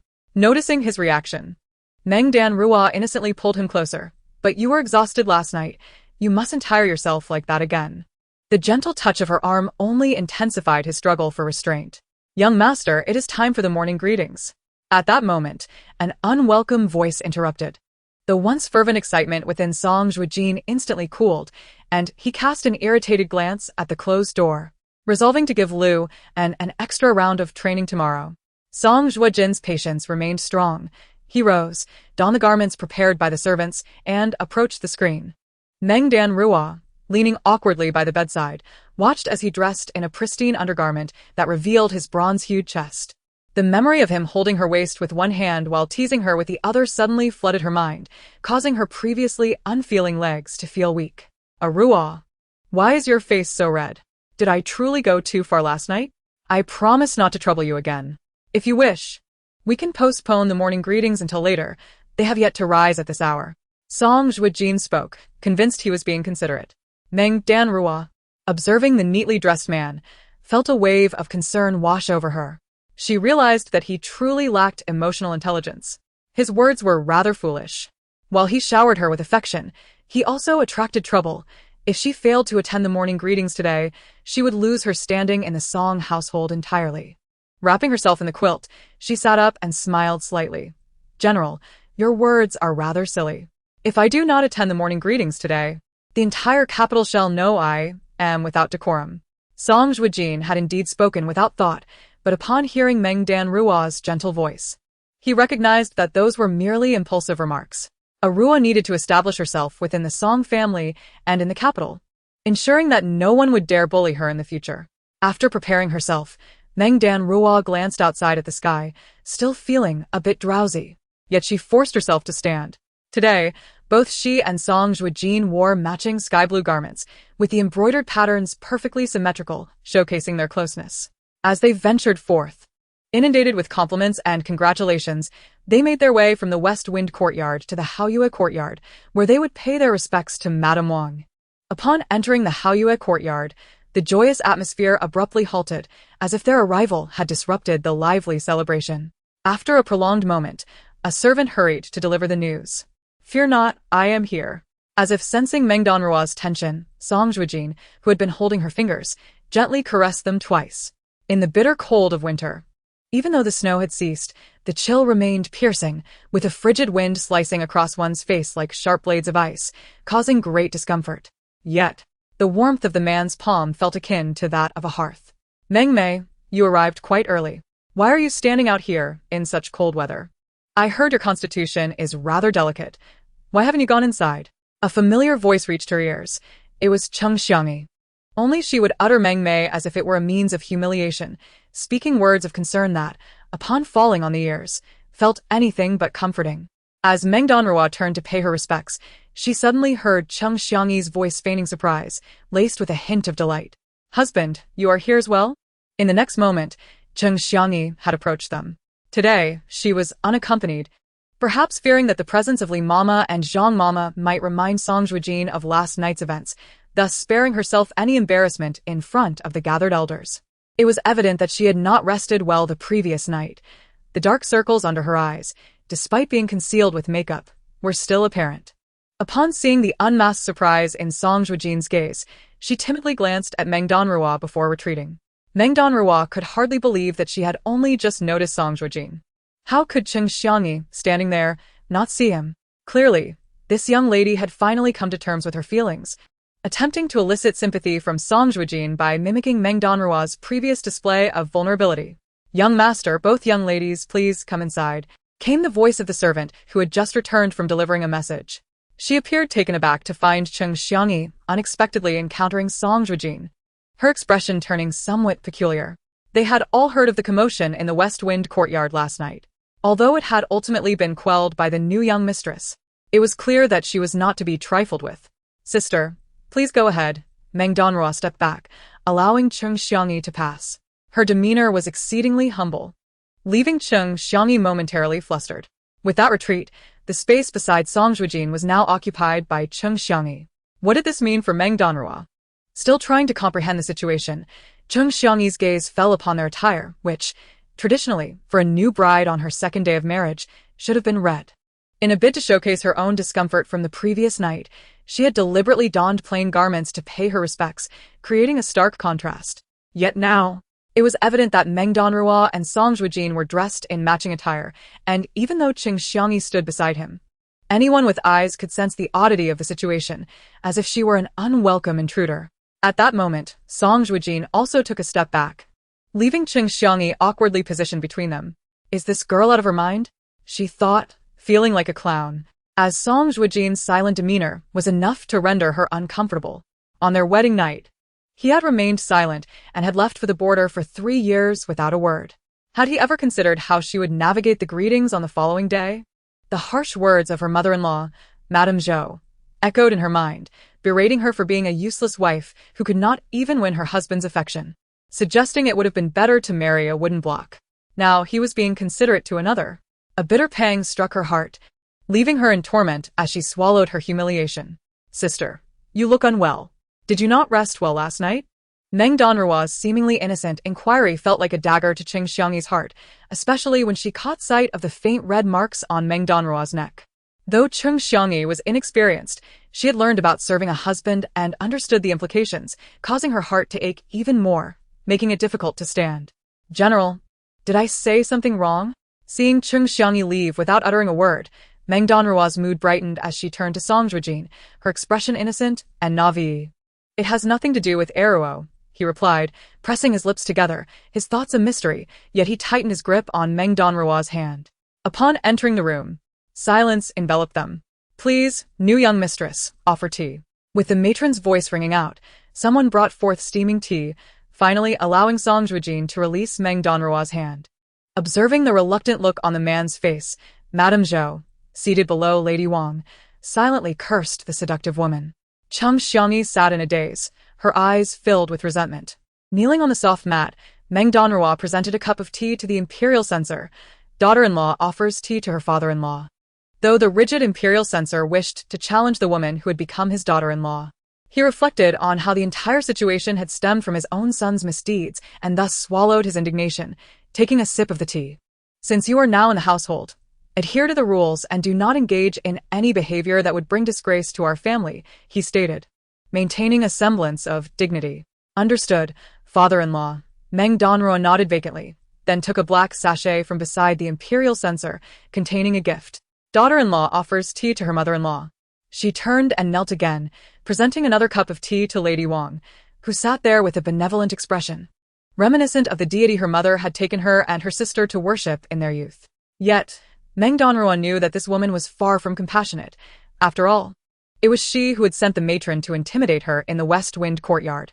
Regardless of who had orchestrated the matron's actions, the source lay with her. Lady Wang had also sought to exert her influence within the West Wind courtyard, arranging for someone to intervene. She was by no means innocent. In the future, learn from Xiangyi about how to conduct yourself. Do not presume upon your husband's affection to behave in an undignified manner. We, the Song family, are not a small household. Do not bring any bad habits from outside into our home. Do you understand? Lady Wang, adhering to custom, began her admonition. Yet, the very first words she spoke caused Meng Danruo to roll her eyes inwardly. Follow Cheng Xiangyi's example in societal conduct? Learn her ways of bullying the weak and oppressing the kind? Or perhaps emulate her having large eyes yet lacking vision? Nevertheless, outwardly, Meng Danruo maintained a compliant demeanor. The entire tea-offering ceremony appeared harmonious, and just when all believed it would continue in such a manner, without incident, the moment arrived for Cheng Xiangyi to present tea to Madame Zhou. Yet, as all eyes turned to her position, they were left dumbfounded. Madame Zhou, who had moments ago been seated, now had one foot outside the door. What are you doing? Hurry back and finish the tea. This matter must come to a close. Do not stir up any more trouble. After years of marriage, Song Yusher could hardly be oblivious to the intentions of Lady Zhou. She simply harbored a disdain for Meng Danruo and sought to publicly humiliate her, relishing in the discomfort she could cause. However, her behavior was utterly inappropriate, as even her beloved son wore a grim expression, clearly displeased. Before my arrival, Sister Wang had merely informed me of a discussion, without any mention of refreshments. My lord, you are aware that my health has always been delicate. It would be prudent to forego tea this early in the morning. With that, Lady Zhou exited, disregarding everyone's feelings. The others in the room displayed a range of expressions, caught off guard by such blatant disrespect. They assumed that the newlywed bride, who had to be carried to the wedding hall by her husband, would surely be overwhelmed by the situation. Yet, Meng Danruo maintained her usual innocent demeanor. Sister, Mother did not intend to offend. She is simply grappling with her own feelings. Let us allow her some time to calm down. Everyone knows that Mother has a generous heart. Later, I shall take you to personally apologize to her. She will surely forgive you. Cheng Xiangyi's eyes briefly sparkled with delight. Her mother-in-law's impatient nature was well known. While others might feign decorum for the sake of appearances today, she would never engage in such pretense. The prior discontent evaporated for Cheng Xiangyi, as this minor incident resolved her internal imbalance. Even if Song Zhuojin currently held no affection for her, there were many who would not wish for Meng Danruo to thrive in the Song household. As Cheng Xiangyi's words fell, a wave of mocking laughter erupted around them, leaving an uncomfortable sensation in the air. Everyone was eagerly awaiting Meng Danruo's misfortune, including the esteemed Lady Wang and Song Yushe. Song Zhuojin furrowed his brow, already on the verge of anger. If any dared to utter a disparaging remark, he would not hold back. Did not my lady just claim her delicate constitution prevented her from drinking tea? Is it then my fault that I have displeased her? Meng Danruo raised her gaze to encompass the room, her earlier sharpness entirely absent. Her demeanor was beguilingly deceptive. Did she truly believe her charade? Was she oblivious to the fact that Lady Zhou had nearly pointed a finger at her in outrage, deeming her unworthy of offering tea? Indeed.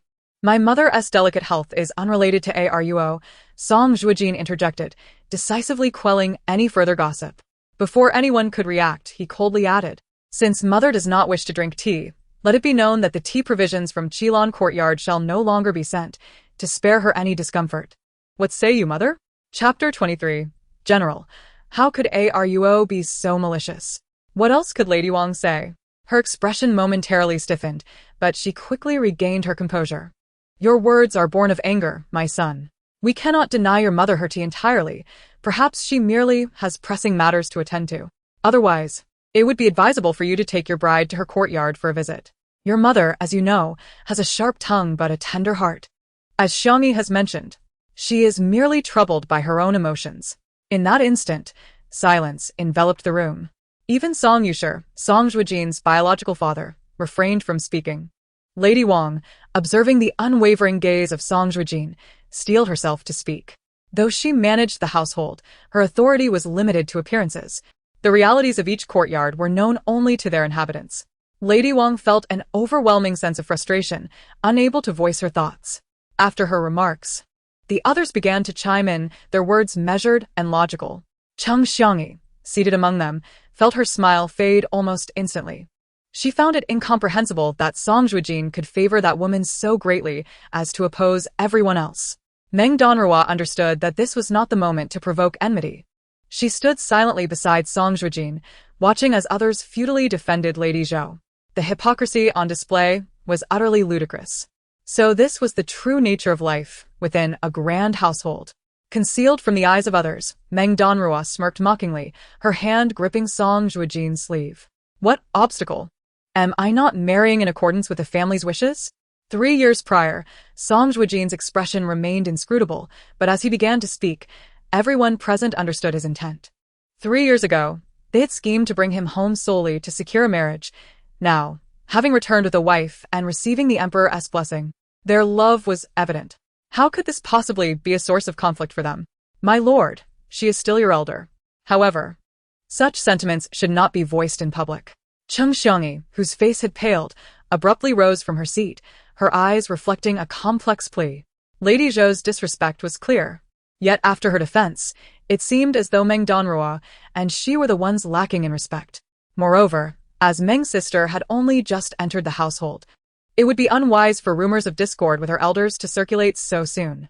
A husband should consider his wife's reputation, should he not? As Cheng Xiangyi uttered these words, she bit her lip. She was determined to shift the blame onto Meng Danruo, who was the root of the issue. Yet it seemed unjust that she remained aloof while Song Zhuojin bore the brunt of the confrontation.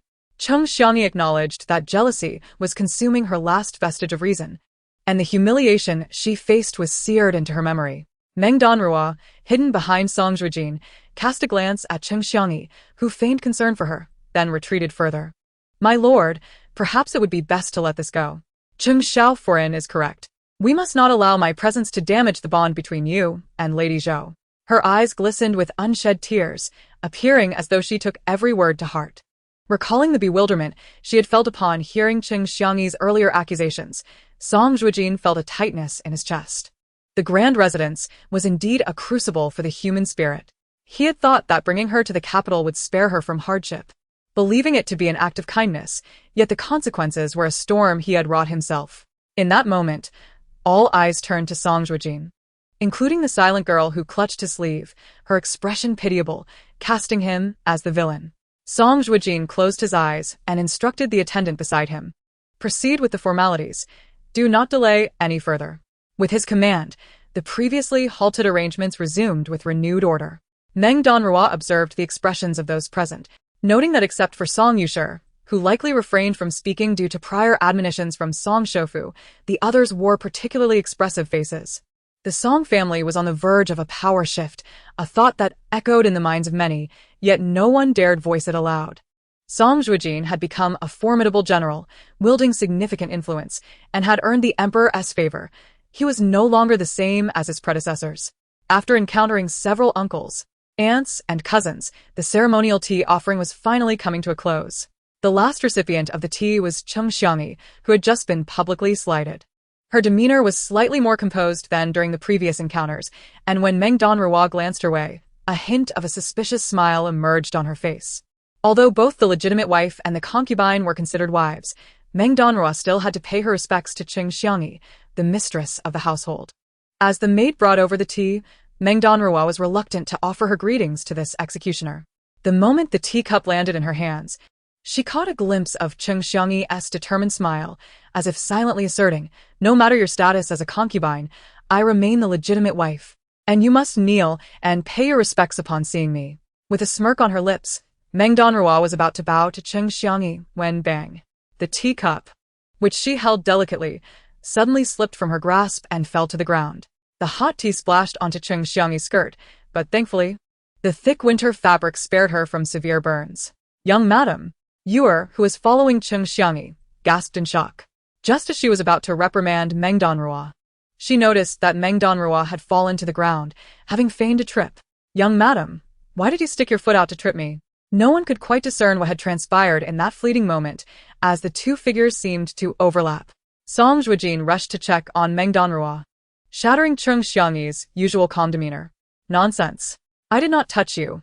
How could I possibly trip you?" Her frantic defense was quite amusing. Meng Danruo, covering her face, wept in Song Zhuojin's embrace, her words barely coherent, yet clearly conveying her rebuttal.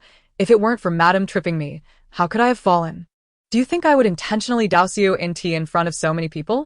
After saying this, she looked up at Song Zhuojin with tear-filled eyes, sobbing uncontrollably.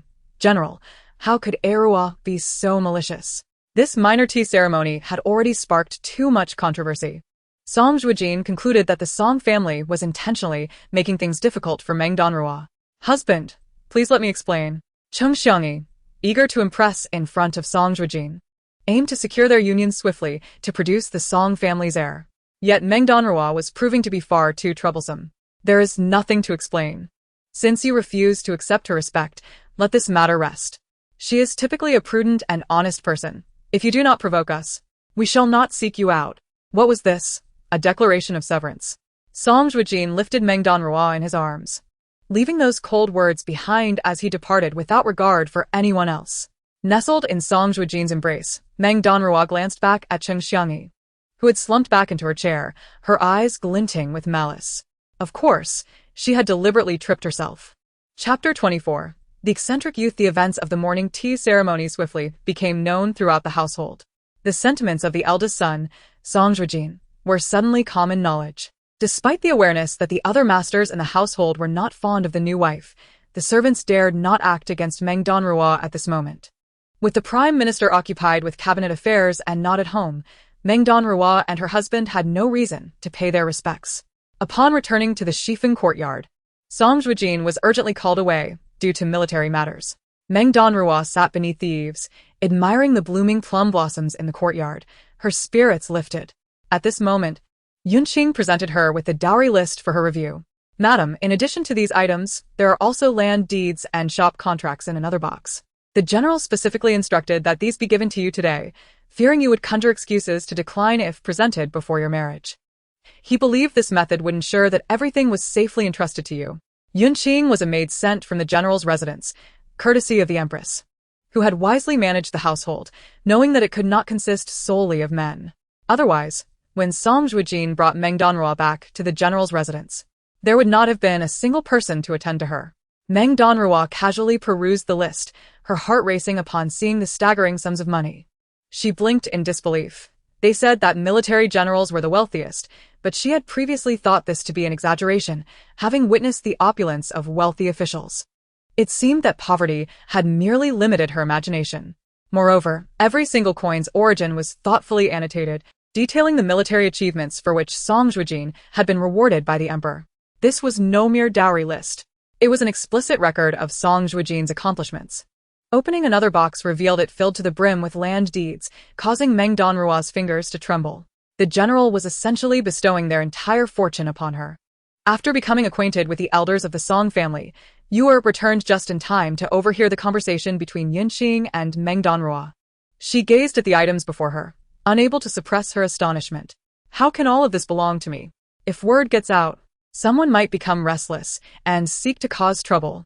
Perhaps the entire Song family was not in one of these possessions, and when Song Jia had married Qing Xiangyi, the offerings may have even exceeded what Meng Danruo now held. Yet these treasures were earned by Song Zhuojin himself. She was his wife, and so was Qing Xiangyi. To claim them all for herself would surely invite scandal. Dear sister-in-law, you worry too much. A stranger's youthful voice suddenly broke the air, startling Meng Danruo from her reverie. Yunqing and Yu were equally astonished that a stranger could penetrate their layers of protection without a report. The trio's gazes turned toward the entrance, but the previously empty doorway remained devoid of a figure. Where had the voice come from? Meng Danruo stood alert, her eyes wide with suspicion. Elder brother earns money to spend on his beloved. You need only accept it. If any trouble arises, you can simply attribute it to my elder brother. There is no need to be concerned about certain individuals or matters, for my brother desires only you as his wife. The voice echoed again, and Yu, finally realizing the source of the disturbance, rushed to a nearby spot. Sister, I found where the voice is coming from. Her tone bore an unusual edge. She had been observing closely, and this mysterious voice had startled Meng Danruo to the point where she nearly dropped the list. Clearly frightened by the intruder, Meng Danruo and Yunqing followed Yu's gaze, and within a breath, Yu returned, dragging a filthy young boy from around the corner. The young boy appeared to be around 10 years old, and it was impossible to discern which family he belonged to. Meng Danruo had not encountered him since entering the manor. She only recalled him referring to Song Zhuojin as big brother and addressing herself as sister-in-law, which prompted her to connect the dots regarding the information Song Zhuojin had previously shared with her. Within the Song family, there was only one person of such age who called Song Zhuojin big brother. However, upon examining the boy's attire, which even bore patches at the knees, it was evident that the garment, though tattered, must have once been exquisite. A young master of the manor should not have fallen into such disarray. Sister, I believe this fellow harbors ill intentions. Perhaps we should have the guards outside detain him until the general returns to deal with him, Yu said, grinding her teeth as she glared at the boy, a malicious smile creeping onto her lips. No, sister-in-law, I am not a bad person, the boy stammered, retreating a couple of steps, clearly shaken. He seemed to be somewhat frail, as his lips began to pale and his breath quickened after just a few sentences. If you are not a bad person, then what brings you here? Why not use the proper entrance, instead of crawling through a dog hole? Yu pressed persistently. As she prepared to grab the boy's clothing, Meng Danruo, who had already surmised the boy's identity, quickly signaled Yunqing to restrain Yu. You must be Zhuoying. How did you come to be in such a state? Meng Danruo stepped forward, astonished. The visitor was none other than Song Zhuojin. the second son of the Song family and the younger brother of Song Zhuojin. Until now, Meng Danruo had hesitated to recognize the boy solely due to his shocking appearance. Given his status, he should not be in such a predicament. Even more astonished was Song Zhuojin, who had not anticipated that his sister-in-law would recognize him upon their first encounter. After being identified, Song Zhuojin felt somewhat embarrassed. Sister-in-law. I am relieved that I did not frighten you. I intended to seek my big brother, but they have prevented me from seeing him for some time, which is why I resorted to such measures, he explained, referring to his method of crawling through the dog hole. Yet, compared to Song Zhuojin's unfortunate situation, the act of crawling through a dog hole seemed trivial, as he appeared to have grown accustomed to his current state. Who are you people? This is the West Wind Courtyard. Without the general's or Madame Meng's orders, we cannot allow you to enter, came the sharp reprimand from the guards outside. As Meng Danruo prepared to inquire further about Song Zhuojin, she noticed that the boy had already stepped into their room, lowering his voice to plead with her. A sister-in-law, please do not tell anyone outside that I have been here. Chapter 25. If not, how would you gouge out your eyes? Yunqing. Accompany the young master, and take care of him. Meng Danruo signaled to Yunqing, who promptly followed the boy into the room. Yu, eager to interject, found herself silenced as Meng Danruo gathered her cloak and proceeded toward the door. What is happening here? Upon stepping outside, Meng Danruo was met by a blockade of individuals at the entrance. One after another, they exuded a menacing aura. Even the servants and matrons bore expressions that suggested they were not to be trifled with. Meng Danruo was not overly familiar with Song Zhuojin's younger brother, but she knew that due to Song Zhuojin's years spent on the battlefield, he had little interaction with Song Zhuojin. However, as siblings, Song Zhuojin held great respect for his elder brother, and Song Zhuojin often spoke of him with a hint of fondness. All she knew was that Song Zhuojin was a kind-hearted and gentle child. Yet today, something felt amiss. How could the prestigious Song family allow such a child to care for their only legitimate son? It would surely invite ridicule. Madam, we have come seeking the second young master. Due to his previous misbehavior and lack of diligence in his studies, the master has ordered him to be confined to his quarters, and no one is permitted to release him without his permission. However, today the second young master has been quite disruptive, insisting on meeting his new sister-in-law, and we dared not take matters into our own hands. Which is why he managed to slip out when we were not attentive, explained the head matron, her tone measured and logical. She piled all the blame onto Song Zhuojin. And had Meng Danruo not seen the boy's tattered clothing, she might have been swayed to believe the matron's account, just like anyone else. Standing at the threshold, Meng Danruo regarded the audacious matron with a cold stare, remaining silent even after the matron had finished speaking. Without Meng Danruo's response, the others in the West Wind Courtyard remained equally reticent, creating a tense standoff. The matron's expression darkened. Ever since she began caring for the second young master, she had never been met with such disdain, not even from the head matron Wang or the assistant matron Cheng. Before her stood a mere newcomer, yet she dared to act with such arrogance. Young madam, the second young master is still reflecting on his actions. If the master learns of this, he will surely be displeased. If the second young master comes to your quarters, we hope you will send him back, the matron implored. Her tone now laced with a hint of threat, as she invoked the authority of Song Yusher over Meng Danruo. Meng Danruo's lips curled slightly as she observed the matron, tilting her head and asking, "Let us set aside whether the second young master has arrived at the West Wind Courtyard. I only wish to inquire, are you now attempting to use my father-in-law to intimidate me?" The young woman's voice was soft, akin to a lover's whisper, yet the underlying tone was chilling and oppressive. The general instructed that anyone who dares to offend the young madam is to be dealt with severely. A guard interjected, their voice cutting through the tension like thunder, creating an overwhelming sense of authority. This was the dignity that Song Zhuojin had left for Meng Danruo. I would not dare, the matron quickly acknowledged, realizing that her elder master was indeed a volatile character. While she might look down upon Meng Danruo, she could not afford to provoke Song Zhuojin, and thus, she hastily lowered her head in apology. The matron was reluctant to engage with the West Wind Courtyard, but the consequences of exposing the second young master's situation would mean reckoning not only for herself, but also for her superiors. Gritting her teeth, the matron bowed her head even further. Not daring? Is that so? Then I shall inform you that the second young master is not present in the West Wind Courtyard. So you may return, Meng Danruo declared, fully aware that she needed to wait for Song Zhuojin's return to clarify the situation regarding Song Zhuojin. However, Judging solely by the fierce demeanor of the servants seeking the boy and the filthy state of Song Zhuojin's clothing, it was clear that the reality of the situation was far more complicated than they had let on. The servants indeed watched helplessly as the second young master entered the west wind courtyard. The young mistress should show some understanding towards us maidservants. Yet the old woman still wished to argue. If Meng Danruo were aware that she was merely deceiving herself, it was evident that Song Zhuojin had crawled through a dog hole to enter the west wind courtyard. How could they have witnessed it firsthand? Was the old woman implying that this young mistress was lying? Meng Danruo curled her lips and straightened them, raising an eyebrow as she asked, "Are you suggesting that you wish to search for him inside? Or perhaps you could enlighten me as to which of your eyes saw the second young master enter the west wind courtyard? If you find nothing upon searching, shall I extract your eyeballs?" Such words were shocking. The old woman had not anticipated that the seemingly delicate and malleable new mistress would speak with such fierceness.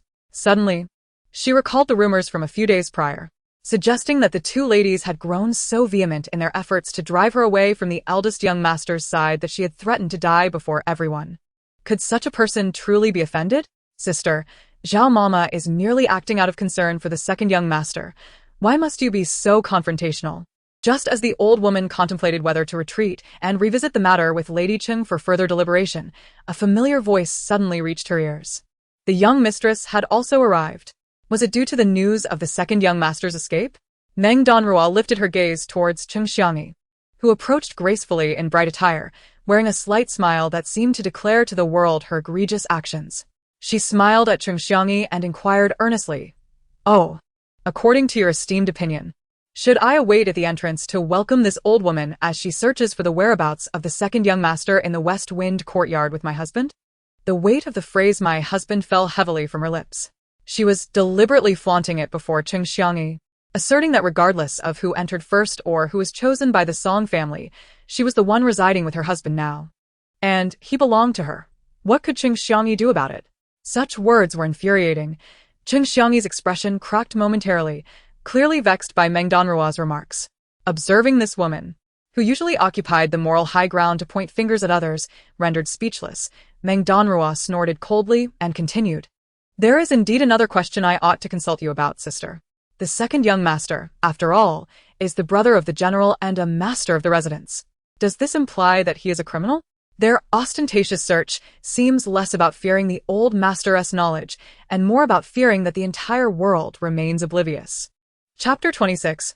Everyone knows she stands behind Song Zhuojin. As the last word fell, Cheng Xiangyi instinctively took a step back, gazing at Meng Danruo as if she had seen a ghost. This fierce woman, who could render anyone speechless with her words, was indeed the same Meng Danruo who, before Song Zhuojin, had barely managed to utter a few words before bursting into tears. She must have been pretending all along. Song Zhuojin had been deceived by her. Cheng Xiangyi screamed internally, but no one could hear her words.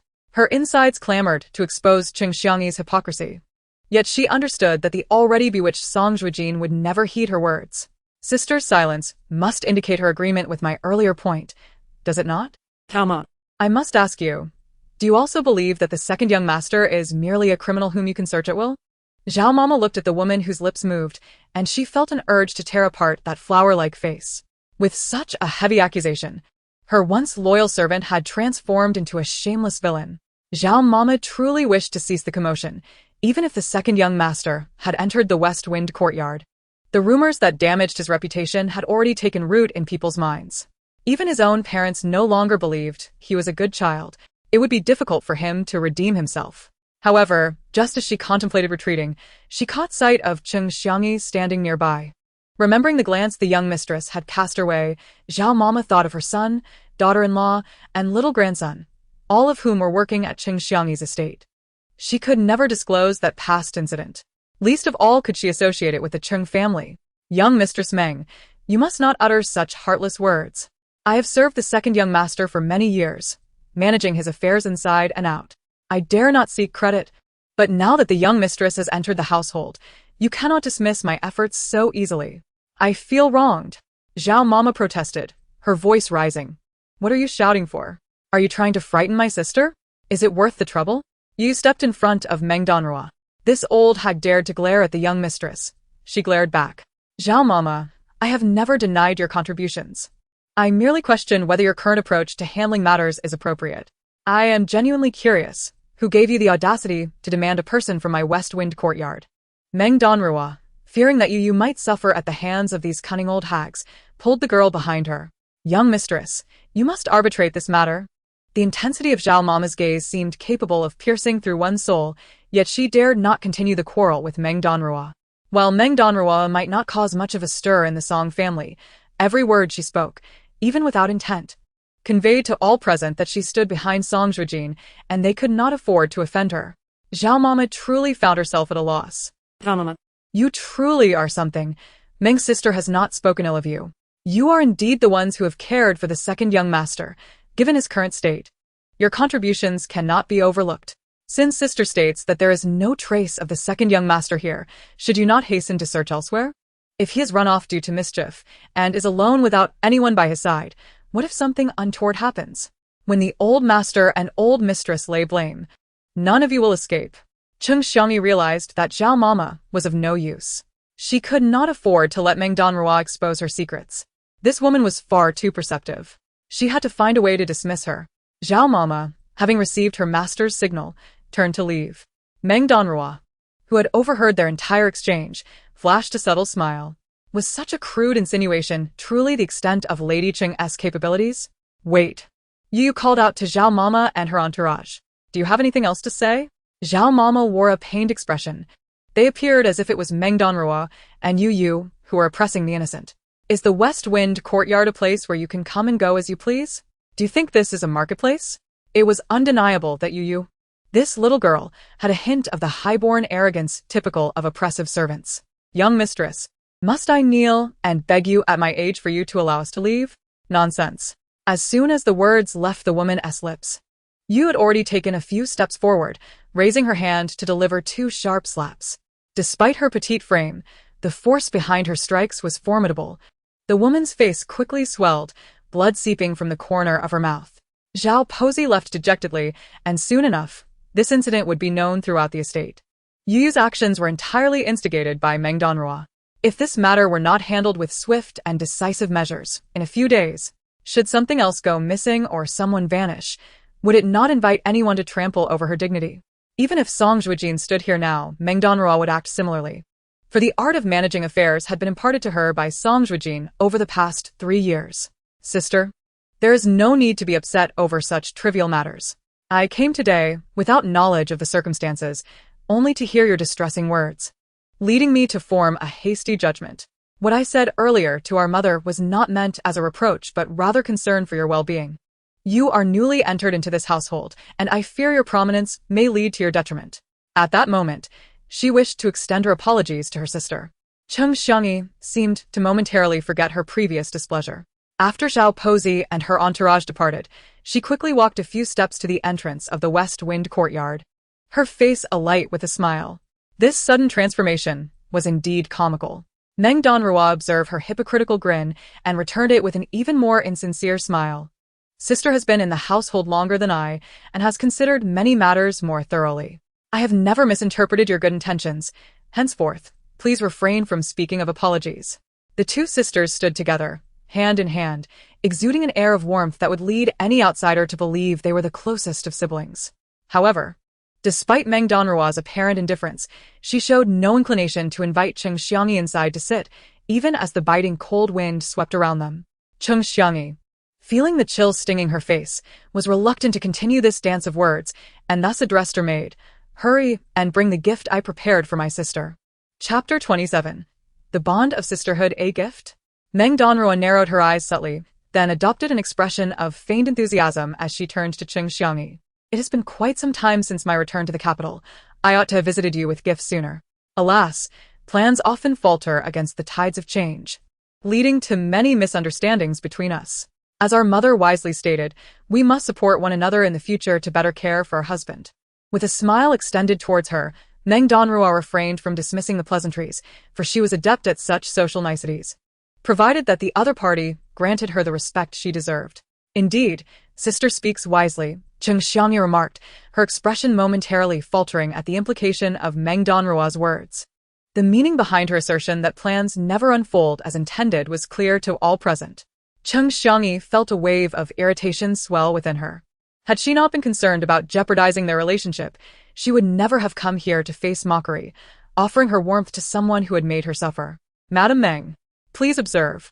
This is an exquisite red agate bracelet crafted by my family's matriarch during her youth for you, said Yu Er, opening the box to reveal the stunning bracelet. Radiant and lustrous. The implication was clear. The gesture was one of sincere goodwill, suggesting that someone of Meng Danruo's background had likely never encountered such luxury, and she should graciously accept the gift without further ado. However, Meng Danruo, having learned unconventional tactics from Song Zhuojin, reacted with unabashed astonishment upon seeing the bracelet, then took a few steps backward in feigned trepidation. Since this is a gift from your grandmother, it should be cherished by you. It would be improper for me to accept it. Meng Danruo gazed into Cheng Xiangyi's eyes, her expression betraying no fear, despite her evident fascination with the bracelet, as she stole glances at it even while professing her disinterest. Cheng Xiangyi smirked inwardly, aware that Meng Danruo had likely never encountered such a fine piece before. Her words were a mere ploy to elicit a response from her. Dear sister, you are indeed beautiful, unmatched in grace. Among the noble ladies of the capital, you would surely rank among the top 3 in beauty. My earlier jealousy was unfounded. I acknowledge my faults. Though the bracelet is precious, it symbolizes my sincere apology. Accept it, so that I may be assured of your forgiveness. Her words were sweetly spoken, particularly as she openly admitted her errors, her demeanor exuding sincerity that could move anyone, if not for the fact that this very person had previously ordered them both into the brothel without a second thought. Perhaps Meng Danruo might have believed her deceitful words. I appreciate your goodwill, sister, Meng Danruo replied. Indeed, I bear some responsibility for the misunderstandings between us. Had I visited you sooner upon entering the household and shown you the respect you deserve, perhaps you would not have misconstrued my intentions. Considering this, I cannot accept the bracelet, as I have nothing to offer you in return. Meng Danruo continued to decline, convinced that Cheng Xiangyi's intentions were far from benevolent. If the bracelet was truly as remarkable as they claimed, their insistence on giving it to her suggested it was indeed suspect. So, you refuse to forgive me? Cheng Xiangyi retorted, her voice steely. If you truly do not wish to accept it, you smash the box. Cheng Xiangyi declared angrily, her face hardening. The things I gift are never to be reclaimed. Though valuable, they pale in comparison to the bond we share as sisters. I refuse to let this mere object mar our relationship.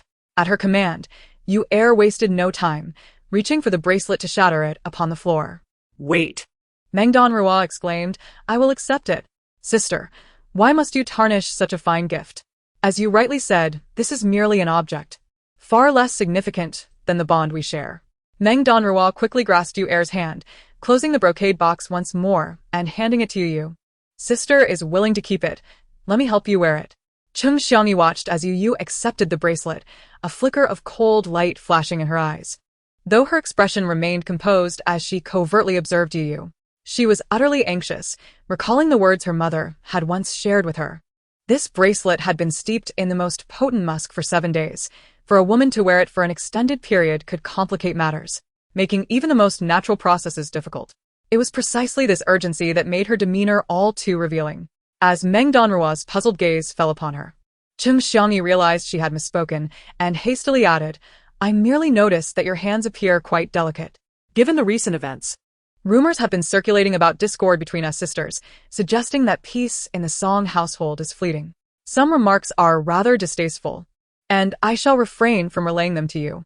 In due time, there will be a banquet in the capital, and I shall introduce you to other ladies of the court while you wear this bracelet. It will serve as a testament to our sisterly bond, dispelling the unfounded gossip. Who could claim that Cheng Xiangyi was an oblivious young lady, unacquainted with the harsh realities of life? She understood the stakes when her interests were at play and was no stranger to the art of self-advocacy. Reflecting on the absurd rumors surrounding her, she found them utterly nonsensical. Meng Danruo, not wanting to tarnish her reputation further, replied, Sister, your intentions are indeed commendable. However, due to my recent health issues, the doctor has advised against wearing any jewelry. It is both burdensome and impractical for attending to the general. Once I recover, I promise to adorn myself for your sake. With the conversation reaching such a critical juncture, Cheng Xiangyi felt it would be peculiar to press her further, leading her to depart with a sense of disappointment. Yet, Recalling Meng Danruo's earlier longing for the bracelet, she knew that it was likely rare for her, and at future gatherings, she would undoubtedly wear it to make a statement. Cheng Xiangyi had no fear of her reluctance to wear it. Chapter 28. Are you afraid of involving me? Upon returning to her quarters, Meng Danruo turned to find Yu Yu wearing an expression that hinted at untold complexities, piquing her curiosity. What is the matter? Yu Yu placed a brocade box on the table, her mouth opening several times as she struggled to articulate the bizarre scene she had witnessed earlier at the door. Meng Danruo regarded her briefly before settling down, and after a prolonged silence, she spoke. I understand your discomfort. Just days ago, we were embroiled in a bitter conflict, and Cheng Xiangyi was practically desperate to mar my visage, yet today, during the morning greetings, she behaved as if we were the closest of sisters. This contradiction is quite perplexing.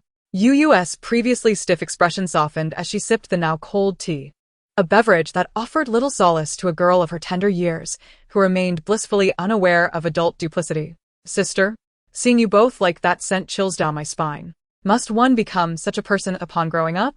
Will I too become like her? Yu Yu harbored a distaste for those who wore masks. Back when she lived in the village with her grandfather, she had assisted a neighbor who insisted on keeping her for dinner despite Yu Yu's protests, only to later boast of her selflessness to others. Yu. Striving for survival is not an act of shame. One must adapt their words to suit their audience. It is the foundation of establishing oneself in this world. I do not encourage you to become duplicitous, but rather to understand the necessity of resilience. Meng Danruo acknowledged her own flaws, admitting that after her family had been slain, she had tirelessly sought out her adversaries, spending 3 years seducing her enemy's husband to attain her current standing. Yet she could firmly declare that she had never engaged in actions that betrayed her conscience. All she did was abide by her survival instincts. Sister, I do not find fault with you. I simply struggle to accept this reality. I grasp the reasoning behind it, yet the truth feels unbearably harsh. If the noble houses are so, is there any genuine affection left in the world? Yu Yu posed the most innocent of inquiries. Meng Danruo shook her head and replied earnestly, I do not know. Perhaps there is, but such encounters are rare. Shifting away from the weighty topic, Yu Yu's gaze fell upon the brocade box. Sister, is there something amiss with this bracelet? Even a child could discern the oddities of the bracelet, while Cheng Xiangyi feigned ignorance. Meng Danruo remained silent, drawing the box closer and opening it slowly. The bracelet, crafted from red jade, gleamed magnificently, revealing no apparent flaws. In time, a doctor could examine it. Meng Danruo didn't even touch the bracelet, suspecting that this so-called treasure might harbor significant issues. Oh dear. Where have Sister Yunxing and that second young master disappeared to? Yu Yu exclaimed, her eyes wide with surprise. The West Wind courtyard was expansive, but the main path led directly to the main residence, and they had been arguing at the entrance for so long that they had failed to notice anything amiss. Who told you there was only one door to the main house? Meng Danruo cast a meaningful glance at Yu Yu. In that moment, she had instructed Yunxing to follow, intending for Song Zhuojin to exit through another door.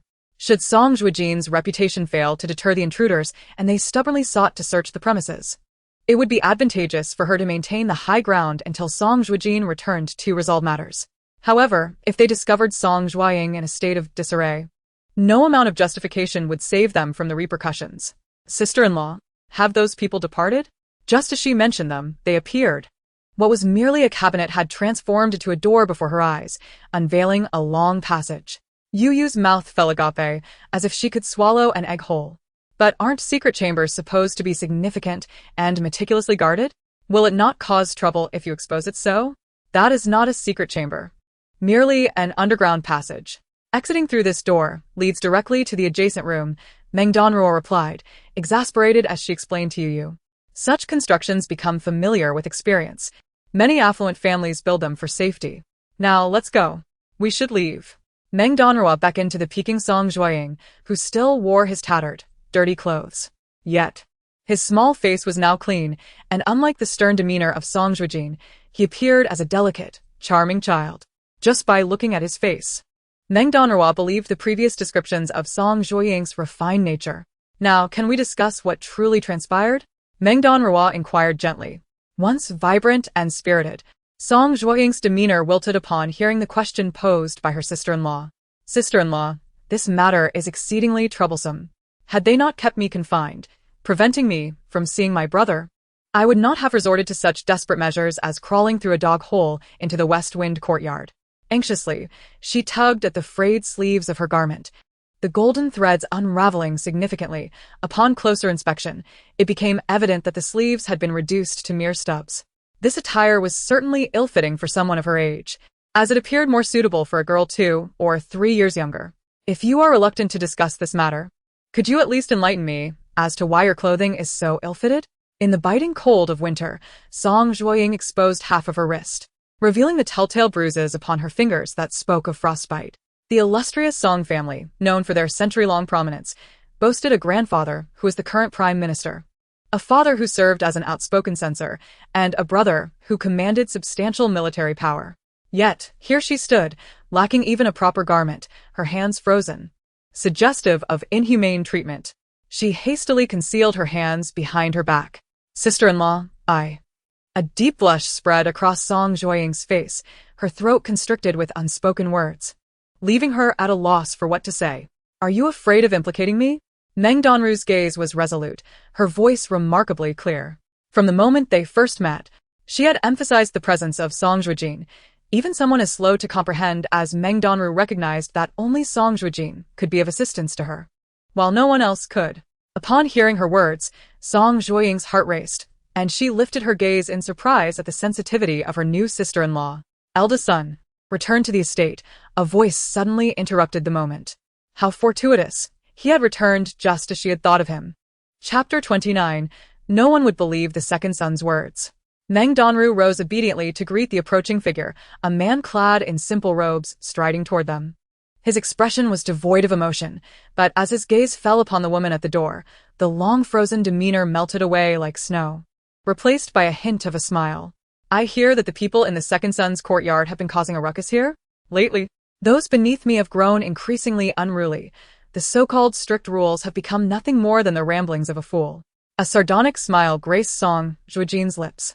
Meng Danruo instinctively took his hand, guiding him into the room. The man's hands were chillingly cold, likely due to his prolonged exposure to the elements. Meng Danruo exhaled softly and began to warm his hands, saying, "It is only natural for them to stir trouble, after all. The second son has indeed come to our residence." She had no intention of concealing the truth. Song Zhuojin did not trust herself. The complexities of the situation were undoubtedly more intricate, and only by confiding in Song Zhuojin could the matter be resolved. After hearing her words, Song Zhuojin blinked rapidly.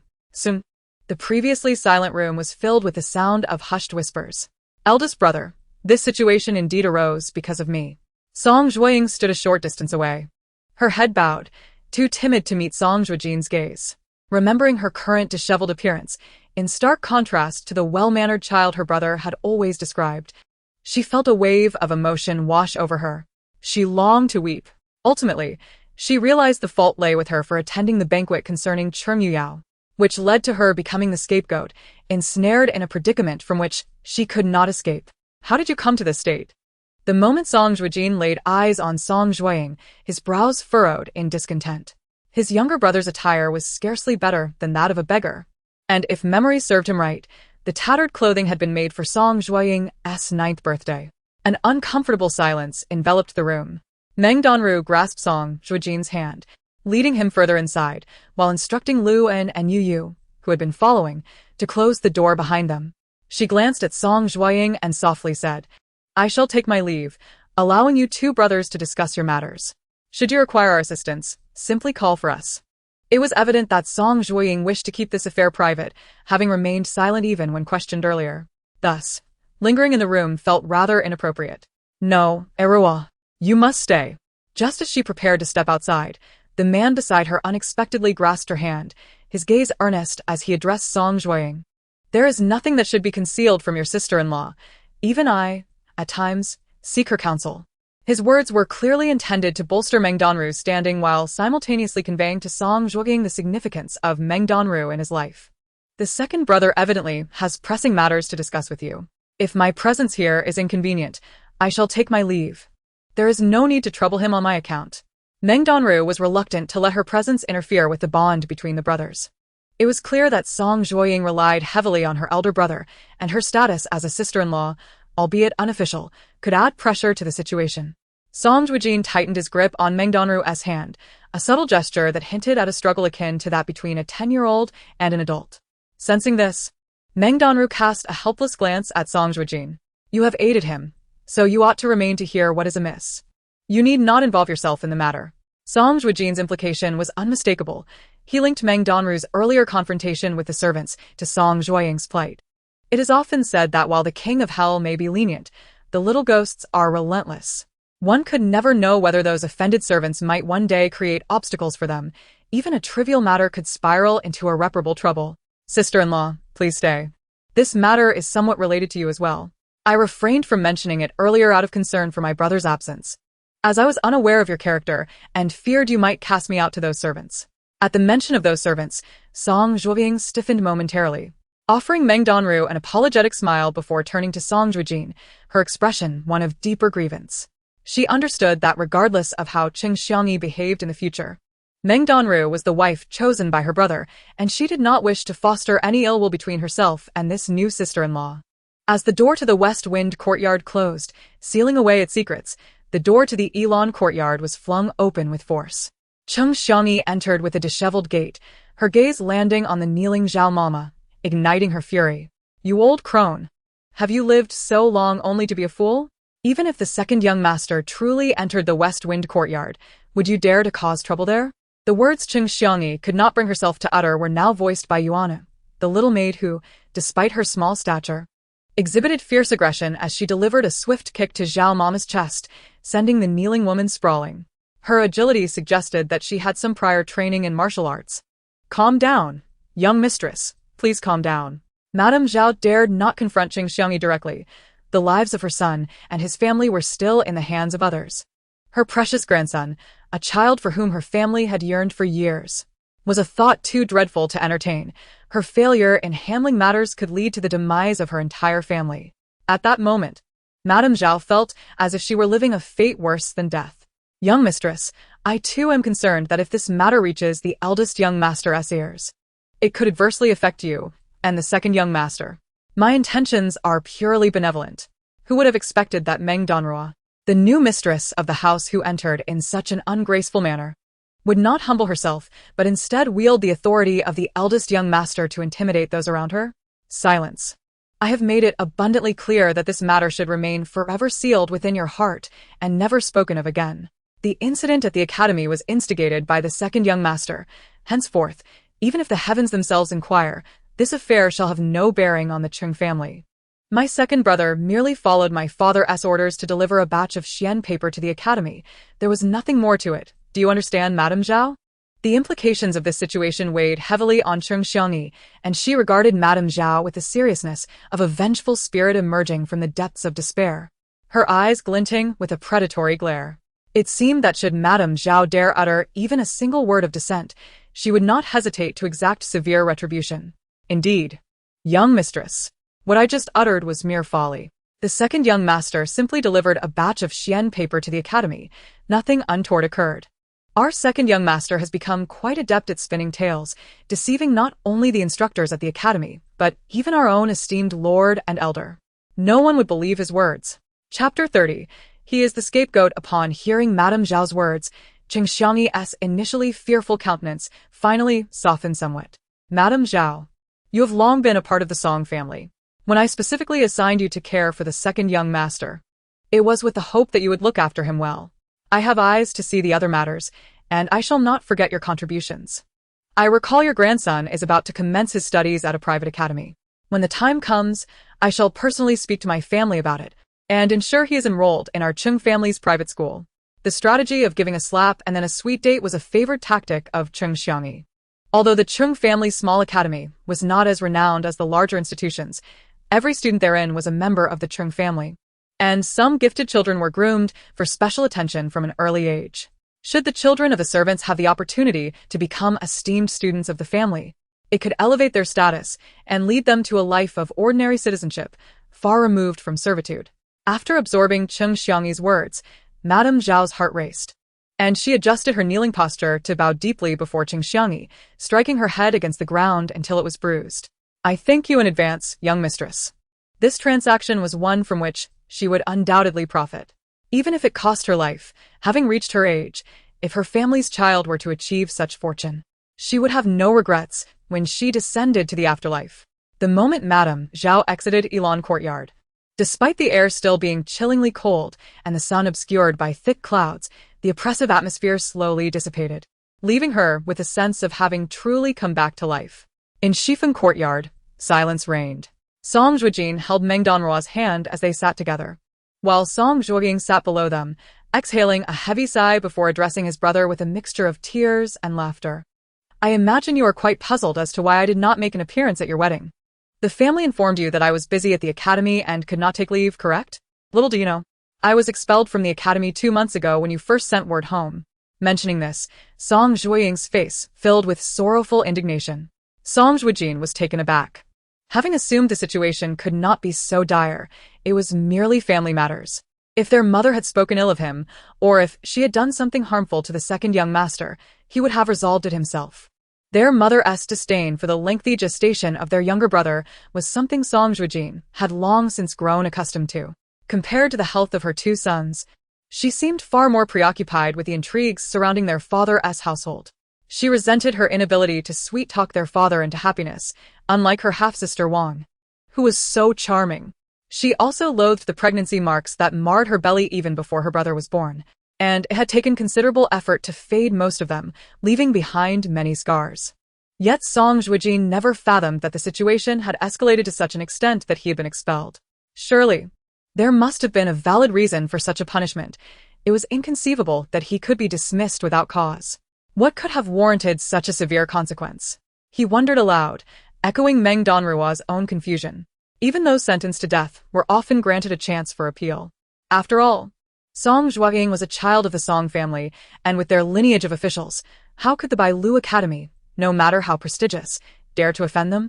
After a prolonged silence, Song Zhuojin finally regained his composure. His eyes were red with suppressed emotion, and the resentment within them was palpable.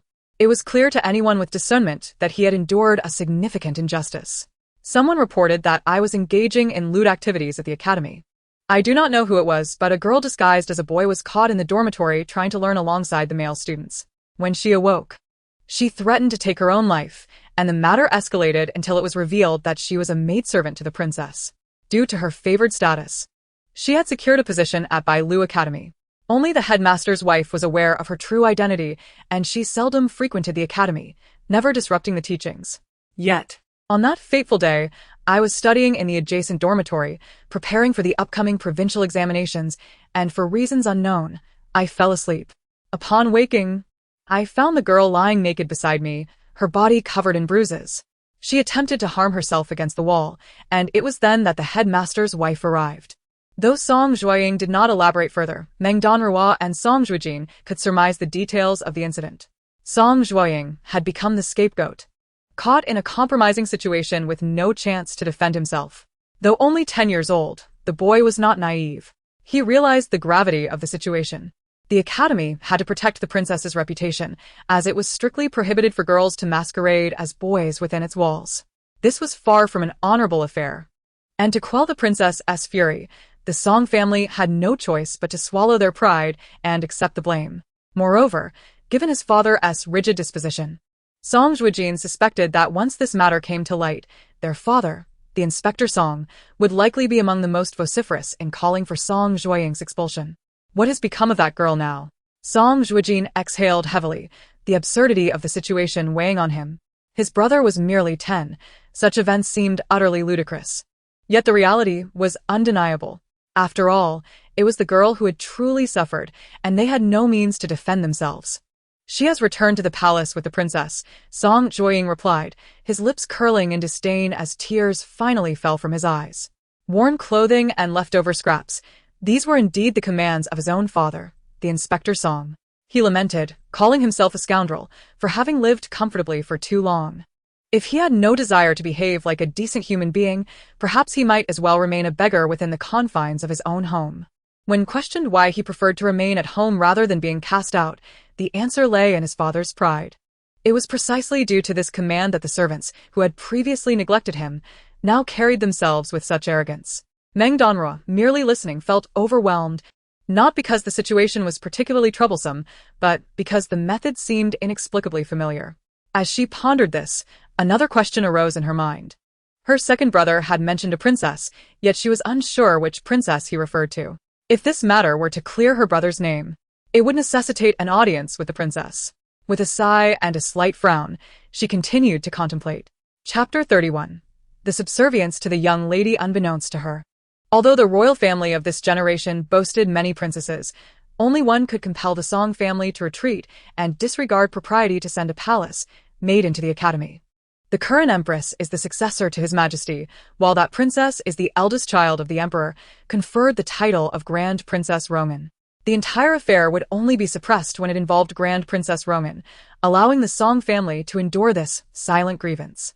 Setting aside the royal secrets, it is worth noting that during the late empress's lifetime, she bore only 2 children, the late crown prince, who met a tragic end due to a wrongful accusation of rebellion, and the surviving Grand Princess Roman. Although there were rumors that the late crown princess was with child when exiled, officially, only Grand Princess Roman remained of the late empress's line. The emperor, out of nostalgia and guilt stemming from the crown prince's fate, showered his remorse upon Grand Princess Roman. Fortunately, there were no outsiders present, and for a moment, Song Zhuojin seemed to open up, for all the world knew him to be a steadfast, loyal minister, a position he attained due to the current emperor's favor, which allowed him to rise to the rank of general in such a scholarly family. However, few were aware that the first person to teach him martial arts during his youth was none other than the late crown prince. The gratitude he felt for that early mentorship was something Song Zhuojin could never repay, especially after the crown prince was unjustly accused of treason. A time when everyone lived in fear, and even his typically outspoken father, the inspector, refrained from drawing attention to himself.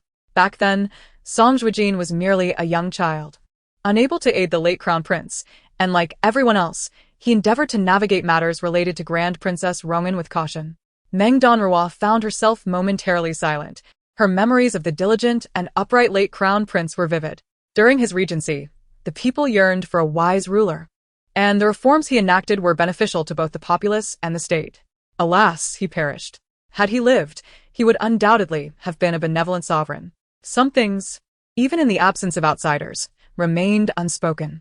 Meng Danruo opened her mouth, ultimately managing to utter just this one sentiment. Song Zhuojin stood nearby, silently shedding tears as he listened to the conversation between his elder brother and sister-in-law. His current plight bore a striking resemblance to that of the late crown prince, both having been unjustly burdened with baseless accusations.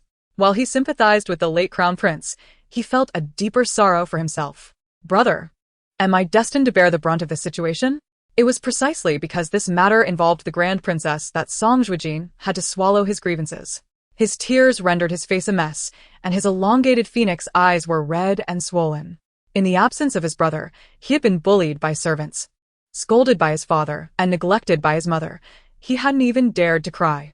After all, he was but a 10-year-old child, and he scarcely understood how to navigate such adult matters. Song Zhuojin sighed, recognizing the difficulty of resolving this issue. If it were to become public knowledge, not only would it tarnish the grand princess's reputation, but it could also hinder his younger brother's future prospects in marriage and career. Do you recall if there was anything unusual happening on the day of the incident? Perhaps someone at home came looking for you, or you caught a whiff of something, or consumed something you ought not to have. Meng Danruo thought deeply, recalling the event at the door vividly. Was it merely a coincidence that Cheng Xiangyi appeared just to deliver that bracelet? Her exchanges with the old maid Zhao had been laden with implications. Initially, Meng Danruo had suspected Zhao of mistreating Song Zhuojin at Cheng Xiangyi's behest, while the household affairs were ostensibly under Madame Wang's purview. Cheng Xiangyi also meddled in matters large and small. Meng Danruo had assumed Cheng Xiangyi was involved in some illicit dealings within Song Zhuojin's quarters, hence her nervousness.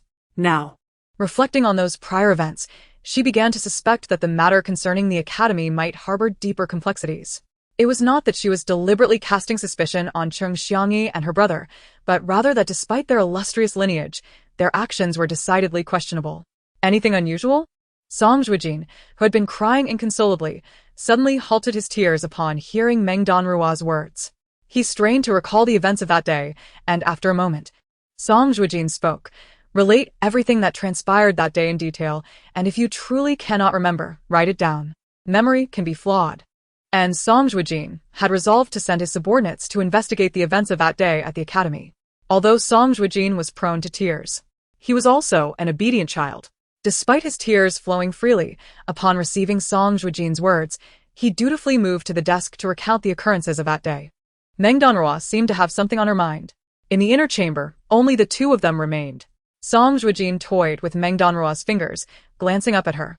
Noticing her furrowed brow, he could not restrain his curiosity. The general was already aware of the earlier incident at the door. Yet there was another circumstance that perhaps his subordinates had not disclosed to him. After some contemplation, Meng Danruo decided it best to share the details of that moment with Song Zhuojin. Ultimately, he would need to address the matter by providing him with more insights now. Perhaps the ensuing investigation into the truth would be easier, allowing for a vindication of Song Zhuojin. Song Zhuojin remained silent, patiently awaiting her words. After years of companionship, he had come to understand some of her idiosyncrasies, such as her tendency to avoid his gaze when feeling anxious or uncertain. Is this matter troubling you, Arua? He was unaware of the truth, and thus refrained from disrupting her thoughts.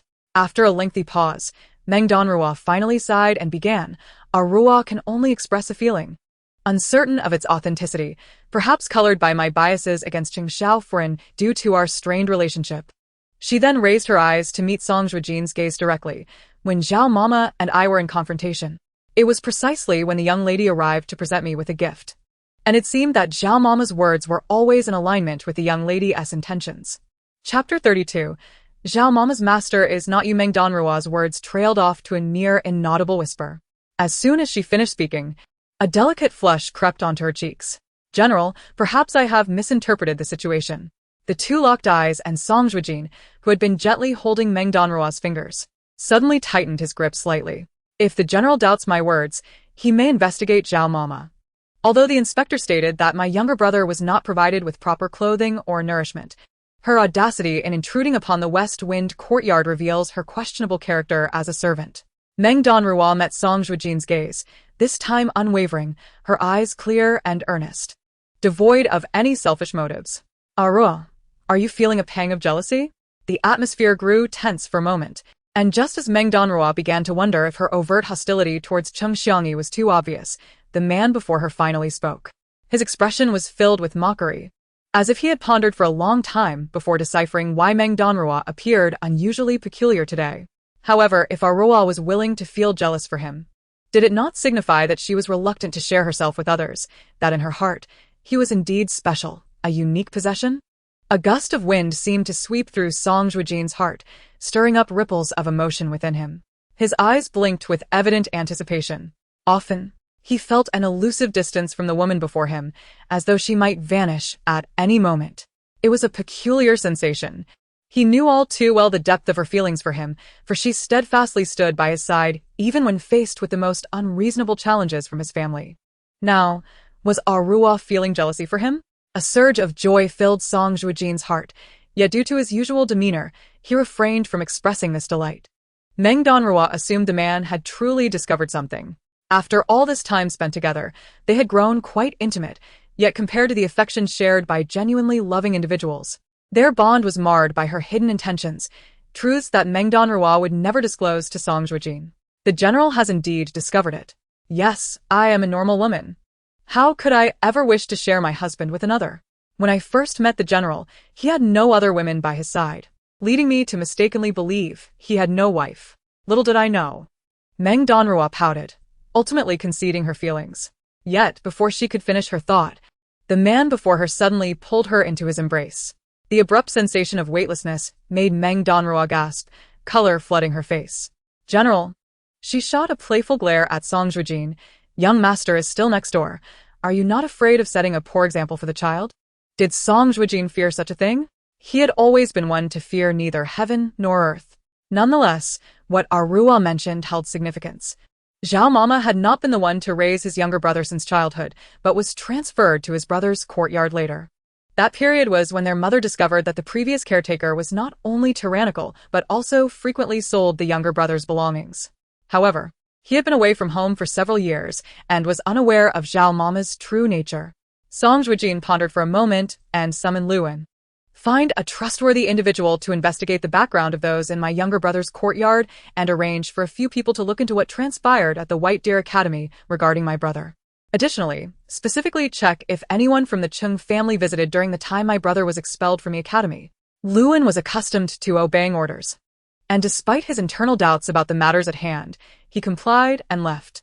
At this moment, Song Zhuojin meticulously documented the events that had transpired that day, 3 pages of neat and elegant handwriting, clearly indicative of the considerable effort he had invested in mastering the art of calligraphy during his early studies. Meng Danruo seized the opportunity to glance at the pages. From the very beginning, every detail was meticulously recorded, from the time he rose to wash up to when he conversed with various individuals. She could not help but look up at the seemingly pitiful Song Zhuojin, realizing that despite his young age, his memory was remarkably sharp. You wrote here that before heading to the study at noon, you had a bowl of sweet soup? I recall you never had the habit of drinking sweet soup after a midday rest. As a child, you detested it. What has changed? Song Zhuojin pointed to the still-drying ink on the paper without lifting his gaze, yet the weight of his scrutiny bore down heavily on Song Zhuojin.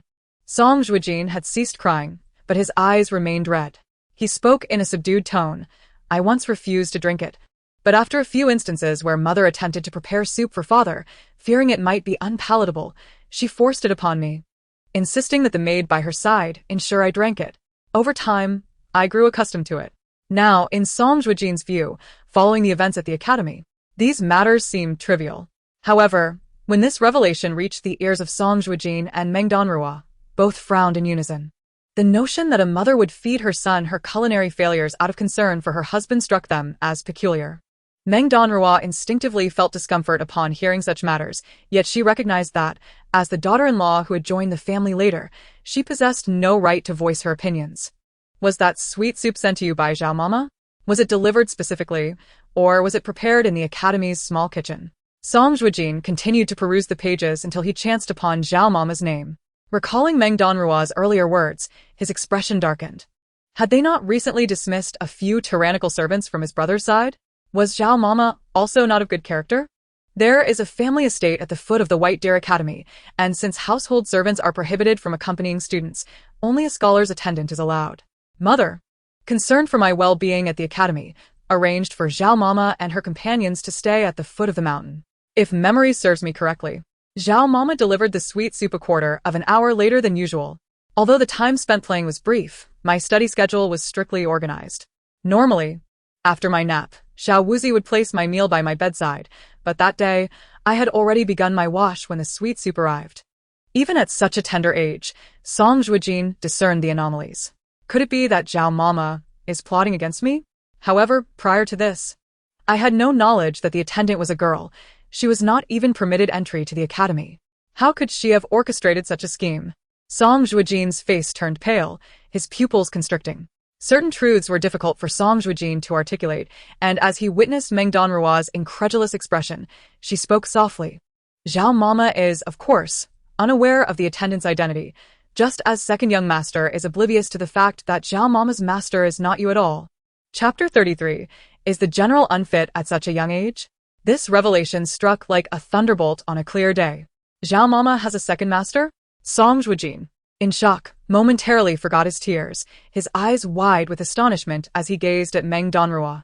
As the second son pondered, he recalled that after the matrons who had once cared for him were dismissed by Lady Wang, where did Grandma Zhao come from? She was not a native of the household. Such information had already been gathered by Meng Danruo before entering the manor, albeit not in great detail due to concerns about being discovered by the Song family. At that time, the vile servant had been dealt with by his mother, who, disinterested in his affairs, left him to the care of the people arranged by Sister Chung, as his elder sister had her own matters to attend to, and his mother was more concerned about his sister's safety. Even if Grandma Zhao's true master was Sister Chung, he bore no enmity towards her. Why would she wish him harm in this matter?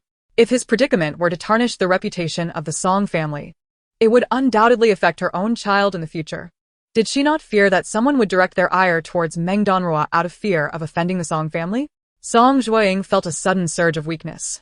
It was unfathomable that someone he had never suspected would be thrust before him as the one who had conspired against him. How could he believe this to be the truth? Thus, further investigation was required.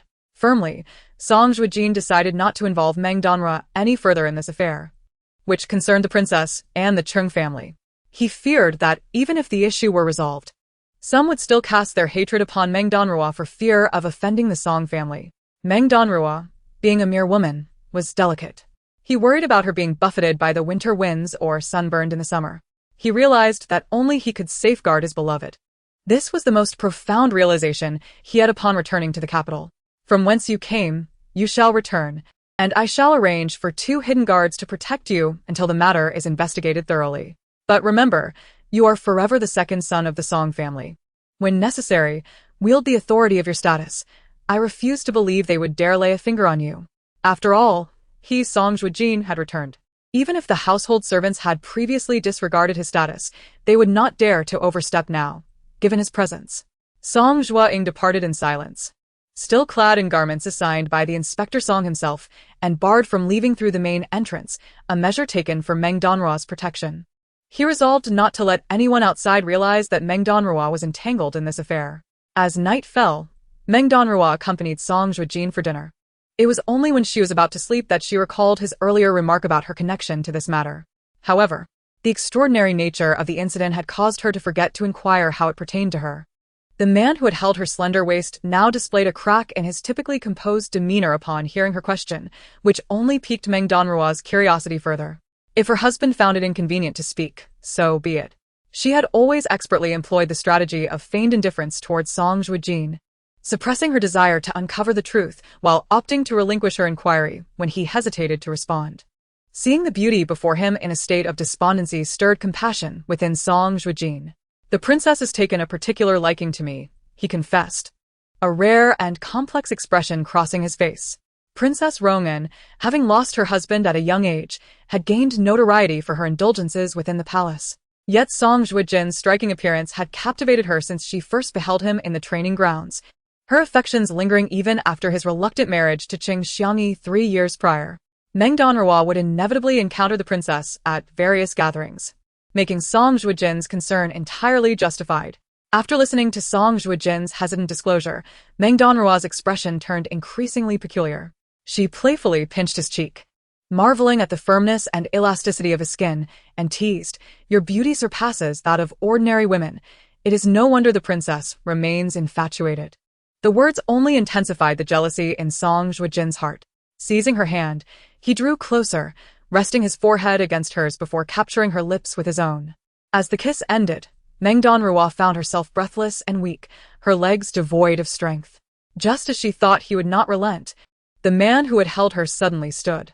What is he doing? She wondered, catching a glimpse of something firm beneath his garments. Was he unable to perform due to his youth? As Meng Danruo's thoughts wandered, he had already stepped behind a screen, returning with a vermilion box. What is this? She asked, confusion etched on her face. He quickly settled beside her on the bed and urged, "Open it." He then pushed the box toward her, holding the cool box. She placed it on her lap, for support. With a crisp sound, she opened it, and the room, once dim, was suddenly illuminated by a dazzling array of jewels. She was momentarily stunned, recalling the lengthy dowry list she had seen earlier. How could he possess so much wealth? Among the treasures were 4 rare night pearls. A remarkable find, considering that only 8 had been presented to the emperor from the East Sea Islands in recent years. General, this. Meng Danruo gazed innocently at Song Zhuojin, momentarily at a loss for words. "This is an apology," he replied, maintaining a calm demeanor, though a hint of amusement danced in his typically stern expression as she had opened the box. An apology? She recalled the events of their wedding night, realizing that his late return from the palace was due to his seeking reparations. A flicker of solace washed over her. When she met his gaze again, her eyes were brimming with tears. Song Zhuojin set the box aside, still feeling that he had wronged her. "Arua. Those of noble birth are always concerned with their reputation. I initially intended for them to come apologize in person, but the number of people involved was overwhelming. The mastermind, Cheng Yuyao, was not apprehended immediately, and even though Qing Xiangyi's guilt became apparent, my father managed to suppress the matter. I have wronged you in this situation, and I vow to seek restitution for you in the future." He gently wiped her tears away, his heart aching for her. "General, you are too good to Arua. I never imagined that you would stand up for me in such a situation yesterday." I thought under those circumstances you would say to me like everyone else that it was a day of great joy, and I should simply endure it. Meng Danruo could no longer contain her tears. Chapter 34. Waiting for Cheng Yuyao's fall from grace. The sound of the woman's weeping pierced his heart like 1,000 needles. Song Zhuojin merely held her tightly in his embrace, and all the words he wished to express at that moment condensed into a single sigh. How could I allow a Ruo to swallow her indignation in silence? In the main hall of the West Wind courtyard, the candlelight flickered as water was called for 3 times. In stark contrast to the harmony of this side, the atmosphere in the main courtyard of the Yun family was thick with tension, and no one dared to speak loudly at this time. What business do you have provoking that calamity at the Song family? For the enchantress he brought back from the frontier. He dares to argue with his own father and even threatens to divide the family. That fellow may seem the most outstanding among your generation, but the reckless things he did when he was younger are beyond the measure of 10 of you. The older man sharply rebuked the young master kneeling beneath him, and had it not been for the woman beside him holding him back, he would have struck the young master with a feather duster in his hand. Father, we did not wish for this to happen. It was Cheng Yuyao. He said that Song Zhuojin's newlywed wife was like a weeping willow, motionless and on the verge of tears.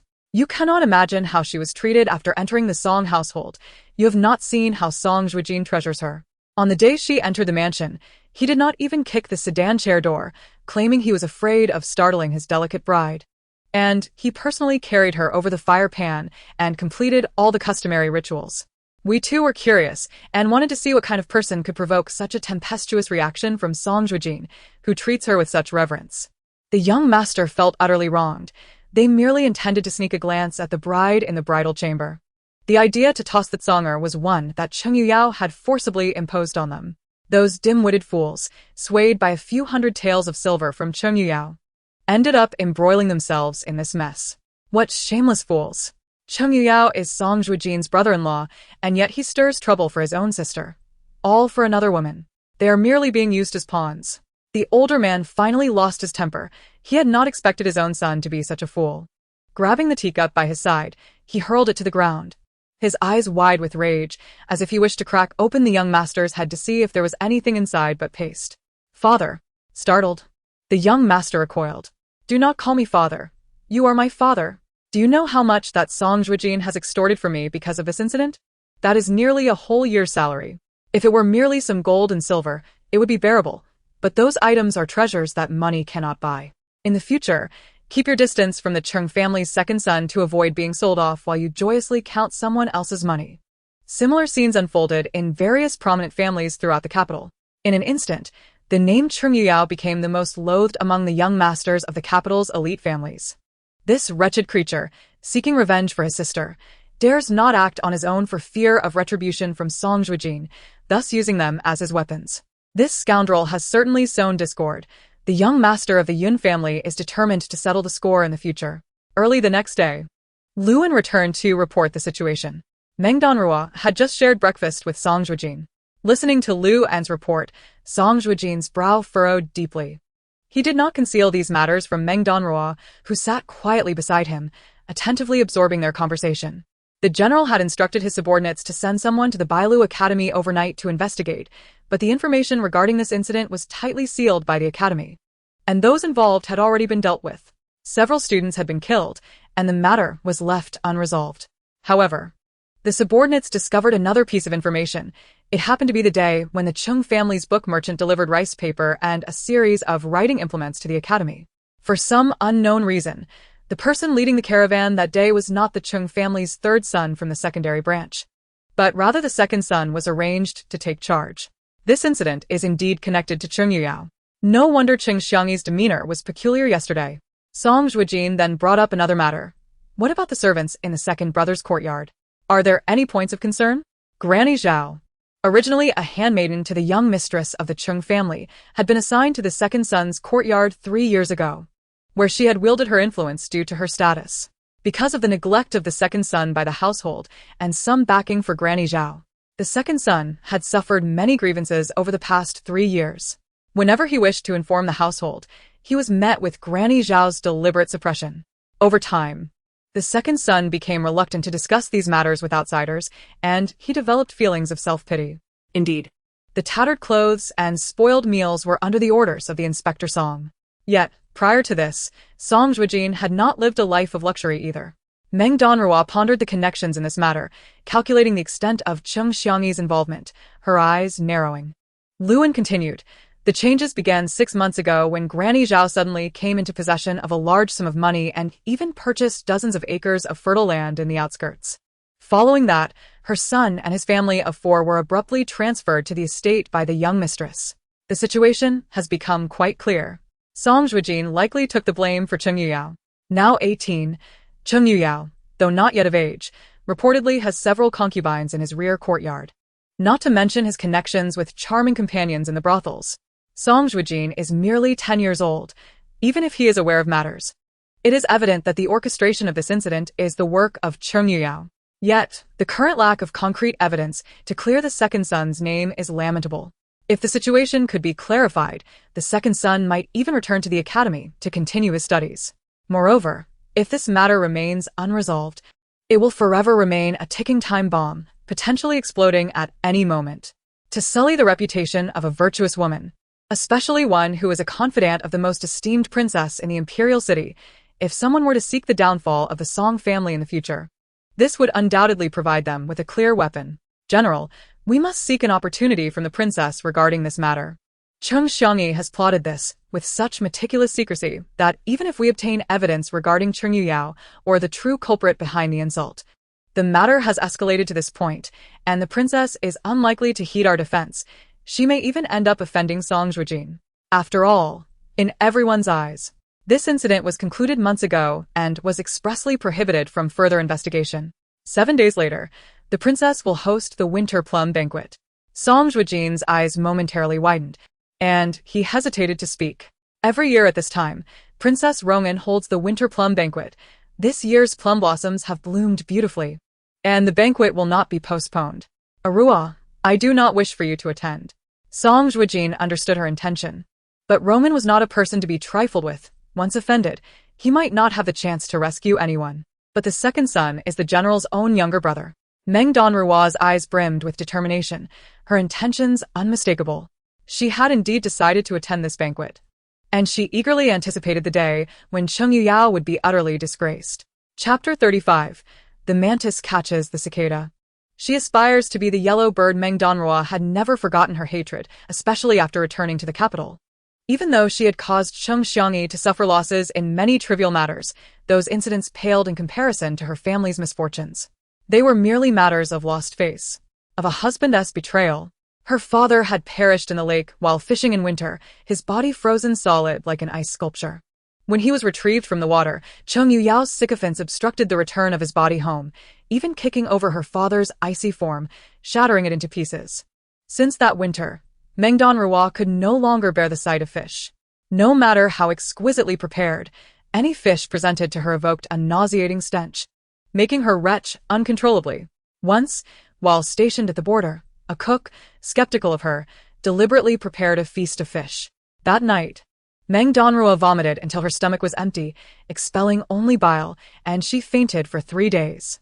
Her fear was not of fish per se, but of the memories associated with them, things she had once dismissed, which ultimately wielded the power to claim her father's life. The following days passed relatively peacefully. The bracelet that Cheng Xiangyi had personally delivered had already been examined by a physician. She was willing to invest in it. The bracelet, soaked in the most potent musk, had never been touched by anyone around her, as she had never believed Cheng Xiangyi could possess good intentions.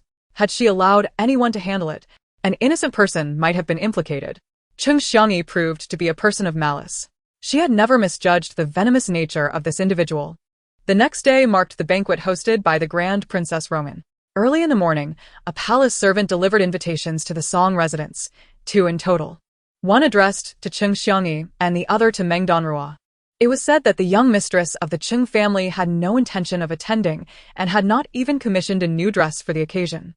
However, this year, the palace had sent 2 invitations instead of 1, as in previous years. In the corridor, 2 maidservants were gossiping while carrying items inside. I suspect the princess's residence is worried about which of us 2 ladies might decline, hence the 2 invitations.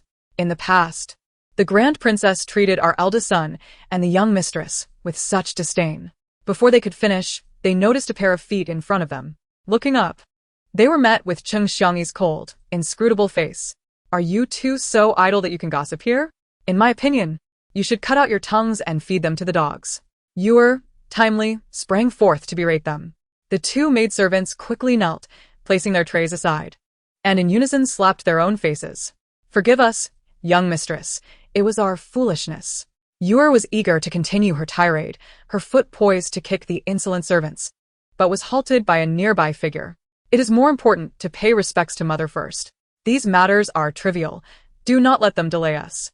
Cheng Xiangyi remained composed. Upon hearing this, the two maidservants bowed repeatedly in gratitude. Yuer followed closely behind Cheng Xiangyi, fuming. Young mistress, you are too kind, allowing even the most insignificant to flaunt their authority before you. Today, just because the Grand Princess Rongin sent 2 invitations, people are already speculating.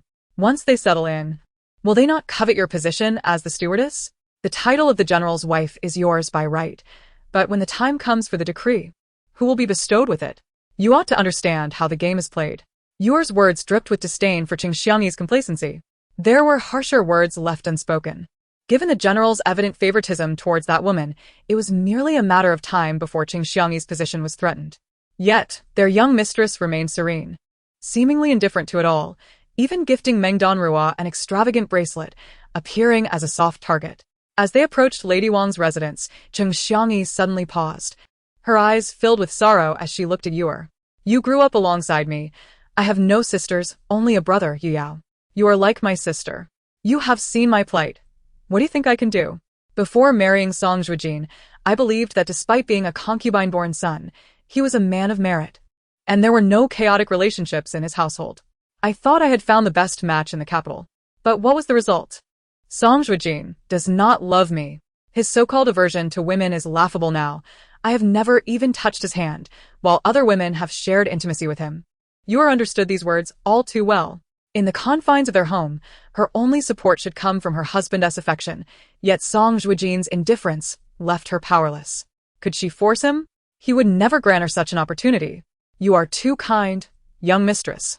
Perhaps attending the Grand Princess's banquet is an opportune moment. Just as those two gossips suggested, our general was once regarded as the Grand Princess's possession. When you first entered the residence, she made it difficult for you at every banquet. It was only later that she recognized the general's genuine affection for you. The Grand Princess still harbors feelings for him. Otherwise, the matter concerning the second son would not have been resolved so easily. You are wise, young mistress. You should understand the tactics of the mantis and the cicada. Yuer coaxed Cheng Xiangyi. The woman, who had appeared somewhat dazed, finally seemed to find her resolve, gripping Yuer's hand with such force that her wrist turned red once Yuer released her. You are right. The mantis catches the cicada, while the yellow bird waits in the shadows. Cheng Xiangyi murmured, her gaze gradually hardening. Moreover, even if the day's events were to come to light, the scheme was not of her design, nor was she the one to execute it. Should Song Zhuojin go mad and attempt to place the blame on her, he would find no evidence. Chapter 36. Unspoken in the West Wind courtyard, Meng Danruo leisurely admired the new garments presented to her, unaware that plans had already been set in motion to make her the prey at the princess's banquet the next day. Days passed without incident. Even Song Zhuojin had been summoned by Song Zhuojin under the pretense of concern for his younger brother, sending 2 more seasoned matrons to instruct him in propriety. Song Yusher was already immensely furious with his second son for his reckless actions, wishing he could strangle him. With the intervention of Song Zhuojin, he thought that since only a few people knew about that day's incident, and believing that the relationship between the Song brothers was far from harmonious, he was pleased to agree, thinking that Song Zhuojin would never personally inform Song Zhuojin about this matter. These 2 matrons were indeed from the palace, and Zhao Momo immediately lost her confidence. Although Song Zhuojin was still under house arrest, her provisions had returned to their previous state. Meng Danruo, overhearing the 2 shadow guards complaining about Zhao Momo's treatment of the second young master, sighed silently. She instructed for 2 warm winter garments to be made for him, intending to send them whenever Song Zhuojin found the time.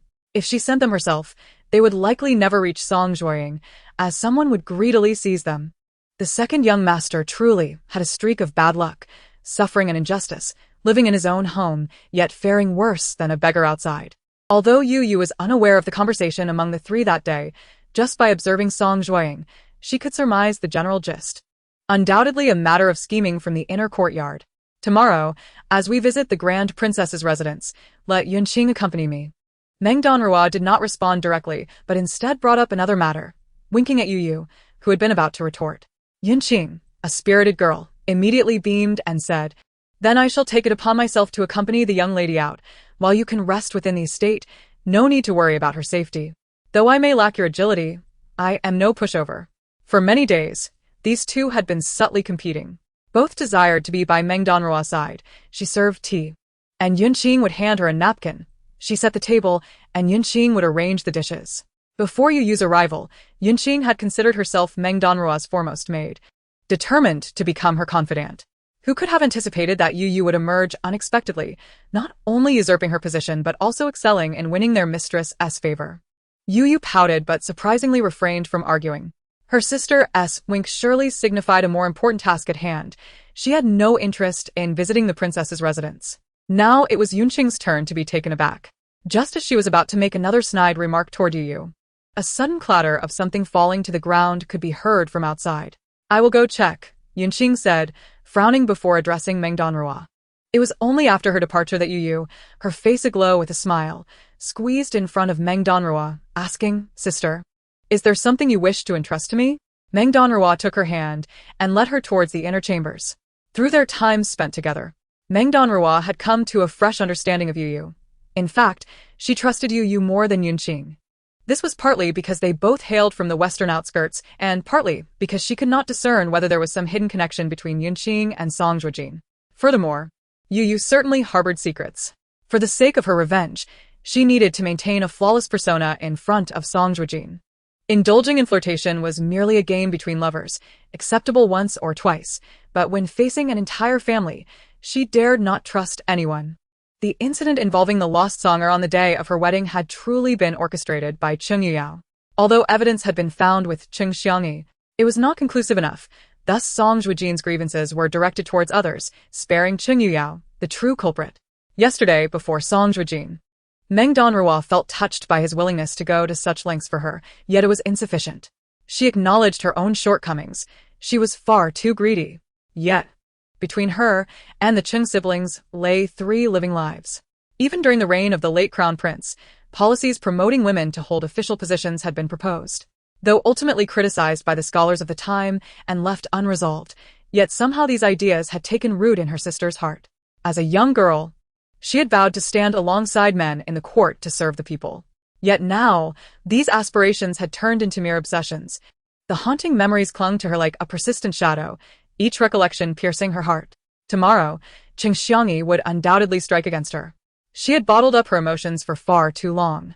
From the beginning, she had vainly sought to prevent Song Zhuojin from marrying her, only to inadvertently empower her to become the general's lawful wife. Each time the general chose her side over Cheng Xiangyi, it was enough to provoke her ire. Meng Danruo grasped Yu's hand and sat down by the bed. "Sister, this is precisely why I should stay by your side. While Yunqing is indeed commendable, I cannot rest easy." Yu became anxious. "If you know they're scheming tomorrow, you should not distance yourself. Besides, we're going to the Grand Princess's residence, a place where reason holds little sway. Among the throngs of suitors, perhaps 2009 are under the Grand Princess's thumb. She cares not for whether they are respectable young men or not. If you venture into such a place without adequate means of self-defense, you will only invite trouble. Yu, listen to me. If I do encounter any issues tomorrow or find it impossible to leave the princess's residence, know this. Your enemies are my enemies. That was my reason for wanting you to stay. I understand you have long wished to use the Song household as a stepping stone. And if the opportunity arises to bring down the Cheng family, I ask you to help me visit the Meng family village in the western outskirts to pay respects at the graves of Meng Xinyan and his family." The glimmer in the girl's eyes stirred something within Yu. Memories swirled in her mind, almost leading her to reveal the greatest secret she held within. Yet, She held back, only asking in astonishment, "Sister, are you also from?" do not speak of it. Do not speak of it. Meng Danruo released Yu's wrist, solemnly repeating those 3 words. "Yu, do you understand?" Yu felt her entire body tense. After a long pause, she replied, "I understand, sister." It was only after Yu left that Meng Danruo exhaled slowly. She had never engaged in a battle unprepared. She had hoped that this time would prompt Yu to divulge her true thoughts, but alas, it seemed unachievable. Where are you truly hiding, Yu? Meng Danruo's gaze gradually fixed upon the closed door. Chapter 37. Is he truly so detestable? From the moment she first laid eyes on Yu, Meng Danruo sensed a kinship. She had never doubted Yu's desire for vengeance against her grandfather, yet she suspected that Yu harbored other motives. If she were merely a girl from an ordinary family, she would hardly consider leveraging her connections for revenge, not because girls from common backgrounds are foolish, but rather due to their inherent upbringing, leading them to believe in the unwavering justice of the law. As the saying goes, the first lesson learned in adulthood is that when seeking justice, one must be prepared to navigate the complexities of the court, which is often unyielding to those without wealth. Perhaps Yu's visit to the North Street was not solely motivated by a desire for retribution. She initially intended to catch the eye of the influential and then devise ways to ascend in status, ultimately seeking to eliminate her adversary. Without unraveling the hidden secrets of Yu, Meng Danruo could never easily trust her. Now that the matter has been laid bare, may her wishes come to fruition. The night had grown deep, and it was rare for Yu to find herself unable to sleep. She sat beneath the corridor, gazing at the sky, lost in thought. In her brief 7-year life, everything had divided into two parts. The first 6 years were as fleeting as a reflection in a mirror or a flower in water.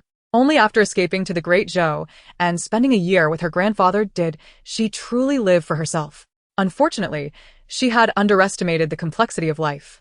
She believed that existence could continue in such tranquil fashion, forgetting that the common folk were but ants easily crushed under the feet of the powerful. With her grandfather's passing, she came to fully grasp her insignificance. It turned out that once she left that cage, she was utterly ineffectual. In truth, her journey to North Street was never about seeking justice. It was a futile endeavor, as officials protect one another. Even if she laid her grievances before the emperor himself, no one would come to her aid for the sake of balance. Meng's sister had also misjudged her intentions. She had never thought to leverage the platform of the powerful. Her original plan was to escalate matters, to perish at the doorstep of the Cheng family, hoping that word of her plight would draw others to seek justice on her behalf. Yet, she happened to encounter Meng Danruo. Her grandfather was an ordinary painter who fell afoul of the elite and had settled in the western suburbs. She had once seen Meng Danruo's portrait in her grandfather's home. You're not asleep either? Could it be that my brother suspected my visit tonight and deliberately stationed you here? Yu's thoughts drifted far away, only to be interrupted by this voice. There appeared Song Zhuojin, now clad in fresh attire, crawling back through the dog hole with no sense of shame. What do you want? Her train of thought disrupted. Yu felt quite irked. She caught sight of the dirt on Song Zhuojin and instinctively recoiled, afraid of getting soiled. I didn't mean to bother you. Noticing her strong reaction, Song Zhuojin's tone involuntarily took on a note of grievance as he awkwardly stepped back. I just couldn't sleep and wanted to ask my brother a few things. Being confined in my own courtyard daily, even though his resources have returned to normal, I still worry about the developments. After all, it pertains to his reputation and future. That one do, I cannot allow you to disturb the general and my sister. My sister has been sleeping lightly, and after a restless night, finally listened to the physician's advice to take a sleeping aid. The general is currently accompanying her in rest. How could I let you disturb them? Fine. Now, in the dead of night, it would indeed be inappropriate to disturb her brother. Given his foul temper, he might just throw him out. Song Zhuojin also sat down not far from Yu. Though they were not too distant, they sighed in unison as if sharing a tacit understanding. Ah. Upon hearing the voice beside her, Yu looked up and met Song Zhuojin's gaze, just in time to hear him say, I see that my lady, who appears so lively and cheerful, also has her own troubles that keep her awake at night. Since childhood, he had rarely conversed with others due to his circumstances. The last time Yu had pulled him out from the dog hole with such vigor had left a lasting impression on him. He had thought a girl like Yu would be carefree. Mind your own business. Yu had no desire to engage with Song Zhuojin. She resolutely turned her gaze away, looking into the distance. Everyone has their troubles. Does even the emperor sitting in the Golden Luan Hall not have his share? Humph. Let the second young master sit here and enjoy the cold wind alone. I shall not accompany him. Having her personal space intruded upon Yu, though 2 years younger than Song Zhuojin, acted with the composure of an adult as she turned to leave. Song Zhuojin, on the other hand, felt tears welling in his eyes. Was he truly so detestable? He merely wished to have a conversation with her. A dreamless night passed. Meng Danruo awoke early. Still unaware of the previous night's incident where Yu had upset the second young master to tears, prompting Yunqing to wash up. Young madam, before dawn, that little girl Yu went out. When I inquired about her purpose, she merely stated that she felt stifled staying within the estate and wished to get some fresh air. Yunqing entered with a basin of hot water. She shared quarters with Yu and had just woken to find her dressed and ready to leave, prompting her to ask a few questions. She is not merely a maid sold into our household. A few days ago, the general mentioned that the ruffians he was searching for in the western suburbs have since retreated. She is a girl who understands her situation. If she wishes to leave the estate again in the future, there's no need to report to me. Meng Danruo adorned herself with earrings, blinking thoughtfully. She had long anticipated that Yu would find it unbearable to remain with the Song family. She had expected this departure to occur sooner. Yet it had only happened today. Meng Danruo pondered whether her words from the previous day had truly resonated with Yu. Young madam, the carriage is waiting outside. After breakfast, a servant hurriedly reported. Meng Danruo finished her preparations. Upon reaching the entrance, she found only a shabby little carriage waiting idly. The coachman appeared quite unprofessional, not even dismounting to greet her, but rather lounging on the carriage while smoking a pipe. From a distance, Meng Danruo caught a whiff of the smoke, which made her frown in disgust. Who taught you such manners? Yunqing immediately stepped forward to intervene, her face a mask of anger. She distinctly remembered that the estate possessed 4 large carriages. Today, aside from the one the chief minister had taken to the cabinet, there should have been at least 2 more awaiting. Yet here stood this dilapidated little cart, which even the lowest merchant would not deign to ride. Today, anyone visiting the Princess Rong and would be either wealthy or noble, yet they had sent out this shabby carriage to humiliate the young madam. Do not blame the young madam. I was only informed last minute. All the other carriages have been dispatched, and I alone remain here to assist the esteemed masters. The coachman grinned, his demeanor overly obsequious as he approached Meng Danruo. They were gambling on the fact that Meng Danruo would not dare to skip the Grand Princess's banquet, nor would she risk being late at such a moment. Meng Danruo smiled slightly, but did not react with the fury they had anticipated. Instead, she gazed intently at the coachman, a glint of coldness in her eyes. So, in that case, it seems I have troubled you? Her gentle gaze and softly spoken words were unlike anything the man had ever encountered. Yet they pricked at him like thorns. I wouldn't dare. The coachman quickly lowered his head, adopting a very submissive posture. Young madam, what shall we do now? Are we to ride in this carriage? Even Yunqing, typically astute, was now sweating with anxiety. Moreover, given the young madam's delicate constitution, this tattered carriage would offer no comfort, let alone warmth or fragrance. However, now the Lady Qing has departed. The time until the banquet commences is swiftly approaching. Being ridiculed by others may only cause temporary embarrassment, but offending the Grand Princess would make any path forward exceedingly difficult. Today, it was impossible to return home peacefully. Just then, a horse-drawn carriage, albeit not as grand as the usual luxurious carts of the Song family, came galloping to a halt at the entrance. It was adequately equipped for its purpose, and for Meng Danruo to ride this carriage to the princess's residence would neither seem presumptuous nor shabby. As she gazed ahead, she noticed the slender yet spirited figure of Yu seated beside the driver. Sister, have I arrived too late? She exclaimed. Yu had exerted considerable effort to secure this carriage and had arrived just in time. A ripple of relief washed over Meng Danruo, and she turned to Yunqing beside her, saying, Look, our savior has arrived. Without a second glance at the shabby driver, they strode directly to Yu's carriage. Meng Danruo assisted Yunqing into the stable vehicle as Yu's voice rang out. Sister Yunqing, in today's comparison, I have undoubtedly taken the lead. The girl's triumphant tone elicited a chuckle from Yunqing. Standing at the entrance moments ago, she had felt utterly helpless, believing that there was no escaping this predicament. Indeed, Yu is the most formidable, Yunqing conceded with good-natured humility, acknowledging her inferiority. The cheerful young woman was not one to shy away from admitting defeat. And outside, at that very moment, the sound of a light-hearted whistle echoed from Yu. Within the carriage, Meng Danruo chose to rest her eyes. However, it wasn't long before she sensed an unmistakable gaze from Yunqing, one that was difficult to ignore. Opening her eyes at the opportune moment, she caught sight of Yunqing's hesitance to speak. Lady, I still have some doubts, Yunqing ventured. Today's events clearly unfolded unexpectedly. How did you foresee this? And why did you send Yu to find a carriage beforehand? Without her bringing back this carriage, I can hardly imagine how difficult our situation would be now. Meng Danruo merely smiled and shook her head. I did not instruct you to fetch a carriage, nor did I ever contemplate changing vehicles.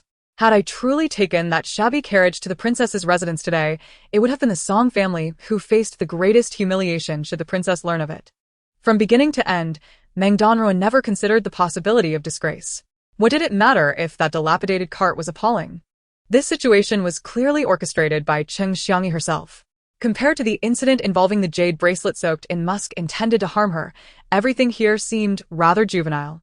Cheng Xiangyi merely wished to delay her arrival, to embarrass her before the princess, thereby leaving a poor impression. Yet, regardless of whether she arrived early or late, as long as Song Zhuojin was present, the grand princess would not view her favorably. One might say that it was a classic case of rivals meeting. Did Cheng Xiangyi believe that by departing first, she could sever ties with her?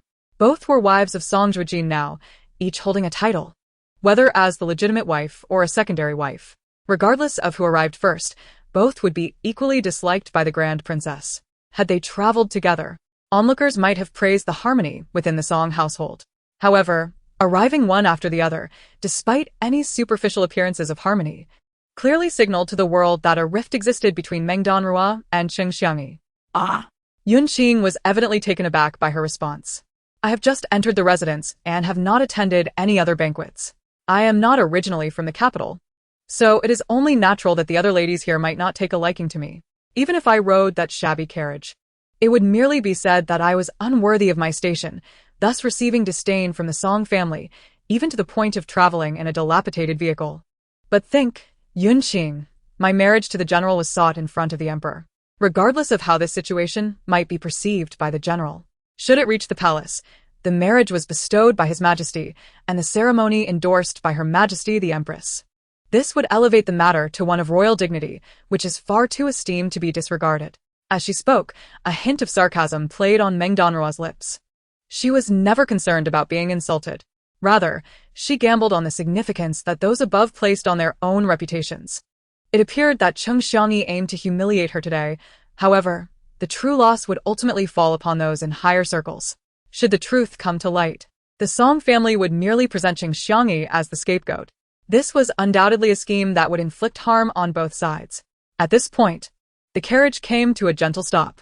Meng Danruo assisted Yunqing down from the vehicle, while Yu excused herself, claiming to be afraid of crowds and preferring to wait inside the carriage.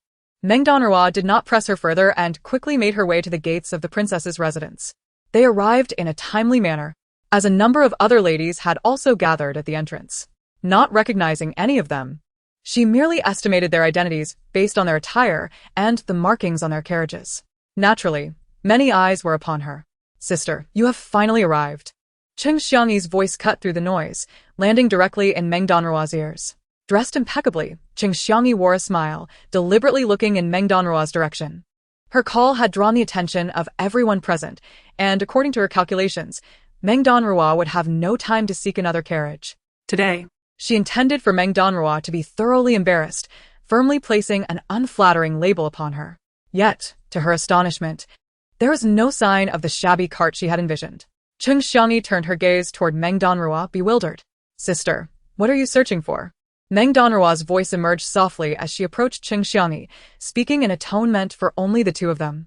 Are you disappointed that I did not ride in the carriage you so carefully prepared for me? The girl's words pierced through the air like a blade, causing Cheng Xiangyi, who had felt so secure, to visibly pale. I do not comprehend what you are saying. Cheng Xiangyi's reaction was even more pronounced than Meng Danruo had anticipated, revealing her guilty conscience. Meng Danruo's gaze remained fixed upon her. Sister, what troubles you? Have you suddenly fallen ill? I assumed you were in such a hurry to leave this morning because you did not wish to accompany me. At that moment, the surrounding crowd, drawn by Cheng Xiangyi's earlier exclamation, turned to observe the unfolding scene. The two ladies stood at the center of attention, and as Meng Danruo's words fell, Cheng Xiangyi felt a prickling sensation at her back. Wasn't this Lady Cheng supposed to be nonchalant and affable? Why did she now appear as though she had bullied the newly arrived lady? The details of other families were unknown to them. Yet, as outsiders had remarked, neither of these two women was to be underestimated. A hushed murmur arose around them. Cheng Xiangyi's expression swiftly soured, as if a book were being turned. She had initially thought that her loud voice would draw attention and humiliate her, but to her surprise, the young woman before her was not only youthful, but also possessed a keen mind. Cheng Xiangyi realized that she could not allow such an embarrassing moment to tarnish her reputation. After overcoming this hurdle, she quickly donned a smile and addressed Meng Danruo. "Oh, not at all. I woke up early this morning. My mother mentioned wanting to enjoy the pastries from the South Street Yuman Tower yesterday. Seeing that my sister was still asleep, I took the liberty of going ahead, not intending to leave you behind." She swiftly concocted an excuse, her smile becoming increasingly practiced. As if they were truly the close sisters she claimed them to be. Meng Danruo sweetly grasped her arm, playfully exclaiming, "I thought my sister disliked me, and didn't you want to accompany me? This morning, I was worried that I had forgotten to wear the bracelet you gave me when I rushed out." As they stood face to face, Cheng Xiangyi stiffened at Meng Danruo's sudden touch. She was not fond of strangers invading her personal space, yet under the watchful eyes of the crowd, she could not simply push Meng Danruo away. Instead, she stifled her rising irritation, forcing a smile as she insisted that she would not hold a grudge over such a trivial matter. At that moment, the steward of the princess's residence emerged, and the attention that had been fixated on them shifted simultaneously. Realizing that no one was watching, Cheng Xiangyi promptly withdrew her arm from Meng Danruo's grasp. "Be careful, sister. It seems you've been too deeply immersed in your role." Meng Danruo's delicate voice reached Cheng Xiangyi's ears, and she recognized the thinly veiled mockery. Yet, she could not retort in such a public setting. The tension between them was palpable, ready to ignite. Just as Cheng Xiangyi formulated her rebuttal, Meng Danruo had already taken Yunqing's hand, gracefully following the procession into the princess's residence. Inside the residence of Princess Rongin, opulence reigned supreme. Meng Danruo had never encountered such extravagance, which rivaled even that of the imperial palace. She preferred to remain inconspicuous, trailing behind the others. The leading steward guided them to a pavilion, where a biting wind sent shivers through everyone, yet no one dared to question it. The temperament of Princess Rongin was notoriously erratic. In previous years, she had devised unique ways to torment guests during such banquets. But never before had she subjected them to the cold winds immediately upon entry, especially in a place surrounded by water. In summer, this area might have been pleasantly cool, adorned with a variety of lotus flowers, but now, in the depths of winter, it was a desolate scene. The frigid wind stung their faces, while the pond had long since frozen over, leaving only the remnants of lotus stems visible above the icy surface, creating an utterly bleak atmosphere. Who could muster the spirit to enjoy a banquet in such conditions? Although Meng Danruo felt the chill, her resilience outmatched that of the privileged ladies around her. She discreetly offered her hand warmer to Yunqing, having felt how cold Yunqing's fingers were, even colder than the ice in the pond, while her own hands radiated warmth reminiscent of a gentle spring sun. "Madam?" Yunqing was taken aback, not quite grasping the situation. Many of the ladies had already claimed warmers for themselves, with some even demanding their maids to remove their outer garments. Yunqing bit her tongue. The stark contrast before her awakened a buried awareness within her. How could the treatment of one mistress differ so greatly from another? "Madam, I am quite cold as well." A faint voice broke through the crowd after an indeterminate passage of time. Meng Danruo and Yunqing turned toward the sound, only to witness Cheng Xiangyi, who had appeared composed moments ago, now faltering under the cold. She brazenly slipped her hand into the sleeve of her maid Yuer. "Be quiet." Perhaps the biting cold had numbed Cheng Xiangyi's wits.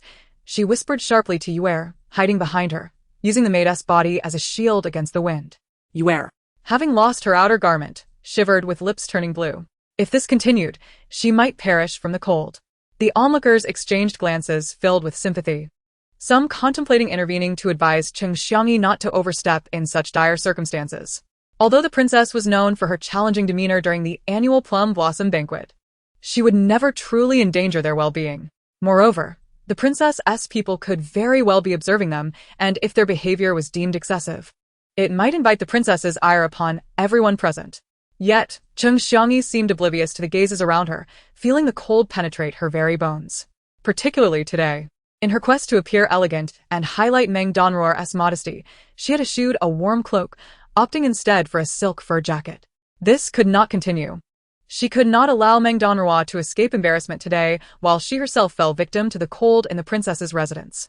Just moments ago, she had seen Meng Danruo pass her hand warmer to that insufferable Yunqing.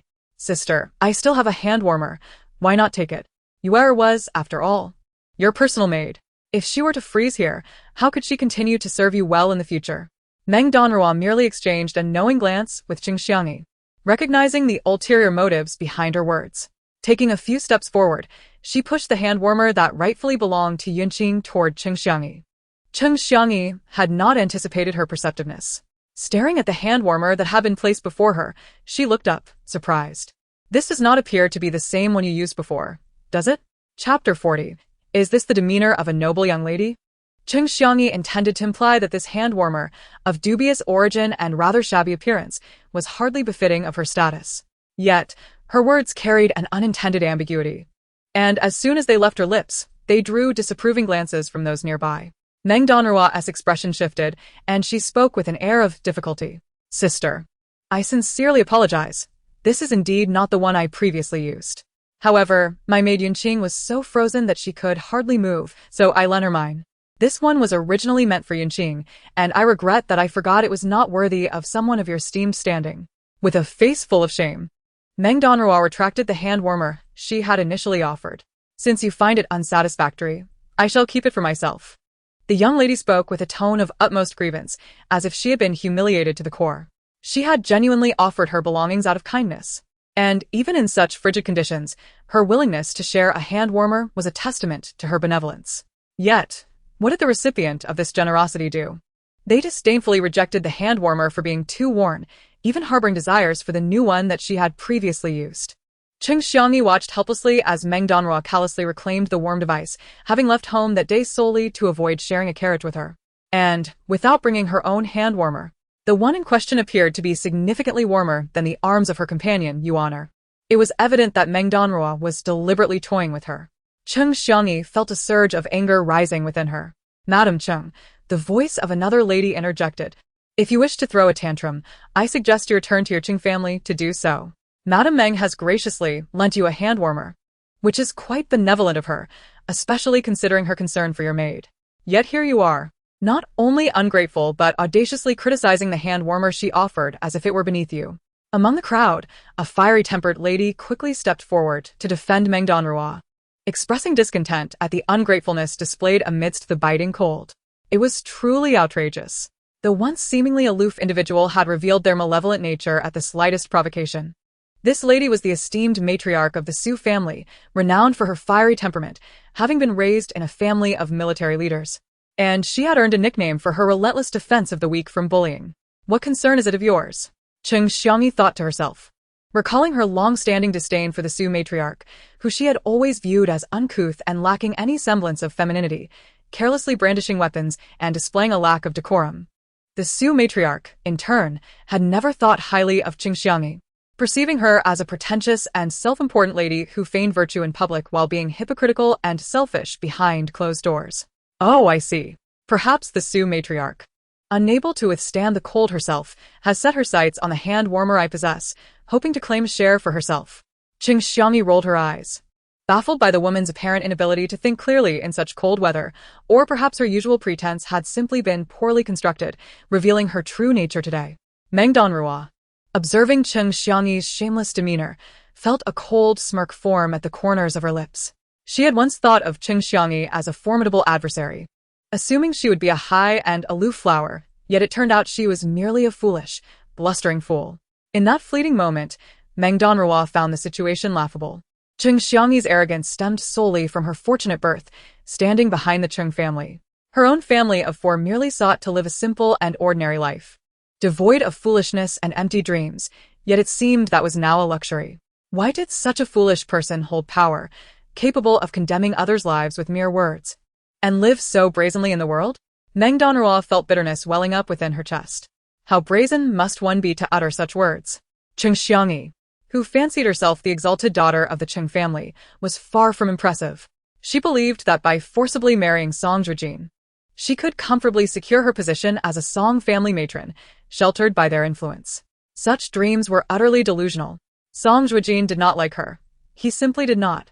And he would rather seek companionship elsewhere than be with such a hypocritical individual. The Su matriarch was indeed a person of questionable character, known for her rudeness, having been raised on the borders and not learning the art of social niceties. Her disgust was palpable, and she spoke openly without restraint.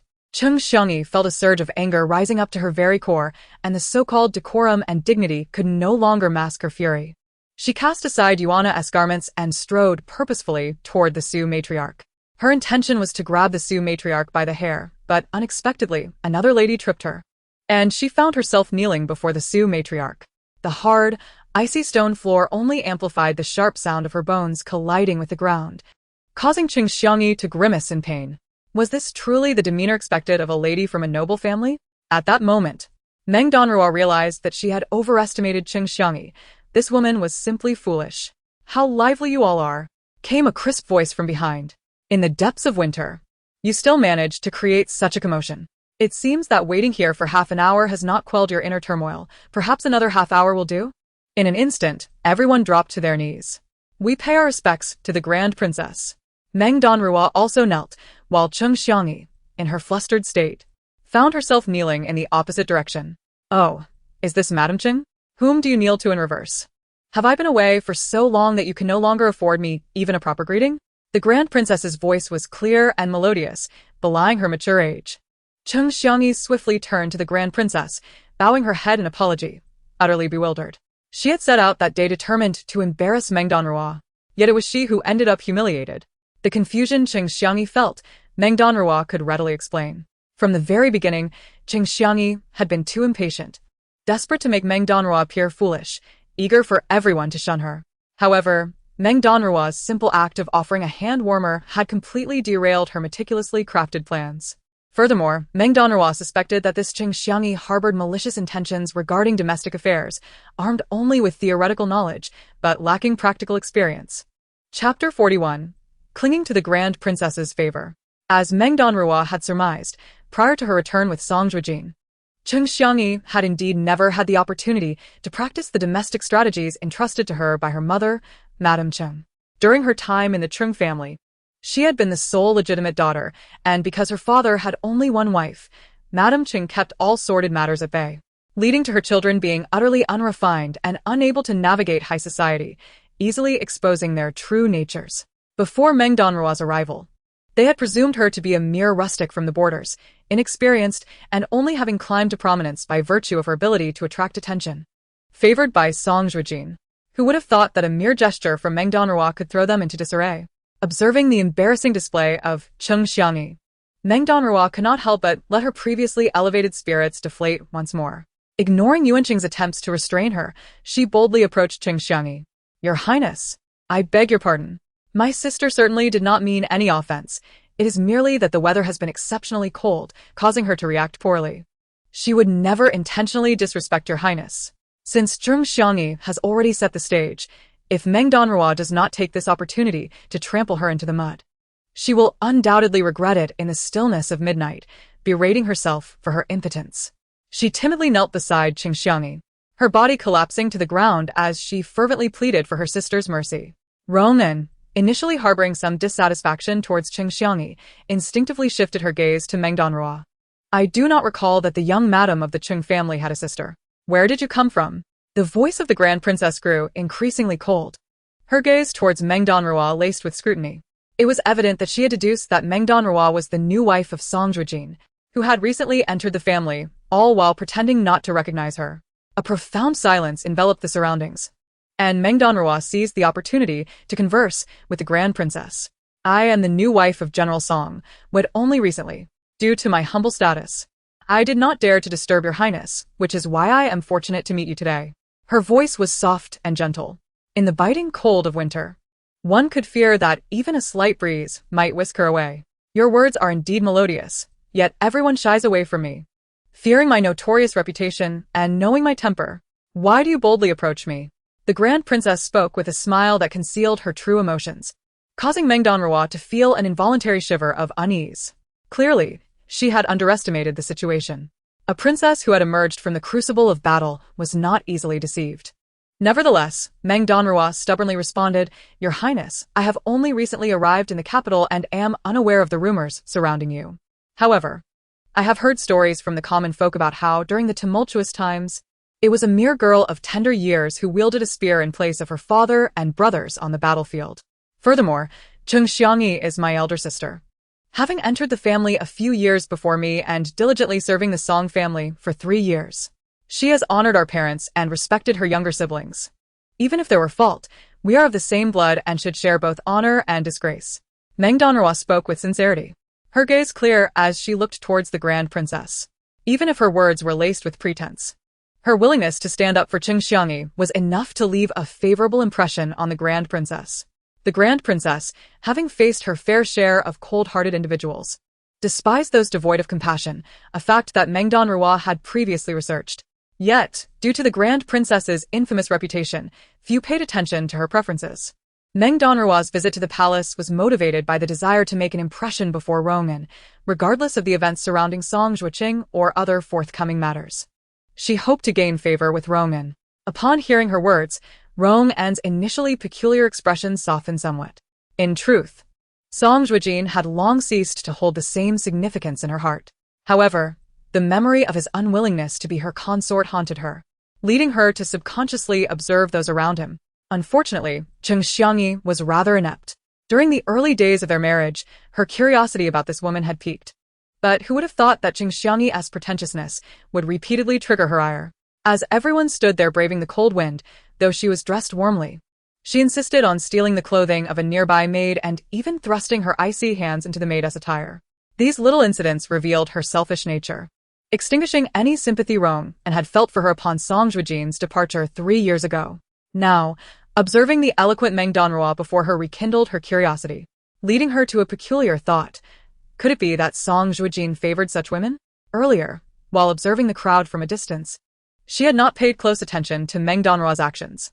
Now, seeing her kneeling before her without even a hand warmer in her possession, she realized the maid beside her was carrying two. The Grand Princess, initially intrigued by Meng Danruo's eloquence, found herself increasingly interested in the young woman. Oh. I am not a man-eating demon. Why are you two kneeling on the ground? Get up at once. Otherwise, this incident will spread, and people will accuse me of arrogance and bullying. Though Rong'an had begun to harbor some interest in Meng Danruo, she did not reveal it at that moment. Instead, she turned and left with her entourage, feeling that she had successfully navigated this encounter. The moment the scrutinizing gaze that had weighed upon Meng Danruo vanished, she hurried to assist Qing Xiangyi. It's cold and slippery. Sister, please rise. Her concern for Qing Xiangyi was evident to all. Even those who had initially held reservations about Meng Danruo found themselves swayed by her loyalty. Had she not stood up to speak on Qing Xiangyi's behalf, the Grand Princess might have acted even more harshly that day, recalling past incidents that still sent chills down the spines of those who had witnessed them. Do not feign concern. Just as the atmosphere began to ease, a sharp voice pierced through the crowd. Thud. A dull thump resonated as Meng Danruo was shoved to the ground. Qing Xiangyi, you have gone too far. The first to react was Madame Su. Rushing forward to help Meng Danruo, as she bent down to assist her, she hurled insults. Where was your arrogance when the Grand Princess was present? Back then, you cowered like a turtle, burying your head in your own body, and now you unleash your fury on those who come to your aid? Qing Xiangyi's eyes reddened, her lips quivering, yet no words escaped her, clearly infuriated. Meng Danruo marveled at Madame Su's remarkable ability to multitask, gazing at her with envy. What a formidable woman! If only I possessed such a tongue, I would have nothing to fear. However, she understood that Madame Su's audacity stemmed from the support of the generals and earls' households.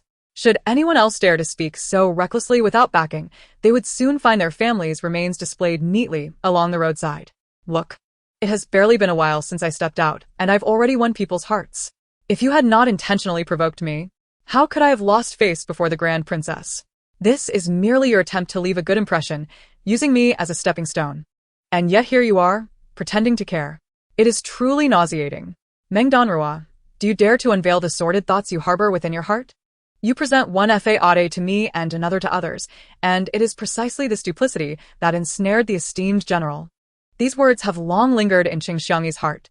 She once believed them too difficult to articulate, constrained by the rigid conventions that confined her, rendering her unable to confront Meng Danruo with the dignity she deserved within the household, while outside, she feigned a sisterly bond.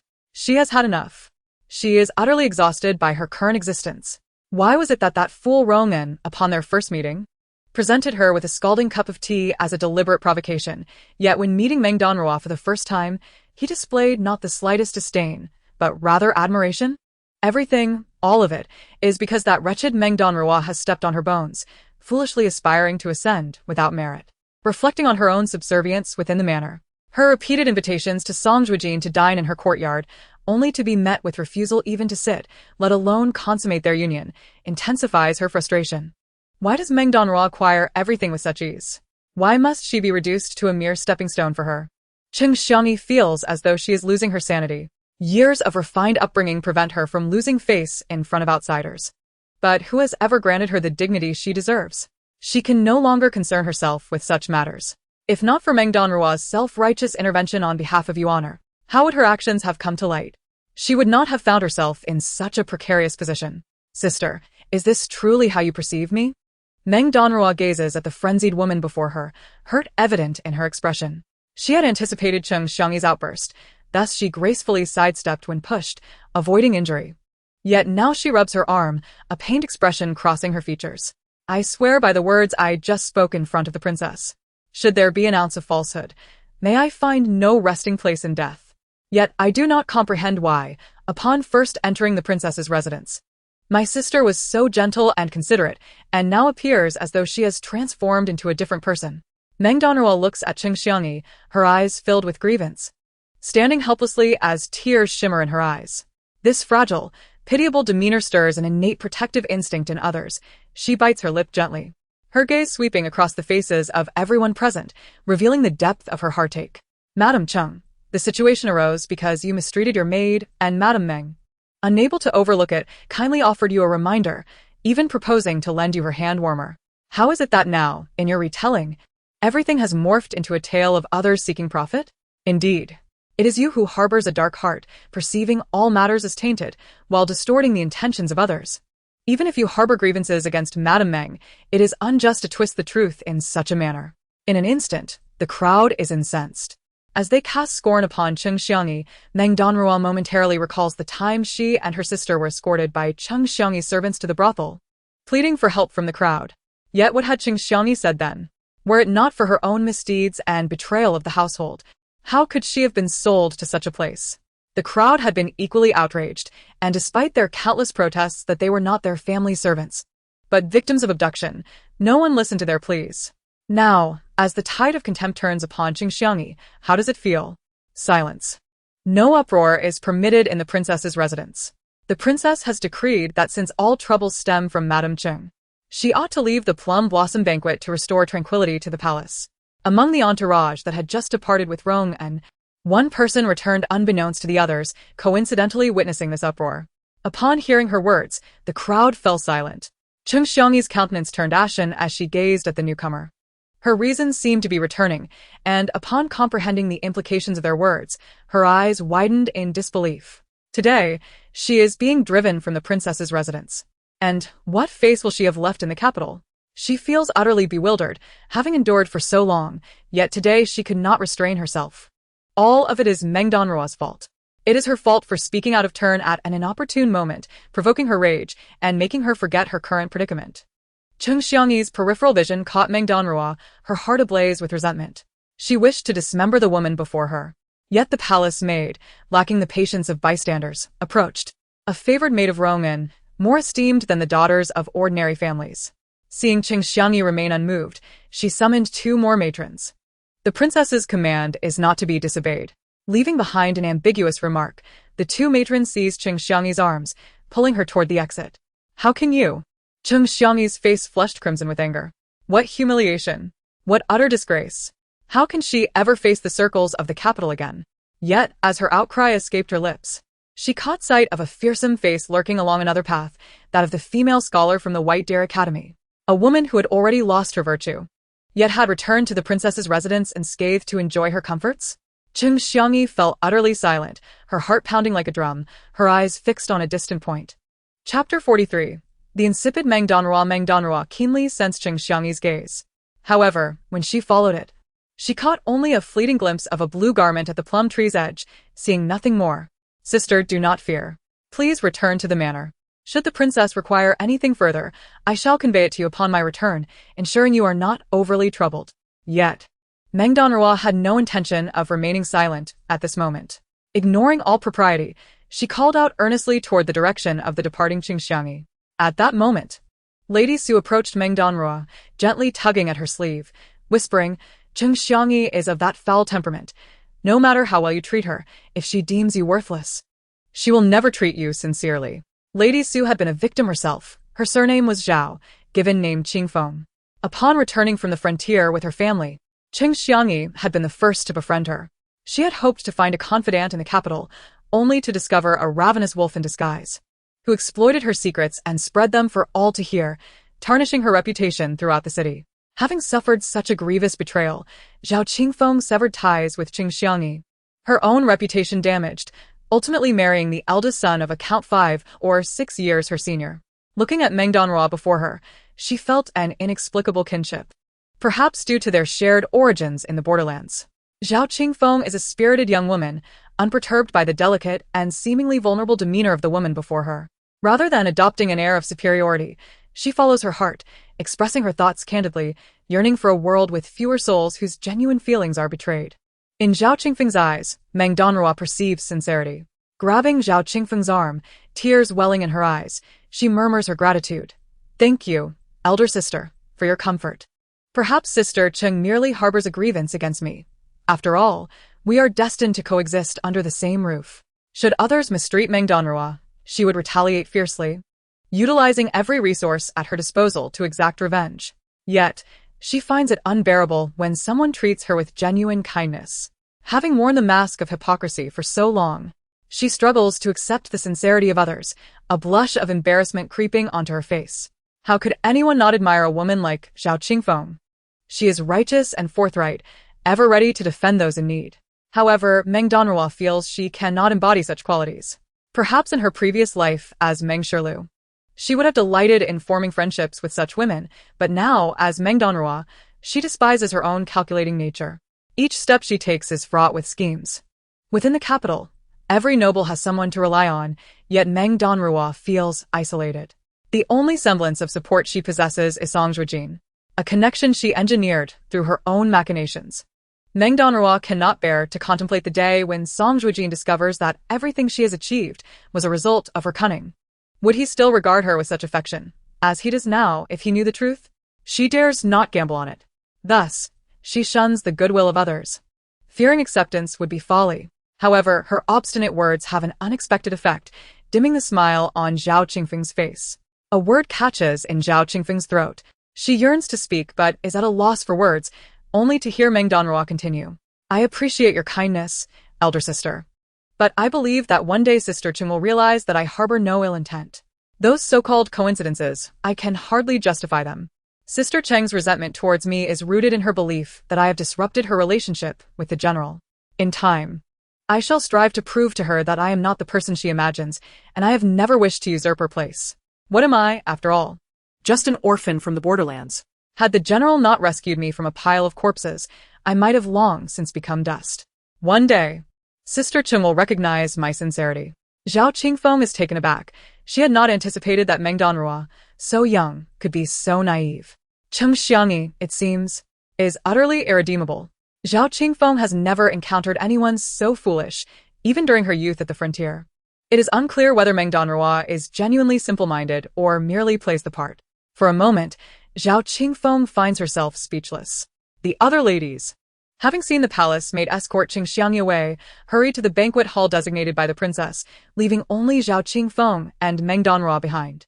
Meng Danruo's words leave Zhao Qingfeng's maid perplexed. How could one be so ignorant? As long as you are content, perhaps your sincerity will indeed win over Qingxiangi's heart. It is difficult to dissuade the willfully blind. Zhao Qingfeng has said all she can out of goodwill. Ultimately, it is a matter for another's household. And despite Zhao Qingfeng's genuine concern, if the other party refuses to listen, her words are in vain. Eventually, Zhao Qingfeng departs. The once vibrant space is now left with only Meng Danruo and Yunqing. Young madam, Yunqing hesitates, surprised by the day's unforeseen events. The transformation of Lady Cheng is starkly different from her previously composed and dignified demeanor, catching everyone off guard. Considering this morning's events, she initially thought she had inadvertently stepped into a high-stakes game, only to realize that the real drama was just beginning as the hidden hand began to reveal itself. Lady Chung has been expelled from the residence by Her Highness the Princess. Upon your return, I fear the two other ladies will undoubtedly have their criticisms of you. Two wives, with a legitimate wife cast aside by the family, while she, as the concubine, has gained the princess's favor, which will naturally lead others to suspect that Meng Danruo has orchestrated something to cause Cheng Xiangyi's disgrace. After all, before Meng Danruo's return, Cheng Xiangyi had always conducted herself with utmost propriety, never once making such a significant blunder. Yunqing's worries mirror Meng Danruo's own thoughts. She had not anticipated that Cheng Xiangyi would not only lack discernment in character, but also common sense. When soldiers come, generals will block. When water comes, generals will hide. Cheng Xiangyi has sealed her own fate. This incident will soon become known throughout the capital, and she fears nothing. Leaving behind a cryptic remark, Meng Danruo strides toward the grand hall where the others await. Yunqing is momentarily taken aback, but quickly grasps Meng Danruo's intent. Their general has made it abundantly clear. No one from the Song family is permitted to bully Meng Danruo, as that is Song Zhuojin's bottom line. Chapter 44. Young Madam Meng, the general is growing old. As Meng Danruo steps into the grand hall, she is greeted by a delicate fragrance of wintersweet, revealing the hall adorned with freshly picked, dew-laden blooms. Indeed, Princess Rongin possesses an unparalleled fondness for plum blossoms. Her jade crown is styled in their likeness, and her garments are embroidered with their patterns. She embodies an ethereal beauty, even more striking than the blossoms surrounding her. At present, she sits in a position of honor, surrounded by a cluster of youthful, charming attendants. Most conspicuous among them is a young man kneeling before her, gently offering her wine, his slender fingers grasping a lustrous cup, gradually bringing it to her lips. The ladies seated below are at a loss for where to direct their gaze. It is well known that Princess Rongin is notorious for her numerous lovers and indulgent lifestyle. Yet, during previous banquets, she has never behaved in such a manner. Despite her penchant for entertaining noble women and young ladies, what has transpired today to provoke such a display? As this thought crosses their minds, all eyes turn to Meng Danruo, who has just entered and taken her seat, including that of the comfortably attended Princess Rongin, who squints her eyes and gestures towards a young man at her side. Inquiring with a meaningful tone, "Young Madam Meng, what do you think of his appearance?" The young man, pointed out by her finger, turns to face Meng Danruo, his head bowed in a posture of apparent humiliation. In response to the princess's inquiry, anyone serving at her side must possess unparalleled charm and grace. As a concubine of humble origins, she dares not comment on the young gentleman beside the princess. Meng Danruo lowered her head after merely a glance. The young man serving before Rongin undoubtedly possessed an admirable appearance. However, upon closer inspection, Meng Danruo was astonished to discover that he bore a striking resemblance to Song Zhuojin. It was well known how dearly Rongin had cherished Song Zhuojin in the past. When Song Zhuojin married Cheng Xiangyi under false pretenses and subsequently fled to the frontier on their wedding night, Rongin had treated Cheng Xiangyi with a degree of civility, albeit with lingering resentment. Yet, Meng Danruo, the newest arrival, was purportedly the beloved of Song Zhuojin. How could Rongin possibly reconcile such a truth within her heart? Unbeknownst to Meng Danruo, Rongin had long since relinquished her obsession with Song Zhuojin, harboring only a smidgen of resentment. It was precisely this sentiment that led her to present someone resembling Song Zhuojin, intending to humiliate him. Meng Danruo believed Rongin and was attempting to vex her. Hence she endeavored to speak sweetly. "Oh? Has Mrs. Meng observed closely? Perhaps the distance was too great for you to discern his true appearance," remarked Rongin Jinnu. "Do approach and allow Mrs. Meng a better look. If she finds you satisfactory, you may remain by her side in service." With a grand gesture, Rongin sought to bestow this young man upon Meng Danruo. However, as her words echoed through the room, an unsettling silence enveloped them. Even Zhao Qingfeng, who fancied himself quite bold, felt bewildered. Surely, Meng Danruo, though somewhat naive, did not deserve such a fate. Newlyweds rarely found themselves in the position of having a male companion gifted to them, especially not a bride. Rongin, the Grand Princess, was indeed unique in her audacity. Seemingly intent on shattering the bonds of matrimony, Meng Danruo's lips twitched in dismay. Setting aside her present predicament, she realized returning to the Song residence would entail its own trials. Song Zhuojin, ever the jealous husband, would surely punish her for merely casting her gaze upon another man. If she dared bring this individual home, would she even survive to face Song Zhuojin's wrath? Before she could refuse, the young man, Jinnu, had already approached Meng Danruo, and as he drew nearer, The resemblance to Song Zhuojin became undeniable. He was a delicate, refined version of Song Zhuojin, with a slender waist, fair skin, and ethereal movements that seemed to embody grace. Particularly noteworthy was the name the princess had bestowed upon him, Jinnu. The implication was unmistakable. My lady, do not fear. Should you take him home and Song Zhuojin raises any objections, let him come to speak with me. At his age, marrying a young girl as a concubine, how could he possibly object to my gifting you a devoted servant? Rong En's voice was neither warm nor cold, suggesting a determination to see this arrangement through. The look of despair on Jinnu's face evoked an unexpected surge of compassion within Meng Danruo. What could she possibly say? A sense of impending doom enveloped her. She felt as though she had unwittingly stepped into a trap of her own making. No one would dare speak on her behalf. Nor would anyone wish to provoke the emotionally charged Rong En. My princess, you jest. I am unworthy. Meng Danruo attempted to deflect with modesty. But as the words left her lips, Rong En's brow furrowed, her piercing gaze fixed on her. Oh? Then do enlighten me as to why you deem yourself unworthy. Meng Danruo was momentarily at a loss. In her recent days in the capital, she had always manipulated the hearts of others. Yet she had never encountered a situation as perplexing as this. It was evident that sincerity could dismantle even the most cunning of hearts. Very well. If you find him unappealing, I am not one to force my preferences upon you. I merely took a liking to you. Should you desire to visit my palace in the future, you are most welcome, Rong En declared, her mood shifting. Fortunately, she had not descended to the point of insisting that Meng Danruo accept the young man. Upon hearing Rong En's words, Jinnu subtly exhaled, relieved. This year, I wish to simplify the Lame banquet.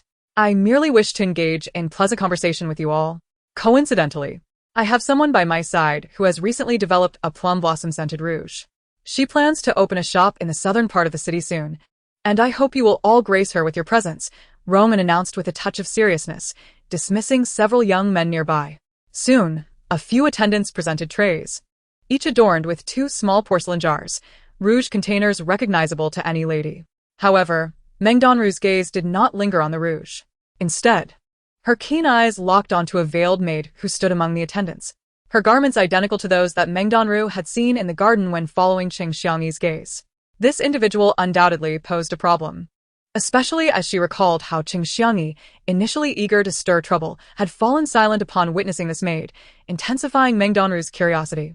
Perhaps her scrutiny had been too fervent, as she soon realized her unwavering gaze was inappropriate.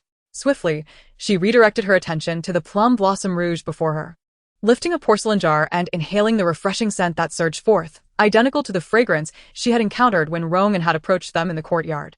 Yet, unbeknownst to Meng Danruo, at the very moment she averted her gaze, the veiled woman turned to look her way, her bloodshot eyes glimmering with a peculiar intensity.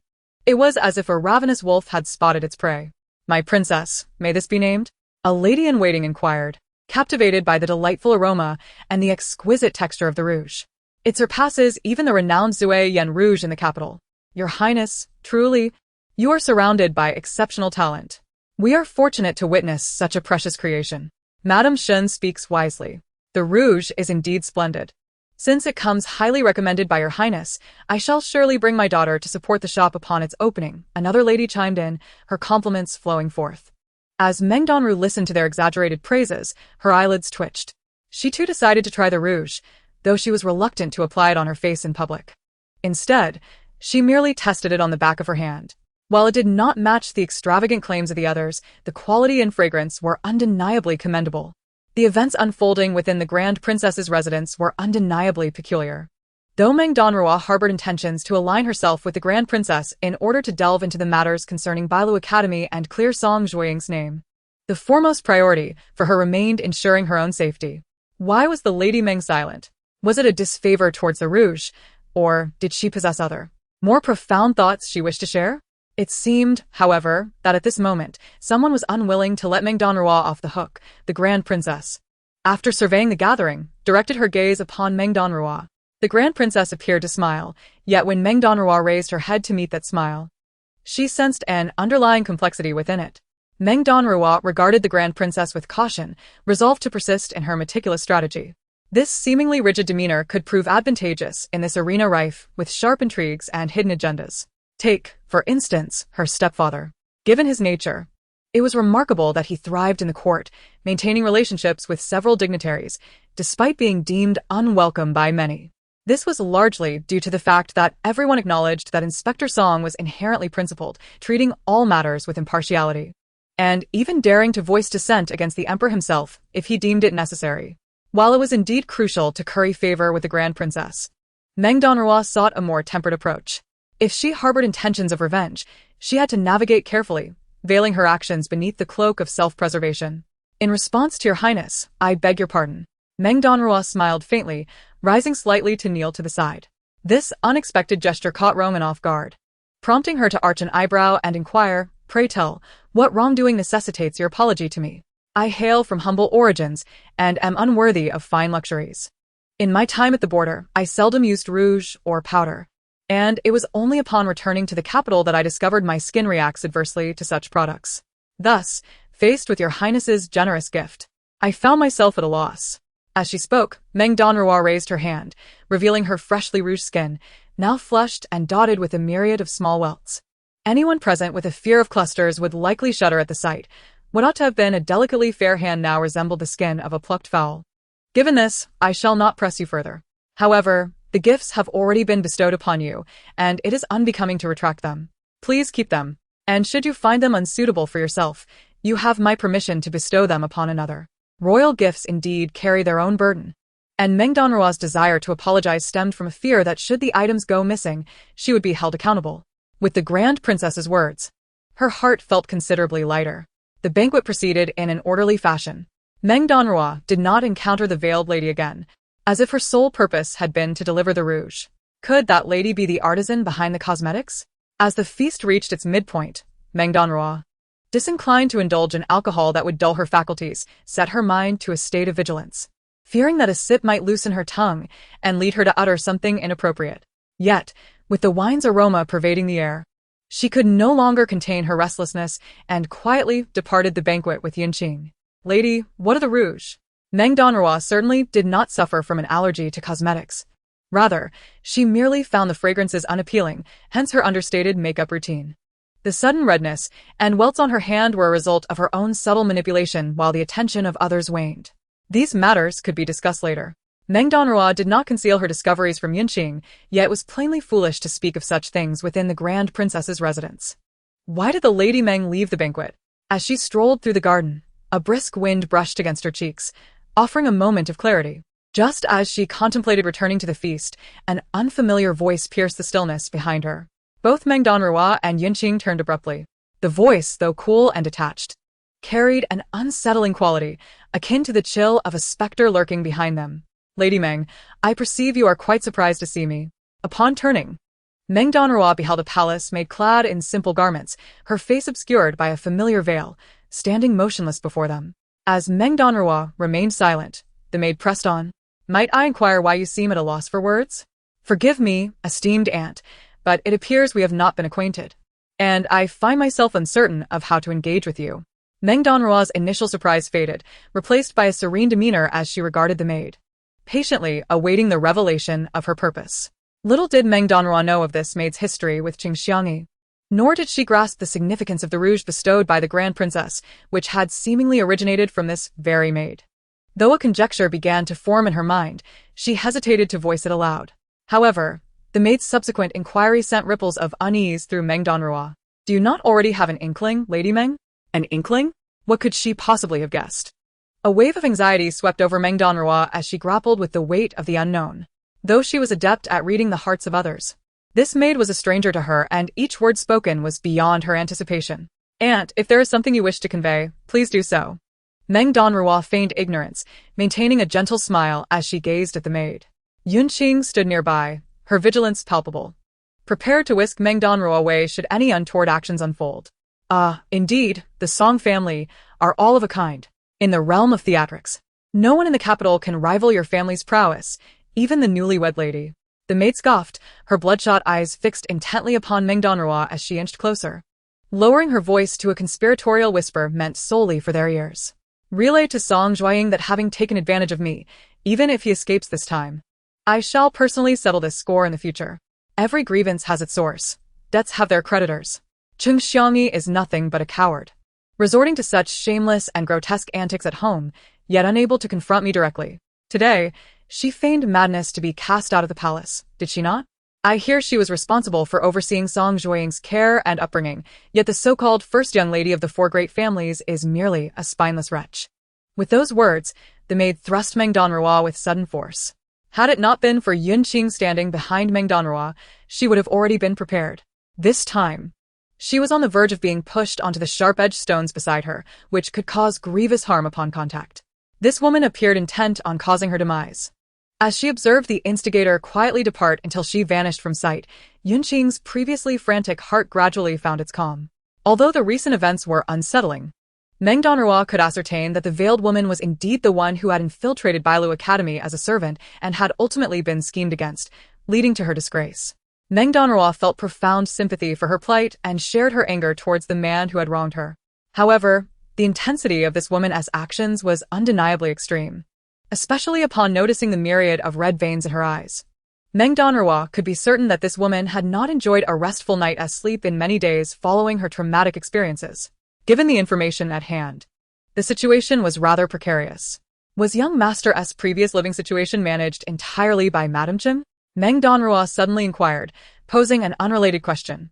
Although Yunqing had only recently been summoned from the court of music by the Empress to the general's residence, she was well informed about certain clandestine matters in the capital. More so than the average guard. When Song Zhuojin had arranged for Yunqing to be by her side, he had subtly hinted to Meng Danruo that Yunqing should not be regarded as a typical maid. Yes. After the terrifying exposure of those initially assigned to care for young Master, who were appointed by Madame Wang, the Master forbade Madame Wang from further involving herself in young Master-S affairs. However, due to Madame Zhou's complete disregard for young Master-S matters, upon entering the household, Madame Cheng was granted the authority to assist in management, thus the responsibility of caring for young Master fell to her. Since then, the general consensus among the household was that Madame Cheng performed exceptionally well in her role. Although the previous incidents involving Granny Zhao suggested an undeniable connection to Qing Xiangyi, all of that was mere speculation, far less impactful than hearing the words of the original victim in person. By the time Meng Danruo returned to the banquet, the event was nearing its conclusion. During the middle of the gathering, Princess Rong'an had excused herself, citing an inability to handle alcohol, and she did not reappear. On her way back to the Song residence, Meng Danruo felt an inexplicable sense of trepidation, as if something significant was about to transpire. Yet she could not recall what might threaten her safety at that moment. Yunqing, is the general also on duty at the patrol camp around this time? Meng Danruo suddenly asked from within the carriage. Yunqing, who had been waiting for Meng Danruo's command, instinctively looked up at her and replied, "Your Majesty, the Emperor places great trust in our general. He has always been busy, and even upon returning to the capital, he cannot find respite. Before he left today, he instructed me to find someone to accompany you for dinner later." Yunqing spoke with a grin, a hint of teasing evident on her face. She had witnessed the tender, inseparable bond between the general and the young mistress more than once. "Very well. Let us surprise the general and go to the patrol camp to fetch him," Meng Danruo declared decisively. However, those around her were unaware of her underlying concerns, mistakenly believing that her decision stemmed from a longing for Song Zhuojin, as if one day apart felt like an eternity. The group of four proceeded westward, for the patrol camp lay on the western outskirts of the city. Not long after they changed direction, a group of furtive figures lurked in a narrow alley along the route back to the Song residence, their expressions revealing malicious intent as they observed the passing carriages. Boss. I heard that the person we're supposed to kidnap is the beloved of General Song Zhuojin. Aren't we directly opposing that madman by intercepting her today? One of them spoke nervously. "Shut your mouth," the leader hissed back. "Do you have any idea how much our employer is paying for this job? A full 50,000 taels. Have you ever seen so much silver in your life? Once we split the money, we won't have to work for a while. Besides, our employer only instructed us to deliver her to a designated location, not to kill anyone." The leader turned and slapped the outspoken man, his gaze filled with a fierce intensity that sent shivers down everyone's spine. "But boss, we've been waiting here for nearly 2 hours, and it's getting dark. What if the information is wrong, and they took a different route?" Another timid man whispered. "There's south only this one road from the Princess's residence to the Song residence. Unless she isn't returning at all." As soon as the man spoke, the group fell silent, aware that a lady from a prominent family could not possibly stay out all night. If they remained patient, their target would surely appear. The earlier discord among the group dissipated instantaneously. The scar-faced leader's gaze darkened as he stared at the empty street ahead, his expression a mixture of madness and savagery. The lady who had commissioned him had promised that if the operation succeeded, he would receive an additional 200,000 taels in reward, causing his blood to surge with excitement at the prospect of a bright future. At the patrol camp, the carriage had arrived. Meng Danruo did not alight from the vehicle as light rain began to fall from the heavens. The once overcast sky was now shrouded in dark clouds, the air thick with the scent of damp earth. "General, over here." Yu, who preferred to remain outside the carriage, stood beside Yunqing, gazing into the distance. It wasn't long before she spotted a familiar silhouette heading towards the stables to retrieve a horse, and she called out to the small gathering of people. Standing at the entrance, Song Zhuojin initially thought he had misheard. "General Song, it appears that your servant is waving at you," remarked a colleague who had a good rapport with him, noticing Yu's enthusiastic gestures. Following his colleague's gaze, Song Zhuojin caught sight of Yu. Feeling the cool raindrops on his skin, he smiled slightly, certain that it was a Rua's concern for him getting drenched that prompted her to send someone to fetch him. However, upon a closer look at Yu, he realized she was quite the lively character, impossible to ignore. She had clearly found an old garment and was playfully waving it around, as if to ensure he noticed her. Having grown accustomed to Yu's spontaneous antics, it was her genuine nature that had convinced him to keep her close to Meng Danruo. With a slight twitch at the corner of his mouth, he composed himself and politely nodded to his colleague. "It seems my people have come to fetch me, likely because they sensed the rain was approaching and brought a cloak."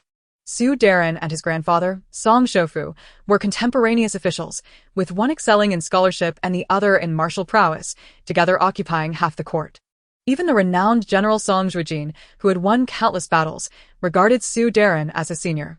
However, Su Darren inquired, "Why does that carriage not bear your family's insignia?" As he stroked his beard, he spoke with a hint of implication. Before Song Zhuojin could respond, Su Darren continued, advising that whether within or beyond the capital, it would be prudent to display a family emblem on the carriage, deterring any disrespectful individuals from approaching their doorstep. Such an emblem, after all, symbolizes status and commands respect from others. Song Zhuojin nodded solemnly, exchanged a few pleasantries with Su Darren, and then made his way toward the carriage. "What brings you here?" he instinctively asked upon reaching the vehicle. It was only then that Meng Danruo lifted the curtain. "General, I noticed the weather was unfavorable and, coincidentally, departed from the princess's residence at this hour, so I thought to come and escort you." As she spoke, her cheeks flushed. The man standing outside the carriage instinctively believed that her action stemmed from a yearning for him, knowing that typically, she could not venture out while at home. Today offered a rare opportunity. He said nothing further, merely instructing Yunqing to retrieve his horse from the stable and ride back to Song Manor, while he himself entered the carriage. "Why is this carriage without an emblem?" Song Zhuojin queried, pulling her closer, inhaling the faint fragrance that enveloped her. Yet. The woman nestled in his arms suddenly stiffened upon hearing her own name. Observing her peculiar expression, he scrutinized the interior of the carriage and quickly realized it was not from their household, connecting the dots with their impending visit to the princess's banquet. His gaze darkened ominously. "Have they troubled you?" Though he refrained from naming anyone directly, his insinuations were clear enough for Meng Danruo to understand he referred to Qing Xiangyi. "No," she replied, avoiding his gaze. She merely recounted the coachman's dismissive remarks from earlier that morning. Song Zhuojin was no fool. He grasped the underlying predicament immediately. Her insistence that they had not troubled her was absurd. Their malice was evident, written across their faces. And only someone as naive as Meng Danruo would take it at face value. He tightened his embrace, feeling a sense of helplessness about what to say next. "Eruo, perhaps we should move back." Before he could finish, she raised her delicate lips to silence him. Her gentle kiss was more intoxicating than the strongest wine. A fiery warmth surged within him, and he gasped, pressing one hand against Meng Danruo's head. When she appeared somewhat dazed, her body softening as she leaned into him, he finally placed a kiss on her cheek and relented. "General, there is a saying, one cannot write two songs in one stroke. With both the Prime Minister and the Inspector still alive, your mother and aunt also need your care for their later years. If you divide your family now, regardless of the reason, it will be enough for the world to criticize you." Her sincerity shone through her light-colored eyes, conveying her message clearly. While she could endure some grievances, she could not bear to see Song Zhuojin make a mistake. He possessed the ability to take her away, but in this vast world, It was impossible for him to simply abandon his armor and forsake his promising future to retreat into the mountains with her. Danruo, I am sorry for putting you in this position. His voice was heavy with regret. Meng Danruo's gaze flickered, and as she prepared to speak, the previously smooth ride of the carriage was abruptly interrupted by a violent jolt. You. Who are you? The terrified voice of the coachman pierced the air. Song Zhuojin instinctively reached to part the curtains to see what was happening, but Meng Danruo preempted him, gripping his hand and shaking her head in response to his puzzled expression. Who are you? Do you even know who is seated inside? Came Yu's voice from outside, devoid of any discernible emotion. Yet, to those familiar with her, both Song Zhuojin and Meng Danruo could detect the underlying anger in her words. A rough voice replied, "We are merely mercenaries, and the lady should not trouble us poor souls. If you cooperate with our brother's task, our master will kindly invite you for tea. After this, we part ways peacefully, and none shall interfere with the other." The coarse voice was unfamiliar to Meng Danruo, who was certain she did not know them. Their tone suggested fatigue, indicating they had likely been lying in wait for some time. Her expression darkened as she silently thanked her intuition. Her instincts had always been sharp, capable of sensing the unusual, which had saved her life on numerous occasions during her years of wandering. "Who is your master? Surely you know who sits within this carriage. Are you not afraid of our general seeking retribution?" Yu pressed, attempting to reason with them. However, the group surrounding the carriage numbered at least 20. And the scar-faced leader had no intention of prolonging the confrontation, especially with dusk setting in and uncertainty looming. He smirked before gesturing to his underlings. "Brothers, let's move." The crowd, armed with long knives, surged forward. Their expressions varied with anticipation as they envisioned the substantial reward awaiting them, each eager for the glory of the first strike. Yet, within the carriage, an unsettling silence prevailed. As the foremost assailant reached for the curtain, a clear and soft voice rang out from within. "Halt! What you seek is merely wealth. If you reveal the name of your master, I shall double your reward. 100,000, 200,000, 300,000? Inside the carriage, Meng Danruo maintained an expression of unwavering calm, while the man beside her grew increasingly shadowed in demeanor. Just as her thoughts began to layer upon one another, a series of sporadic sounds echoed from outside. "The lady is indeed wealthy. However, in our line of work, the utmost importance lies in reputation. We have already accepted a deposit from them, and there is no reason to shift our allegiance elsewhere." As the man's words fell, the clamor of swords and daggers was about to erupt. Suddenly, a long knife sliced through the tightly shut carriage curtain, gleaming coldly as it descended near Meng Danruo's leg. Though it did not harm her, it did sever a piece of fabric. The man who had been seated beside her could no longer remain still. He swiftly pulled aside the curtain. The howling wind stung his cheeks, especially as rain fell in a fine, relentless drizzle, piercing like needles. At that moment, the man who had thrust the long knife into the carriage caught sight of Song Zhuojin's brooding face. "Boss, there are no women inside the carriage." His heart sank in shock. He could hardly comprehend how the boss, who had stated that there was merely a defenseless woman within, was now confronted with a man pulling back the curtain. Meng Danruo remained quietly seated within the carriage. As the curtain was drawn aside, it was promptly closed again when Song Zhuojin exited.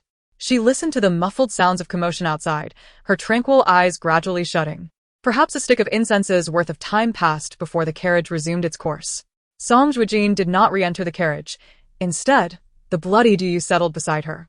"Sister, the general says he has resolved the situation outside. Those ruffians who dared to gamble on the carriage have all been tied up, and he sent the coachman to report to the authorities. He will personally drive the carriage for the rest of the journey." Yuyu's voice brimmed with uncontainable excitement. Although she possessed some rudimentary skills learned from the village's bodyguards, they were utterly inadequate. Having just witnessed Song Zhuojin in action, every move he made was so refined, his footwork exceptionally nimble. Yuyu was momentarily entranced. At this moment, a singular thought occupied her mind. She yearned to learn martial arts from Song Zhuojin. This dream had lingered in her heart for quite some time. If she too could become a martial hero, perhaps when those intruders had once troubled her family, she could have protected her grandfather, avoiding the current fate of a stray dog, unable to seek vengeance while watching her enemies live in indulgence day after day. "Sister?" She sensed the fervent gaze of the person beside her. Meng Danruo slowly opened her eyes and met Yuyu's hesitant look. Though their time together had not been lengthy, Meng Danruo had already discerned the girl's nature. She sighed and asked, "Do you wish to learn?" If one had the capability to exact revenge upon their enemies, Who would choose to engage in such a convoluted game with them? Yes, yes, yes. Yu nodded vigorously. When we return, you must personally ask the general. Meng Danruo did not wish to hinder Yu. One must have the will to survive in this world. The carriage gradually came to a halt before the Song residence. Song Zhuojin lifted the curtain and carried Meng Danruo down. His garments were damp from the rain. The eldest son has returned. A young servant swiftly approached to tend to the horses. Song Zhuojin said nothing, yet his displeasure was evident in his furrowed brow. Those who had blocked the carriage were merely a rabble. Even armed, they could not inflict a scratch upon him. But what if he had not been in the carriage? What if Meng Danruo had not whimsically chosen to accompany him today? Countless what-ifs swirled in his mind, and he realized he could not accept any of them. Even if those people had not uttered a word, he had already surmised who was orchestrating the events behind the scenes. Eldest son, our young mistress suffered greatly at the princess's residence today and is still crying. You must take responsibility for her. Just as they entered, Meng Danruo barely noticed when a stout figure rushed towards her, nearly knocking her to the ground. What is this? Yu instinctively raised her foot to kick. A moment later, she realized it was a plump woman, now pitifully kneeling before Song Zhuojin. If she remembered correctly, this woman was one of the handmaidens accompanying Cheng Xiangyi, known as Granny Zhang. Chapter 49. Our young mistress is most unfortunate. Those truly victimized have yet to plead for the general's intervention. Yet this troublemaker dares to seek it. Moreover, the events of the day had been recounted by her sister after leaving the princess's residence. It was evident that Qing Xiao's misfortunes were entirely of her own making. She had bullied her own maidservant, only to be seen by the princess, and attempted to impose herself upon her sister within the princess's residence, leading to her expulsion. She brought this upon herself. Who could intercede on her behalf? Filled with indignation, Yu was about to unleash a torrent of insults when a pair of delicate hands enveloped her tightly clenched fists. Looking up, she saw Meng Danruo grasping her hand. Noticing her sister shake her head, Yu refrained from further anger. Eldest son, after all, the young mistress is your first wife, properly wed with all due ceremonies. And she has waited for you in the capital for 3 full years. Other matters aside, today she clearly suffered a tremendous grievance at the princess's residence. You are her husband, her only support in this household, and you represent her honor in the capital. Eldest son, I implore you, please go see our young mistress. Her life has been too arduous. As she spoke, Granny Zhang seemed unable to continue. She covered her eyes with her hands, tears streaming from between her fingers. A pitiful sight indeed. Listening to her words, it was clear that Cheng Xiangyi had indeed suffered greatly. Meng Danruo's lips curled into a slight smile before quickly vanishing, while the man beside her wore an uncertain expression. Yet, Meng Danruo, who had been by his side for 3 years, knew that he was currently suppressing his rage. Meanwhile, Granny Zhang remained oblivious, mistaking his serious demeanor for compassion, and could not help but continue. Eldest son, our young mistress has never sought to vie for favor with anyone. Her visit to you is solely at my behest. Neither I nor my mistress dare to claim anything else, but we only ask for your kindness towards her. Enough. Song Zhuojin could no longer contain himself, and interjected sharply. Right and wrong, he could discern for himself. The truth was, had he not returned home with Eruo today, he might have received news of her abduction. Did Cheng Xiangyi expect his sympathy? From the moment Eruo entered the residence, he had witnessed the entire Song family conspiring to aid Cheng Xiangyi in bullying her. My lord, today's events at the princess's residence are entirely attributable to Eruo, who was so startled that she lost her wits and failed to provide you with a detailed explanation. My sister has indeed suffered tremendous indignities there, and this matter cannot be resolved with mere words. Considering the unwavering loyalty of the old maid, it is evident that my sister must be enduring immense torment now. Meng Danruo's voice was tinged with a raspy quality, her gaze intense. On the other side, Zhang Madao, who had been kneeling, suddenly felt alarmed upon hearing Meng Danruo speak, fearing that she would once again attempt to prevent Song Zhuojin from visiting his own lady. However, after listening to Meng Danruo's words, all her thoughts became lodged in her throat, her gaze fixed in astonishment upon Meng Danruo. How could she defend her own lady? Surely, there were ulterior motives at play. Zhang Madao's expression fluctuated, and she bowed her head even lower. Song Zhuojin grasped Meng Danruo's hand firmly. If you utter even a single word against my going, we shall return to the West Wind courtyard without a moment's hesitation. Observing the man's earnest demeanor, his striking features were now furrowed with concern, hinting at an undercurrent of expectation. Yet, Meng Danruo released his hand, turning away, unable to meet his eyes. "My lord, you are not solely my husband. Please refrain from uttering such foolishness." Song Zhuojin cast her a profound glance, but ultimately chose to follow Zhang Madao out. His intentions were clear. Should she express even a hint of unwillingness, he would not only forego visiting Cheng Xiangyi today, but would pursue the matter to its bitter end, creating a turmoil that could lead them back to the general's residence. However, Meng Danruo was unwilling to depart and found herself unable to leave. The notion of vengeance had already taken root in her heart 3 years prior, blossoming into a towering tree. As she stood at the precipice of her long-planned goal, she could not relinquish what she had toiled for over the years, nor choose to accompany Song Zhuojin away. Given Song Zhuojin's character, once he left the Song residence, he would never again have any dealings with the Song family. It was only after the figures of Song Zhuojin and Zhang Madao vanished from sight that Meng Danruo steadied herself by gripping Yu's arm, her other hand clutching her chest as she gasped for breath. Yet, soon her lips curled into a brilliant smile. How tragic, how utterly tragic. How lowly, so exceedingly lowly. Even the esteemed Miss Cheng must endure this fate today. To lose face in such a manner is one thing, but now she must humbly plead for a man to reconsider. Recalling the events of the day at the princess's residence, Meng Danruo straightened her formerly hunched back. If Cheng Xiangyi wished for Song Zhuojin to visit her, then so be it. Should Cheng Xiangyi feign grievances and shed tears? And if that were to sway Song Zhuojin's affections, it would only prove that she had not exerted enough effort and that Song Zhuojin was not a man worthy of her trust. She sought vengeance, devoid of any genuine emotions. "Sister, how could you allow the general to go there?" Yu exclaimed, her anxiety palpable. While much of today's turmoil stemmed from that individual's own folly, the general's distress was evident. In her mind, men were always swayed by partial narratives, quick to leap to conclusions. With my sister's only support in the Song residence being Song Zhuojin, if his heart truly turned to another, Yu dared not imagine the hardships that awaited them. "Fish that can be easily lured are not worth catching," Meng Danruo mused, shaking her head dismissively, offering only a cryptic remark before striding toward the West Wind courtyard. Inside Elan courtyard, chaos reigned. Did you not say that Meng Danruo could not possibly escape this calamity today? Why has she returned unscathed?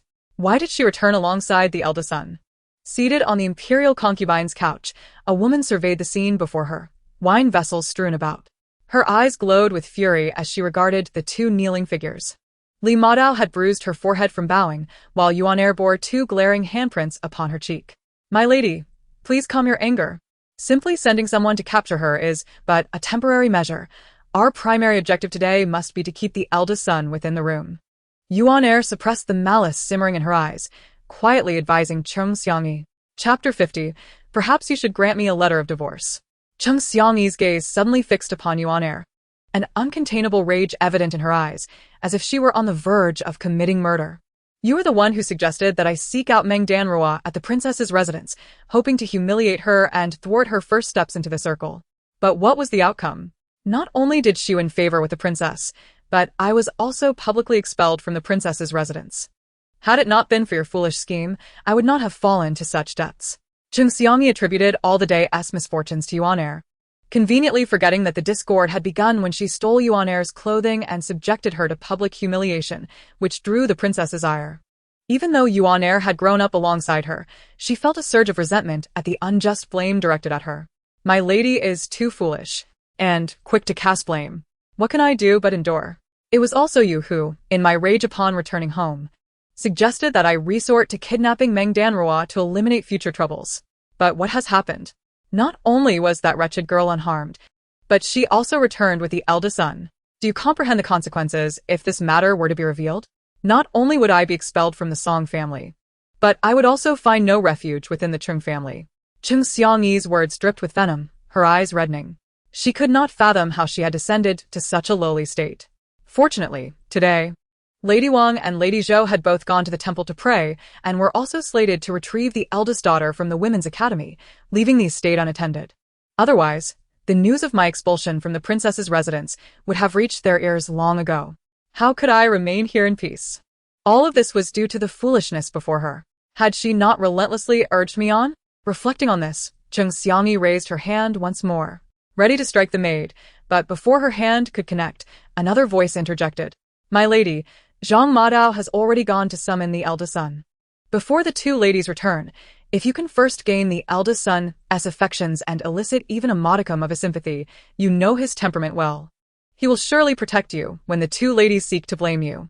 If you continue to vent your anger here, it will not align with Zhang Madao's report to the eldest son. He is on his way now, and you must not be caught off guard at this moment. Though Li Madao's forehead was bruised from her blows, her reasoning was clear. She understood that time could not be wasted further. Should news of the incident at the princess's residence spread tomorrow, their mistress would find no sanctuary in the capital. A noble family cannot harbor a disgraceful daughter. Your household does not require a disreputable young mistress. With this thought in mind, old Madame Li shot a fierce glare at the kneeling Yuaner beside her. If it were not for that wretched girl suggesting ideas to the mistress, how could matters have deteriorated to this extent? The mistress had no practical experience in harming others. She was sheltered too well by her family since childhood. The greatest setback she had ever faced was likely her marriage to Song Zhuojin and enduring 3 years of solitude in the capital. The mistress had clearly instructed them to proceed gradually with the affairs of the Song family, subtly eroding Song Zhuojin's resolve. Who could have anticipated that after returning home for just a day with Zhang Pozi to report to the mistress, everything would spiral out of control? It had long been evident that this troublesome girl beside the mistress would only lead her astray, lacking any true ability. Out with her! Cheng Xiangyi forcefully threw a wine flask to the ground, and with a sharp sound of shattering porcelain, pieces scattered everywhere, even cutting her own cheek. Crimson blood seeped from her face, and when Yuaner and old Madame Li attempted to say something, they met Cheng Xiangyi's extremely gloomy gaze and promptly fell silent. Once the room was empty save for herself, Cheng Xiangyi began to touch the remaining wine flasks before spilling a considerable amount on her clothing and taking a few hearty swigs from another. A pungent odor of alcohol enveloped her, which she found repulsive, yet her vision began to blur, and everything appeared doubled, leaving her speechless. Today, She must win over Song Zhuojin. Cheng Xiangyi's tolerance for alcohol was not particularly high, and by the time she heard footsteps approaching outside the door, her cheeks were already flushed. Song Zhuojin entered Elon Courtyard with heavy steps and, before even crossing the threshold, was met with a thick stench of alcohol. The veins on his forehead throbbed uncontrollably. For someone who was not fond of drinking, the current aroma was intolerable. Is this the grievance you spoke of, leading her to seek death? Ultimately, Song Zhuojin refrained from stepping into the room, instead turning to Zhang Pozi behind him. The man's penetrating gaze rendered the old woman stiff with fear, and after a long pause, she stammered her response. The young mistress had been silently drinking since returning from the princess's estate, and no matter how hard they tried to persuade her, they could not stop her.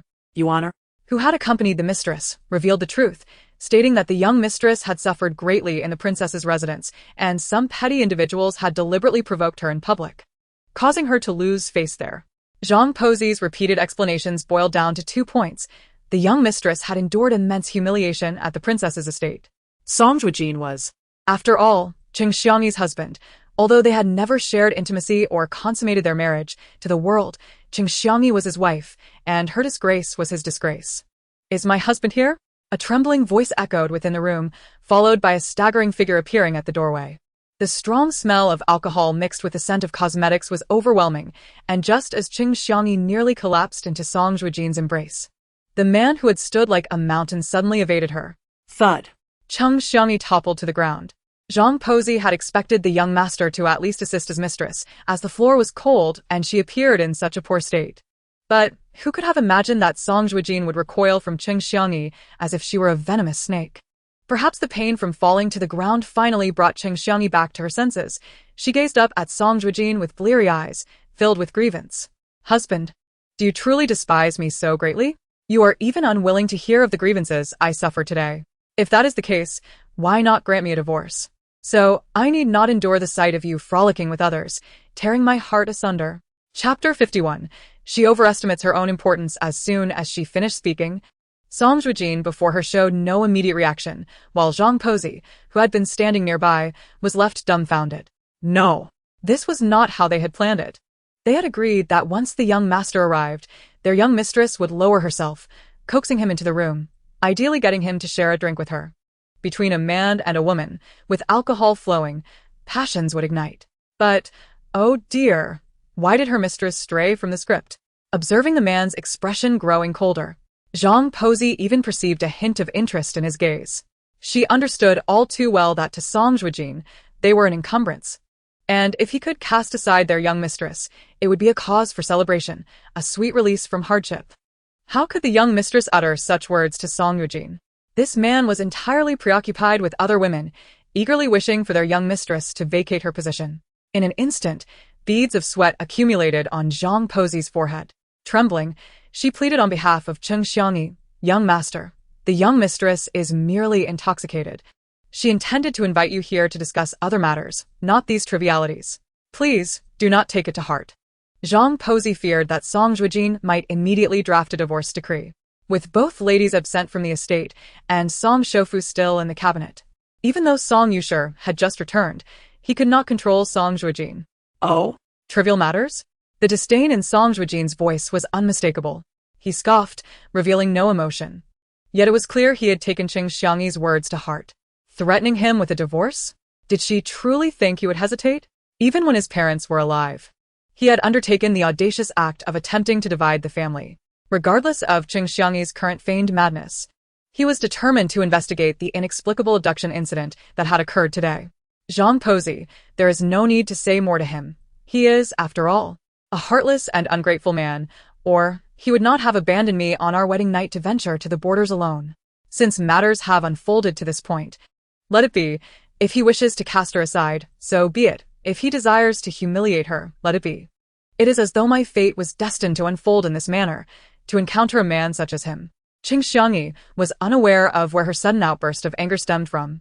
These words were not what she initially intended to convey. At first, she had only wished to plead for mercy from Song Zhuojin, hoping for his compassion. But perhaps emboldened by the alcohol, she had vented all her pent-up dissatisfaction. Cheng Xiangyi, you must understand one thing. The one determined to marry you is not me. Song Zhuojin felt it necessary to clarify this point for her. He was unwilling to bear the burden of being labeled a heartless man. When the Chung family chose to deceive him into marrying their daughter, they were motivated by the allure of the Song family's influential connections, willingly sending their daughter into this arrangement. If Cheng Xiangyi's words were to be taken literally, it seemed as if he had intruded upon her household to abandon her, leading her into this predicament. Song Zhuojin was not one for many words. But that did not mean he would remain silent in the face of unjust accusations. Originally, Cheng Xiangyi, who had been sitting on the ground, feigning strength, was noticeably taken aback by the man's words. Having already expressed herself to this extent, the only thing Song Zhuojin could think of was to clarify the situation for himself. He had never been the one to provoke her. Cheng Xiangyi clearly overestimated her own significance.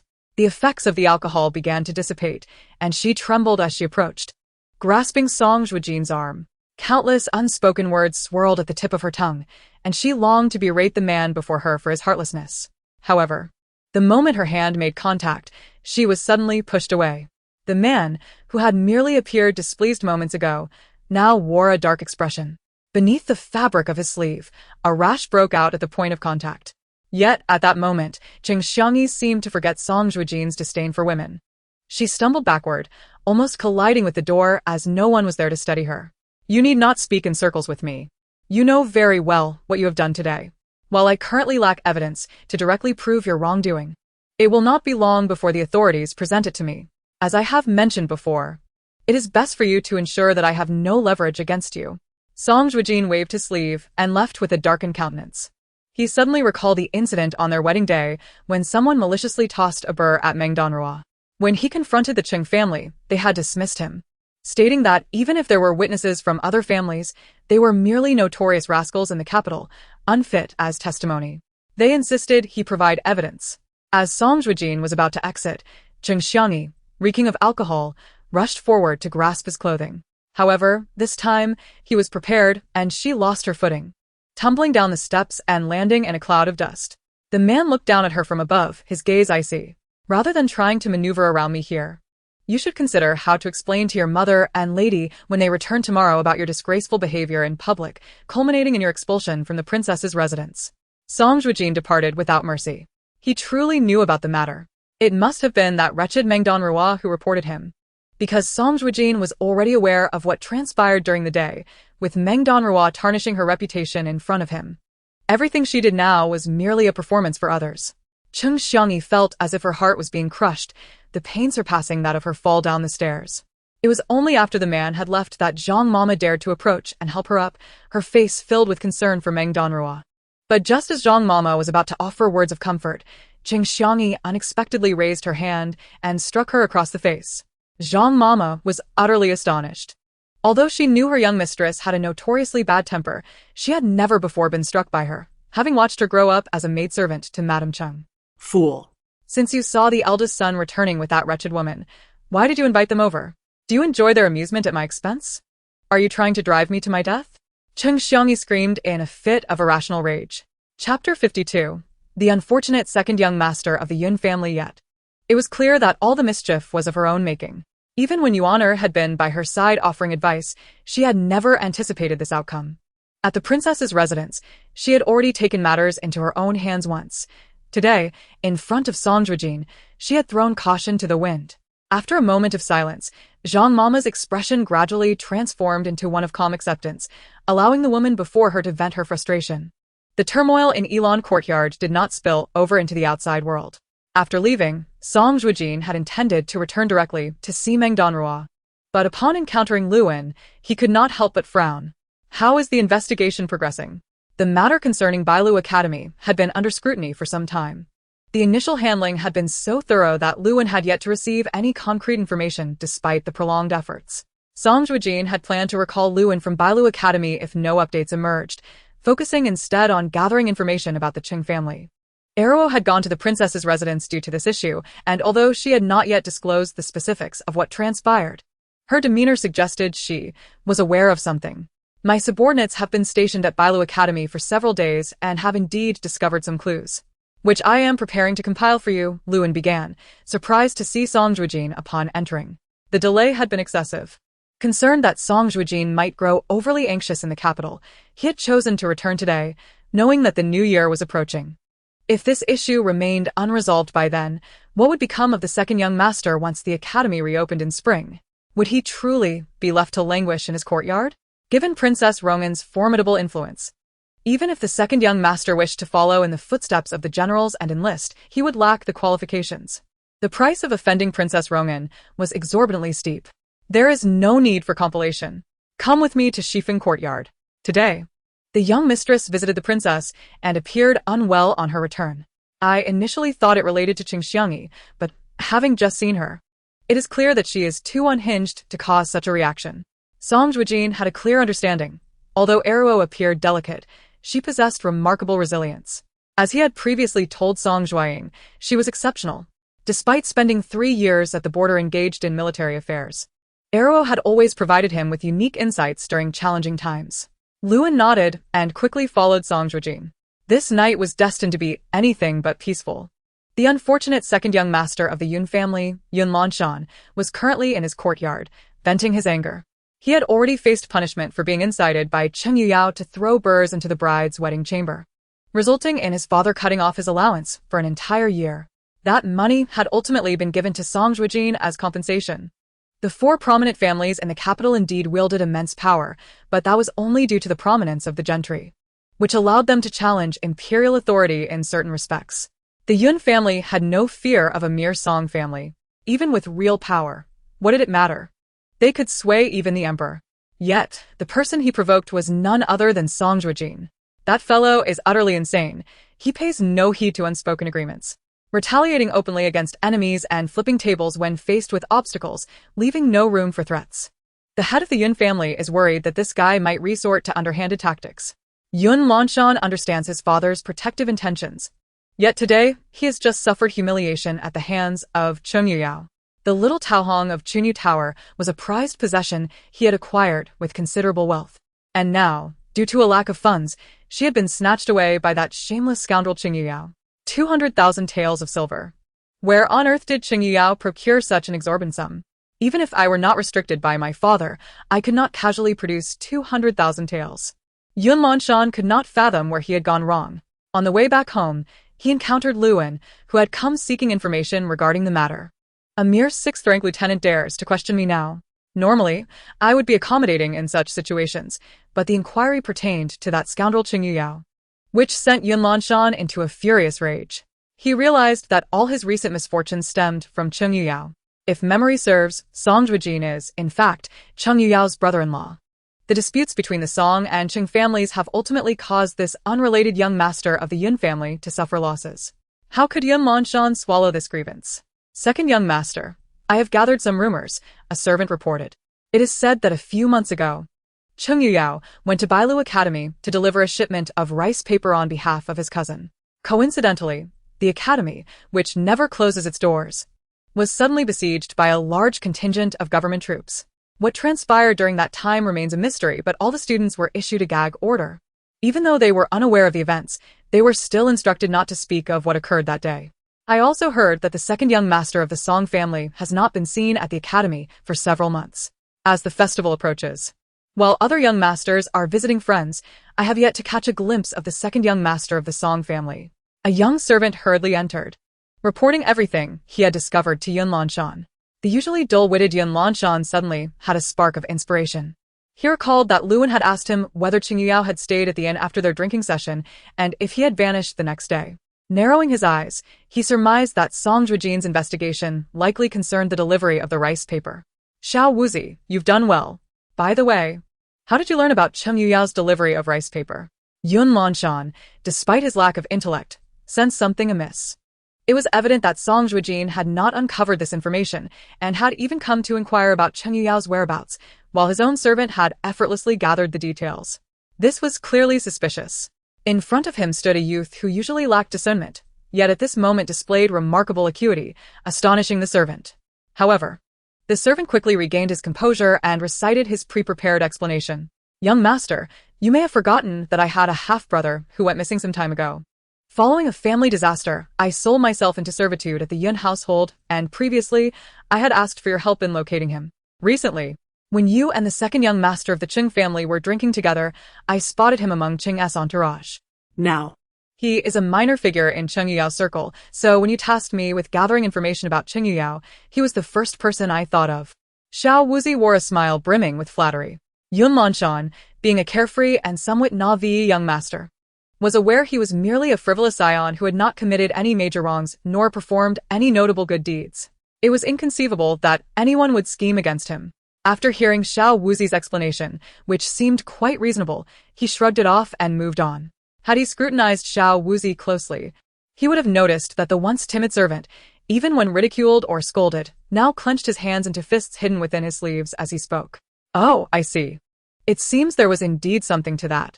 Is he faring well at the Qing household? I recall Qing Yuyao is not a benevolent master. If he cannot thrive there, he could always come to me for assistance. At least I wouldn't let you starve. Yun Lanshan displayed an air of a naive landlord's son. As the conversation progressed, he recalled earlier events. Given that you have uncovered this information, why not devise a plan to present it to Song Zhuojin?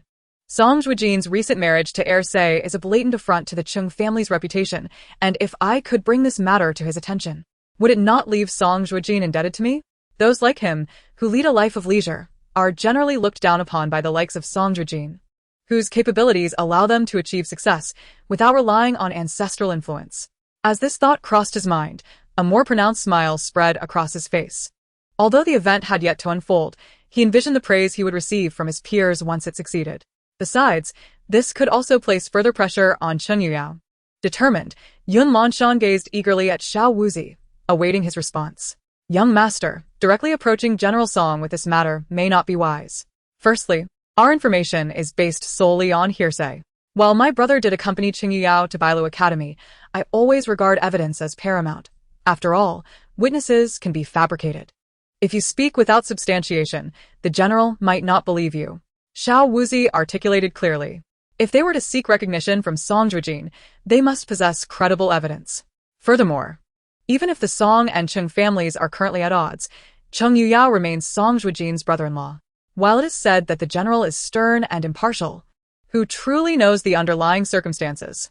Then, according to your suggestion, what should we do? Yun Lanshan despised intellectual effort and preferred to leave such matters to others. 3 days hence, the minor New Year temple fair approaches. Although we are unaware of what the general has asked the newly appointed General Meng to investigate, it is evident they cannot wait until after the New Year. The new Mrs. Meng will certainly find herself at odds with the Qing family if she wishes to ascend in status, so you might as well pay her a visit. Whispering sweet nothings is far more effective than a direct confrontation.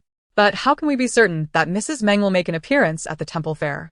I have heard she is quite fragile and easily fatigued. Even the slightest disturbance sends Song Zhuojin into a frenzy. How can we possibly provoke such a delicate beauty? Regarding the matter of the newlywed Song heir, it is evident how anxious Song Zhuojin is about his beautiful bride. If anything were to occur before him, Yun Lanshan suspects that this time it wouldn't merely be a trivial reprimand from his father. Perhaps it would be Song Zhuojin himself who would administer a far harsher punishment. Just contemplating that scene makes him feel unwell. Dear sir, our fourth young lady is returning from the girls' school tomorrow, is she not?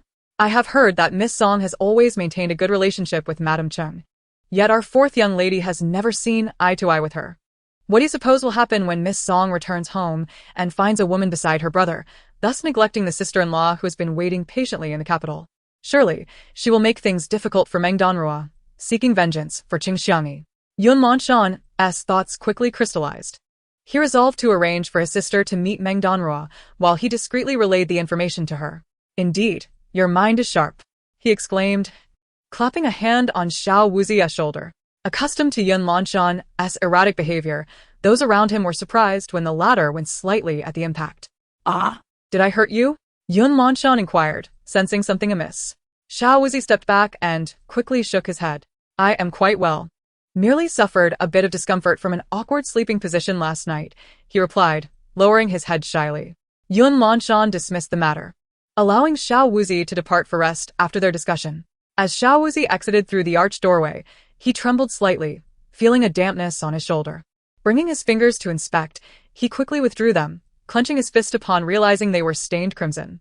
At the Song family's Shifeng courtyard, as Song Zhuojin strode through the door, Meng Danruo had just changed into her everyday attire after washing up.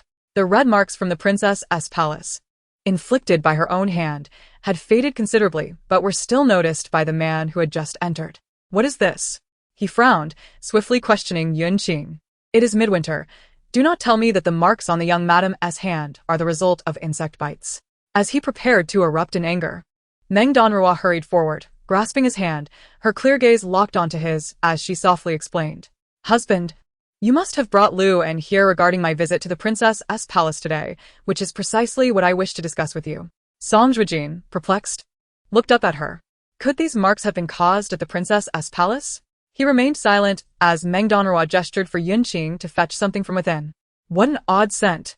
Chapter 54. Gradually becoming clear. After Yun Qing placed the item on the table, he discreetly withdrew. Meng Danruo took Song Zhuojin's hand and led him to the table, pushing a small porcelain vial towards him. Husband, do you recognize this fragrance? With only Meng Danruo and Lu En remaining in the room, Luan took a seat, aware of the conversation between the two. As Song Zhuojin opened the vial, a peculiar scent of wintersweet wafted towards him. Fanning the aroma with his hand, he inhaled deeply and discerned something distinctly unusual. Is this from the princess's palace? He inquired, his brow furrowing as he regarded the young woman. The color of the rouge was strikingly bold, unlike anything Meng Danruo would typically use, leading him to instinctively associate it with the princess's palace. Once he set the vial down, Meng Danruo began to recount the events of the day at the princess's palace, omitting only the part where she publicly provoked Qing Xiangyi. The aunt who crafted the rouge had confessed that she was the same person who disguised herself as a boy at the Bailu Academy, and the words she conveyed further corroborated this. Because of this incident, she has developed a deep-seated hatred for us all, including the entire Song family. Moreover, when you inhaled the scent just now, aside from the wintersweet, did you not detect anything peculiar? Meng Danruo raised her gaze to Song Zhuojin. Although the wintersweet aroma is prominent, I believe I sensed something else that was difficult to articulate, he conceded. Indeed, there is a hint of ylang-ylang essence. Meng Danruo's expression grew grave as she spoke slowly. Song Zhuojin understood the implications of ylang-ylang better than she did. In the military, if a stallion refused to mate, a special narcotic would be administered, which contained a significant amount of ylang-ylang. What effect this might have on humans was uncertain, but for a horse, it would incite wild, uncontrollable behavior. Although Rong exhibited certain caprices, even resorting to outrageous acts due to the emperor's guilt and favoritism, she was certainly not a person of such low character. If she bestowed this rouge upon Meng Danruo, one had to question whether she was aware of any unusual contents within. Song Zhuojin's expression darkened instantly. Had it not been for Meng Danruo's previous encounter with the substance in the military, they might have been unaware of the chaos it could have caused at the princess's palace today. The effects of such a substance vary greatly between internal and external use, yet it is undoubtedly no harmless concoction. Should it be refined and its potency increased? At this thought, Song Zhuojin abruptly stood. "General, do not act impulsively," Meng Danruo interjected, recognizing that he was likely to confront the princess. However, the root of this issue did not lie there. Confronting the princess with this evidence would only serve to undermine his position. "Danruo, my concern for your safety has reached a critical point. Are you suggesting I remain passive until disaster strikes you? If matters escalate to that extent, what good would my intervention do then? By that time, it would be too late to rectify anything." How could he bear to watch her suffer? No. It could not be so. To love someone deeply, how could one stand idly by and witness their suffering? That would not be love. It would be a perversion. "Husband, allow me to speak plainly." Meng Danruo rose, grasping his sleeve. Seeing that she still had more to convey, Song Zhuojin silently returned to his seat. Yet both Meng Danruo and Luan understood that this matter weighed heavily on Song Zhuojin's heart. Now that they had identified the culprit as the aunt, their investigative direction had found a target. Although they were yet to learn her name, Meng Danruo suggested they inquire further. The princess had mentioned during the banquet that this aunt would soon open a rouge shop in the southern Old Alley, inviting prominent ladies in the capital to attend. While Meng Danruo was uncertain if others' rouge contained ylang, given the aunt's evident animosity towards the Song family, it seemed she might have received unique treatment. It is also possible that this was originally intended for Cheng Xiangyi. Who would have thought that due to her own provocation, Cheng Xiangyi managed to escape this calamity? Contemplating Meng Danruo's words, Song Zhuojin raised his gaze towards Luan, who was seated across from him, unable to restrain his curiosity. "Pray tell, what are the findings from your investigation?" The usually taciturn Luan raised his eyes at this moment and spoke slowly. "I have arranged for someone to gather information at the Bailu Academy. Due to the upcoming festival, the academy is currently sparsely populated. However, I managed to glean from a lowly servant that during the time in question, the Chung family had dispatched a batch of rice paper. Typically, such deliveries would be led by a charismatic young master, known for his gentle demeanor. Yet this time, a hot-tempered leader took charge. When he was obstructed while sweeping leaves, he was met with a barrage of punches and kicks from the attendants surrounding him. He reported this incident to the academy steward, but the steward merely dismissed it, stating that these were members of the Chung family and advised him to avoid further trouble. It was only after the Chung family departed that the academy went on high alert. Again, the Chung family? Listening to such arrogance, the first face that sprang to Song Zhuojin's mind was that of the detestable Qingyu. The scholarly treasures of Bailu Academy have always been supplied by the four prominent families. Although these families do not engage in business, they possess a wealth of resources, generously provided to the academy to cultivate good relations with scholars. The monthly delivery of rice paper is no small task. And what followed? Song Zhuojin inquired further. Luan took a breath and continued. Subsequently, I sought information regarding this delivery in the capital, but it was shrouded in secrecy. I could not uncover any further details. However, after Lady Meng showed you the rouge bottle, it reminded me of something peculiar. A few days ago, the favored servant of Qingyu, known as Xiao Yuzi, was beaten to death by Madame Cheng for secretly discussing a bottle of rouge. A bottle of rouge killed a man? Meng Danruo's pupils constricted as she instinctively glanced at the quiet bottle of rouge resting on the table. Upon lifting her gaze, she noticed that Song Zhuojin was also staring at the bottle. This incident was handled discreetly, with the Chung family ensuring that all traces of the servant's identity were erased, framing the incident upon an unrelated lowly servant who subsequently took on the name Xiao Shuzi. Everything appeared mundane, as though nothing had transpired. A life was thus easily obliterated. Meng Danruo felt an inexplicable sense of sorrow. For those without power or influence, their lives were worth less than that of an ant in the eyes of the powerful. Her own family, while still considered peasant class, could be so easily tormented by the Chung family, leaving them without any recourse, let alone someone like Xiao Shuzi, who had already been sold into servitude. How did you manage to uncover this? Meng Danruo remained silent for a moment before posing the question, before Song Zhuojin could speak. Although Qingyu was despicable, he belonged to a powerful family that would always clean up his mess. Even without Cheng Xiangyi's assistance, others would come to his aid. Given that Luan was able to investigate this matter, could she not also use this as a reference to investigate other issues? This is quite a coincidence. While I was probing around the Qing family today, I happened upon a young man searching for Xiao Shuzi. He appeared to be merely 17 or 18. However, when Xiao Shuzi emerged, he claimed that this Xiao Shuzi was not the one he was looking for. Following this lead, I managed to extract quite a bit of information from the young man, later discovering that he was a servant of the second son of the Yun family, Yun Lanshan, and that he was actually the half-brother of Xiao Shuzi. Lu En's gaze flickered as he spoke candidly. This matter unexpectedly involved the Yun family as well. Song Zhuojin's eyelids twitched. This was merely a question of truth, needing only to prove that it was not Song Zhuojin who had violated the girl. And the connection to the Song family would not be significant. Yet, such an affair entangled two of the four prominent families in the capital. Yun Lanshan? Meng Danruo raised her gaze thoughtfully towards Song Zhuojin. He is the second son of the Yun family who led the way to our wedding chamber, tossing songor flowers. Later, when I sought justice from his family, the gold hairpin you cherish most was a gift from his wife. Song Zhuojin seemed to see through Meng Danruo's thoughts. The situation had reached a standstill, but compared to the beginning, they had gathered a wealth of clues. As dusk fell, Yunqing knocked and entered, lighting the candles, illuminating the previously dark room. Luan had left to continue his investigation, while Song Zhuojin, unusually, did not linger, stating he must return to the study to attend to matters assigned by the emperor. As the candlelight flickered, the room fell into a solemn silence. Meng Danruo sat before the soft couch, absently holding the bottle of rouge. Lady, the eldest daughter will return tomorrow. Yunqing broke the silence after a long pause. She had not intended to mention this to Meng Danruo at this moment, but considering the relationship between Song Jinghong and Qing Xiangyi, she felt compelled to bring it up. If only to prepare Meng Danruo for what lay ahead. Song Jinghong? Meng Danruo had been preoccupied with thoughts of Song Zhuojin. She had eagerly anticipated the fallout from the revelation and its potential impact on the Qing family, especially after witnessing the princess's regard for that girl today. She realized this was an excellent opportunity to create enmity for the Qing family. Only upon Yunqing's reminder did she recall that within the Song family line, there were not only the two brothers, Song Zhuojin and Song Zhuojin, but also the sole daughter born to the Wang family, Song Jinghong, who had been studying at the girls' academy, learning propriety, and even their wedding had not been interrupted.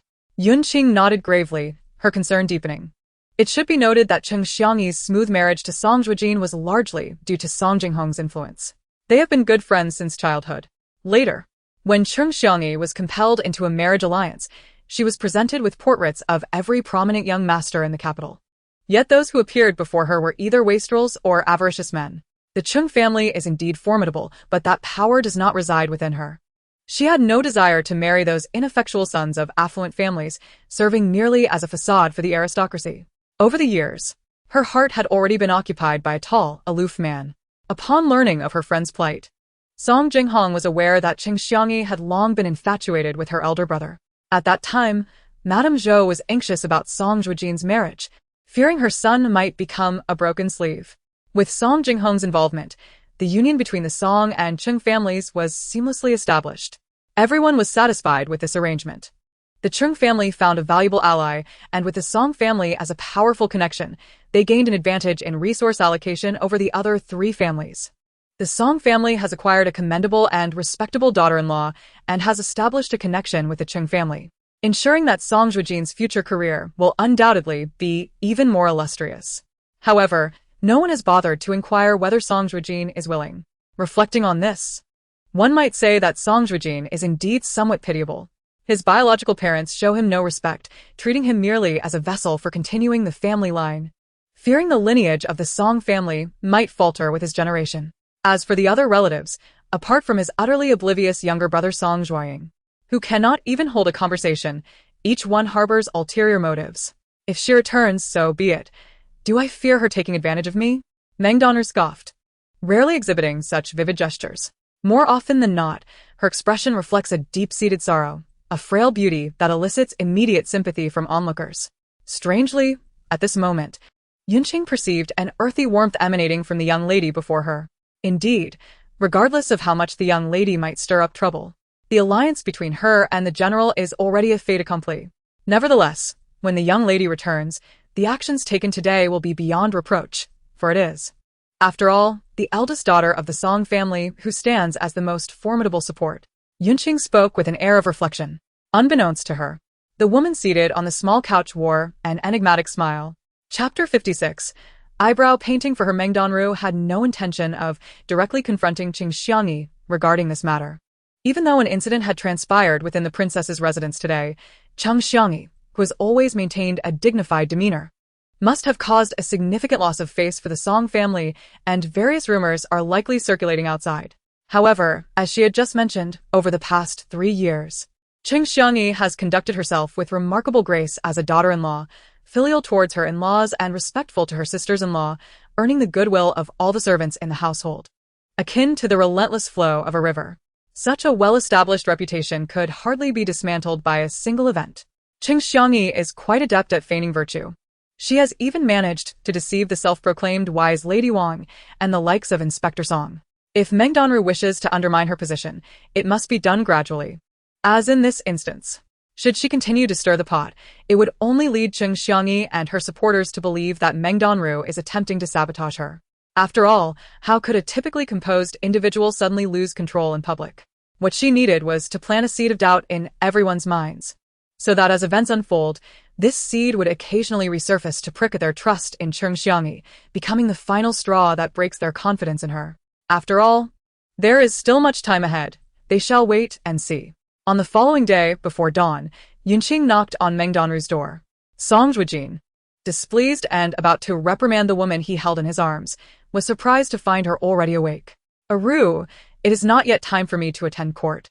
Why rise so early?" The Song family does not adhere to such convoluted customs. Moreover, since Song Zhuojin had been away, the family felt a sense of guilt for leaving Qing Xiangyi alone in the residence on the night of his wedding, having run off to the borders. Thus, the two Song matrons did not feel it appropriate to impose strictures upon Qing Xiangyi. After Meng Danruo married into the household, she should have been required to present herself before the matriarchs for 3 months to establish her standing. However, due to Song Zhuojin's support, this was never brought up. She was only expected to rise early on the 1st and 15th days of the month or during significant festivals to attend to the two Song matrons. Seeing Meng Danruo awake so early today puzzled Song Zhuojin. In winter, daylight arrives late, and it was still pitch dark outside. One could barely see the path even with a lantern. Today, his mother-in-law and mother were due to return from the ladies' academy, and news had only reached him the previous afternoon. They were coming to fetch the young lady home for the holiday, and the journey would be both tiring and cold. As the husband, it was only right for him to greet them at the door. Failing to appear could unnecessarily anger his two mothers. Meng Danruo, however, was quite clear in her reasoning. She had woken earlier, albeit in a daze, but the warmth of the man beside her, especially the arms encircling her like a furnace, tempted her to linger in bed. Song Zhuojin fell silent for a moment, but did not pursue the matter further. He knew he could not interfere. The household already harbored certain feelings towards Aru, and given his sister's tempestuous nature, if Aru were not present to greet them, one could only imagine the chaos that might ensue. Once the woman in his arms rose, he felt an emptiness beside him and found it difficult to remain in bed. He dressed and groomed himself quietly, observing as Meng Danruo prepared herself. An ineffable sense of tranquility seemed to erode the vigilance he had long cultivated at the border. Indeed, the embrace of tenderness is truly intoxicating. Yet, it was only in the presence of this woman that such a sentiment emerged, most of the time. His stern demeanor kept others at bay. Meng Danruo did not have an affinity for the trappings of cosmetics, yet certain rituals must be observed. Failing to present herself neatly could provide others with grounds for criticism. Her naturally delicate brows were best accentuated with a bolder stroke. During the 3 years spent at the border, Song Zhuojin had been the one to paint her brows. Who would have guessed that this rugged man, accustomed to weapons, could wield a brush with such finesse? Meng Danruo was aware that he had refrained from using his hands for some time, and feeling a bit playful, she pushed her items towards him with a smile. "It seems I must trouble the general once more." Her polite request only elicited a resigned shake of his head. This girl certainly enjoyed teasing him. With purposeful strides, Song Zhuojin approached her. He regarded the items on the table and naturally took them up. In Yunqing's astonished gaze, he gently applied makeup to Meng Danruo. Initially taken aback, Yunqing stood frozen for a few moments before blushing and excusing herself from the room. The flirtations of a young couple were best left undisturbed. Outside, the sky had begun to brighten. The cold winds of late December were biting. The other servants in the courtyard had not yet begun their day. The return of the two matrons and the eldest daughter was a significant event. requiring everyone to be prepared to receive them.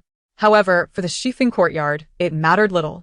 Firstly, the two matriarchs were unwilling to provoke Song Zhuojin, and secondly, the arrangements for today were entirely Cheng Xiangyi's responsibility.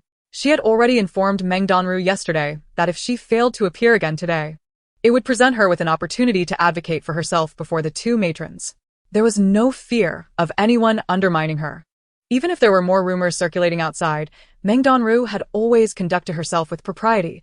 Any minor missteps would surely be excused, especially now that Song Jinghong had returned. Madam, the carriages of the two ladies and the young miss have entered the city gates. Please prepare to receive them. Soon, someone from the outer courtyard came to report. This individual is a trusted aide of Lady Wang. Such matters are not entrusted to others for safety's sake. Indeed, everything in the residence is ready. Awaiting the return of Mother. Cheng Xiangyi's eyes flickered for a moment, and in front of this person, she deliberately inquired of the matron beside her. Has there been no news from Meng's sister yet? Matron Zhang, whose face had healed from the marks of yesterday's incident, calmly responded. The Shifeng courtyard has been quiet throughout the night. The eldest young master is resting there, and the staff dare not disturb his slumber. This implied that Meng Danruo had yet to rise. The steward who came to report frowned slightly, but did not voice his thoughts. Instead, he took his leave from Cheng Xiangyi and hurriedly made his way outside the residence. Chapter 57. Qing'er, please. Having just entered the city gates. Perhaps due to the early hour, there were few people on the streets. Two carriages and a procession of 4 or 5 pushcarts moved slowly along the road. The leading carriage prominently displayed a vermilion-painted wooden plaque bearing the character Song fluttering under the eaves. The steward, riding back at a brisk pace, grew increasingly displeased upon hearing the report. Is this true? A young girl sitting beside Lady Wang cast a doubtful glance at the reporting steward. My elder brother, though indifferent and not particularly rule-bound, has never disobeyed his elders. Even if he does not favor me as a sister, he would not disregard our two mothers' return to the residence, would he? At this point, the young girl's expression turned cold again, seemingly inquiring but speaking with conviction. Could it be that someone has instigated my elder brother to treat our mothers with such disrespect? Her implication was clear, and both Lady Wang and the steward understood that the person she referred to was Meng Danruo. I am unaware of the circumstances, but indeed, the young madam has managed everything within the residence, allowing the eldest miss to return without worry. The steward wished to avoid stirring trouble and replied straightforwardly to Song Jinghong's words. You may leave now, and remember to inform Lady Zhou in the back. Lady Wang, who had remained silent, finally spoke in a calm tone. The steward nodded in acknowledgement and exited the carriage. Qing'er, you have been somewhat impulsive. Even if you are close with that girl Xiangyi, this is ultimately a matter concerning your elder brother's household. You must refrain from meddling in his affairs upon your return to the capital. Even if you disdain Meng Danruo, do not let her trouble you. The person sitting before you is me. It is acceptable to express some emotions, but if your elder brother were here and you spoke in such a manner, it would be unwise, Lady Wang cautioned, her gaze flickering. However, before she could finish her thought, Song Jinghong interrupted. Mother, my bond with her is long-standing. I facilitated her marriage to my elder brother, yet my good intentions have resulted in them becoming estranged partners. If upon my return I ignore her matters, what sort of daughter would I be? Lady Wang wished to say more, but upon hearing Song Jinghong's words, she slowly closed her mouth. Mother, you need not fear my elder brother.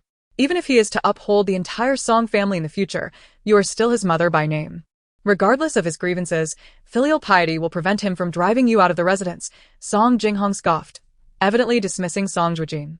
Her resentment towards her elder brother, who abandoned his wife on their wedding night, was palpable. Yet, her words struck a nerve with Lady Wang. The absence of a son had become an obsession in her life. Little did anyone know why Song Jinghong had no significant name before reaching maturity. Merely using the nickname Qing'er, the name Song Jinghong was granted later by her grandfather when she found her given name too diminutive upon entering the academy. Qing'er, please. How is it that after all these years of calling her by that name, the heavens have yet to grant her a son? While that rival continues to bear child after child, each time she sees Song Zhuojin and Song Zhuojin thriving and achieving success, one can only imagine the torment in her heart. No son, no son. Once Song Zhuojin takes charge of the Song family, she will be reduced to relying on the whims of others. On the Song family's side, all preparations were complete. Upon hearing that there was still no news from the Shifeng courtyard, Cheng Xiangyi's previously restless heart found solace. the more there were to compare against, the more her virtues would shine. Reflecting on the storm that would ensue upon Song Jinghong's return due to Meng Danruo's absence in welcoming her, the humiliation she endured at the princess's residence yesterday was now entirely forgotten. How could the mishaps be attributed to her? She had always acted with integrity. How could she engage in underhanded schemes? As the young lady of the Qing family, and now the wife of the Grand General, her hands should be unblemished. Her inability to commit such acts only served to highlight her pure nature. Quickly, Cheng Xiangyi concocted an excuse for yesterday's failure. Her gaze drifted toward the empty courtyard, landing on Matron Zhang standing beside her, and she spoke in a measured tone. Matron Zhang, my impatience yesterday was regrettable. You have watched me grow. You know I harbor no ill intentions and have never engaged in petty rivalries. I may have lost my temper and struck you, but you wouldn't hold that against me, would you? She tentatively probed Matron Zhang, acutely aware that her actions yesterday were inappropriate. Matron Zhang, Li Matron, and Yuan were all her closest companions from the Qing family, and she could not allow any rift to form between them. I understand the young lady's temperament. Being of a certain age, how could I be angry with you? Matron Zhang instinctively denied it. Upon hearing her response, Cheng Xiangyi, who had been somewhat dazed in her chair, finally felt a sense of relief. She had known these people for so many years. How could they possibly turn disloyal over such a trivial matter? With that thought, Cheng Xiangyi felt a renewed sense of pride. At least the relationships she had cultivated over the years in the Song family were unmatched by Meng Danruo. Time was on her side. Song Zhuojin could not remain forever infatuated with Meng Danruo. There would inevitably come a time when their bond would falter, and that would be her opportunity to step in. Cheng Xiangyi became lost in her own imaginings, unaware that Matron Zhang, observing her expression, remained calm on the surface. Yet a chilling emotion called despair surged within her, one that she could not shake off. Young madam, the carriage has passed 3 streets and is approaching the entrance. A maid's voice announced from outside. Cheng Xiangyi once more confirmed with those nearby. Meng Danruo has not yet left the Shifeng courtyard, has she? The other 2 maidservants nodded vigorously beside her. Cheng Xiangyi's smile grew wider as she waved her hand at Granny Zhang, cheerfully making her way towards the door. Granny Zhang, come with me to greet our guests. Chapter 58. Do they all wish to make a fool of her? At the entrance of the Song residence, a crimson carpet had been laid out. Since Song Jinghong was returning from her studies after a long absence, walking on the red carpet symbolized the dispelling of misfortune and a safe return. Having spent 6 months at the Women's Academy, although she had immersed herself in subjects she was passionate about, the confinement had been stifling. The moment she saw the gates of her home, her spirits soared. Her eyes sparkled with joy, and the earlier displeasure brought on by Meng Danruo was quickly forgotten. Mother, I am truly back. Unaware of the strange expression on Madame Wang's face, Song Jinghong was engrossed in observing the familiar yet foreign streets. Even though the road was deserted and the biting wind seeped through the carriage window, causing her skin to sting, it only heightened her excitement. Once the carriage came to a halt, she gleefully embraced Madame Wang's arm, and without waiting for a maid to assist her, she leaped out of the carriage with exuberance. Slow down, don't fall. Madame Wang seemed to have forgotten all her regrets and frustrations from the journey, her demeanor transforming back into that of a tender mother. She smiled at the lively girl before her and slowly descended from the carriage, supporting her personal maid. At that moment, another carriage arrived and Madame Zhou alighted. Her expression was not as pleasant as the other 2, rather, her brows were furrowed with a cold severity, more chilling than the surrounding winter wind. Clearly, she was still brooding over the news she had just received, particularly her disdain for Meng Danruo, who had now tarnished the reputation of her proud eldest son. The flames of her indignation flared within her. She descended from the carriage with a fierce stride, her mind racing with thoughts of how she would react if she did not see Meng Danruo. Today, even with Song Zhuojin to protect her, she was determined to teach this enigmatic vixen a lesson. The 3 of them soon gathered at the entrance of the Song residence, but as they approached, Madame Zhou's previously commanding presence faltered. She looked up, somewhat dazed, at the figure standing before her. Greetings, mother-in-law. Esteemed elders, I hope your journey was not too arduous. Sister Cheng has already arranged everything inside. Is this the younger sister Jinghong? Indeed, as my husband described, she possesses an ethereal grace and unparalleled beauty. Standing at the entrance was none other than Meng Danruo. Dressed in a simple outfit, she was enveloped in a thick rabbit fur cloak. Her small face flushed from the cold wind outside. Accompanying her was Song Zhuojin, who merely saluted the two ladies without uttering a word, his customary indifference well known to them. However, the three women before Meng Danruo looked at her as if they had seen a ghost, especially Madame Zhou, who had planned to confront Meng Danruo upon her return. Her eyes widened in disbelief. "How can it be you here? Where is my sister-in-law?" Song Jinghong surveyed her surroundings, noting only the servants who had come to greet them, completely oblivious to Cheng Xiangyi's absence. Her address to Cheng Xiangyi was intimate, revealing the closeness of their relationship. And her disdainful gaze towards Meng Danruo mirrored the contempt Meng Danruo had displayed upon first meeting Madame Wang. It seemed she intended to make Meng Danruo uncomfortable. "Sister Song, your sister-in-law is standing right here." Unfortunately, she underestimated Song Zhuojin's regard for Meng Danruo. Before Meng Danruo could even respond, the man interjected with displeasure. "I recall you spent the last 6 months at the academy to learn propriety. It appears the Women's Academy has not instilled much in you, given that you have been standing here for quite some time without offering a proper greeting." Song Zhuojin's narrowed eyes emitted a dangerous signal. His gaze swept over both Madame Wang and her daughter, and though he said nothing, his attitude was unmistakably clear. Setting aside Song Jinghong's close friendship with Cheng Xiangyi, the fact that she had remained at the academy without having met Meng Danruo yet harbored such animosity suggested that someone had whispered ill of Meng Danruo into her ears. Madame Wang noticed the look in Song Zhuojin's eyes and suddenly understood his meaning, a chill running down her spine. In the eyes of outsiders, she was considered Song Zhuojin's legitimate mother, an elder to him, but in this moment of his wrath, she felt inferior even to the dog he kept by his side. "I cannot allow him to have a conflict with Jinghong. After all, she will eventually marry, and there is no vested interest between her and Song Zhuojin. Moreover, she will still rely on him for support in her new household." With this thought, Madame Wang's gaze sharpened, and she immediately admonished, "Where are your manners? Has your mother not taught you how to address your elders?" Though her tone appeared stern, it lacked any real authority. Song Jinghong was not as far-sighted as Madame Wang hoped.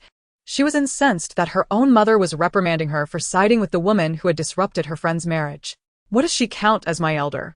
Fuming, Song Jinghong rudely shoved past Meng Danruo and strode into the residence. Just before she collided with Meng Danruo, a pair of strong hands pulled her back. Seeing the two of them so intimately connected only fueled Song Jinghong's anger further. Meanwhile, Cheng Xiangyi rushed to catch up. As she spotted the two women standing at the entrance, Cheng Xiangyi sensed something was amiss. Hadn't everyone told her there was no stir at the Shifeng courtyard? How had Meng Danruo arrived before her? With no time to ponder the circumstances, Cheng Xiangyi collided with the furious Song Jinghong. "Qing'er!" Cheng Xiangyi called out loudly. But Song Jinghong, in her fury, did not spare her a glance and brushed past her. In truth, at that moment, Song Jinghong harbored some resentment towards Cheng Xiangyi, who had promised to assist her in dealing with Meng Danruo before her return, yet had failed to communicate anything clearly, resulting in her public humiliation and her mother's reprimand. Seeing that Song Jinghong ignored her, Cheng Xiangyi hesitated no longer and quickly approached the entrance. "Greetings, mother-in-law, esteemed elders," Meng Danruo observed as Cheng Xiangyi cautiously offered her respects to the two women before her. She did not overlook Madame Zhou's murderous glare directed at Cheng Xiangyi upon her arrival. After all, anyone would be enraged by such deceitful news.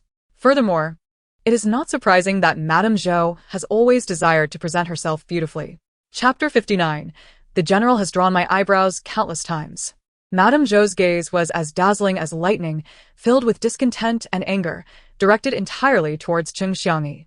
Perhaps Xiangyi has been burdened by the hardships of managing a household. After all, she had only just arrived at the door to greet her elders, even later than Delang, who has daily duties to attend to. There was a chilling tone in Madame Zhou's voice, laden with dissatisfaction towards Cheng Xiangyi. Without the protection of Song Zhuojin, Xiangyi could only grit her teeth and endure the suspicions and ridicule directed at her. She explained that as a daughter-in-law, she had been busy yesterday and felt unwell this morning, thus arriving late. She hoped her mother-in-law would forgive her. In a place where no one could see, Cheng Xiangyi's nails dug deeply into her palm, drawing blood, yet she dared not retaliate against Madame Zhou. For doing so would jeopardize the reputation she had painstakingly maintained over the years. She could not afford to act rashly. After all, the burden on the young mistress was immense. Madame Zhou snorted coldly and chose to leave without further regard. Her sarcastic remarks left Cheng Xiangyi feeling humiliated, and she recalled that Meng Danruo was still standing nearby, watching her misfortune. Thus, She forced a strained smile toward her. Sister Meng, you certainly rose early. But I wonder why you did not inform me. Would it not have been more fitting for us to greet our mothers together? As it stands, those unaware of the circumstances might think our sisterly bond is strained. As Cheng Xiangyi began to speak, the first word she uttered was laden with malice, causing Meng Danruo to sense the hostility immediately. It was clear that she intended to shift the blame for her tardiness onto Meng Danruo, making it known to the two mothers present that it was not her being late, but rather her waiting for Meng Danruo that caused the delay. The irony was that Meng Danruo had not waited for her, but had arrived first, effectively outmaneuvering her. Cheng Xiangyi had given an excuse to Madame Zhou, taking all the blame upon herself and omitting any mention of Meng Danruo, thus portraying herself as magnanimous. Madame Zhou, who had retreated halfway, slowed her pace upon hearing this, evidently attentive to their conversation.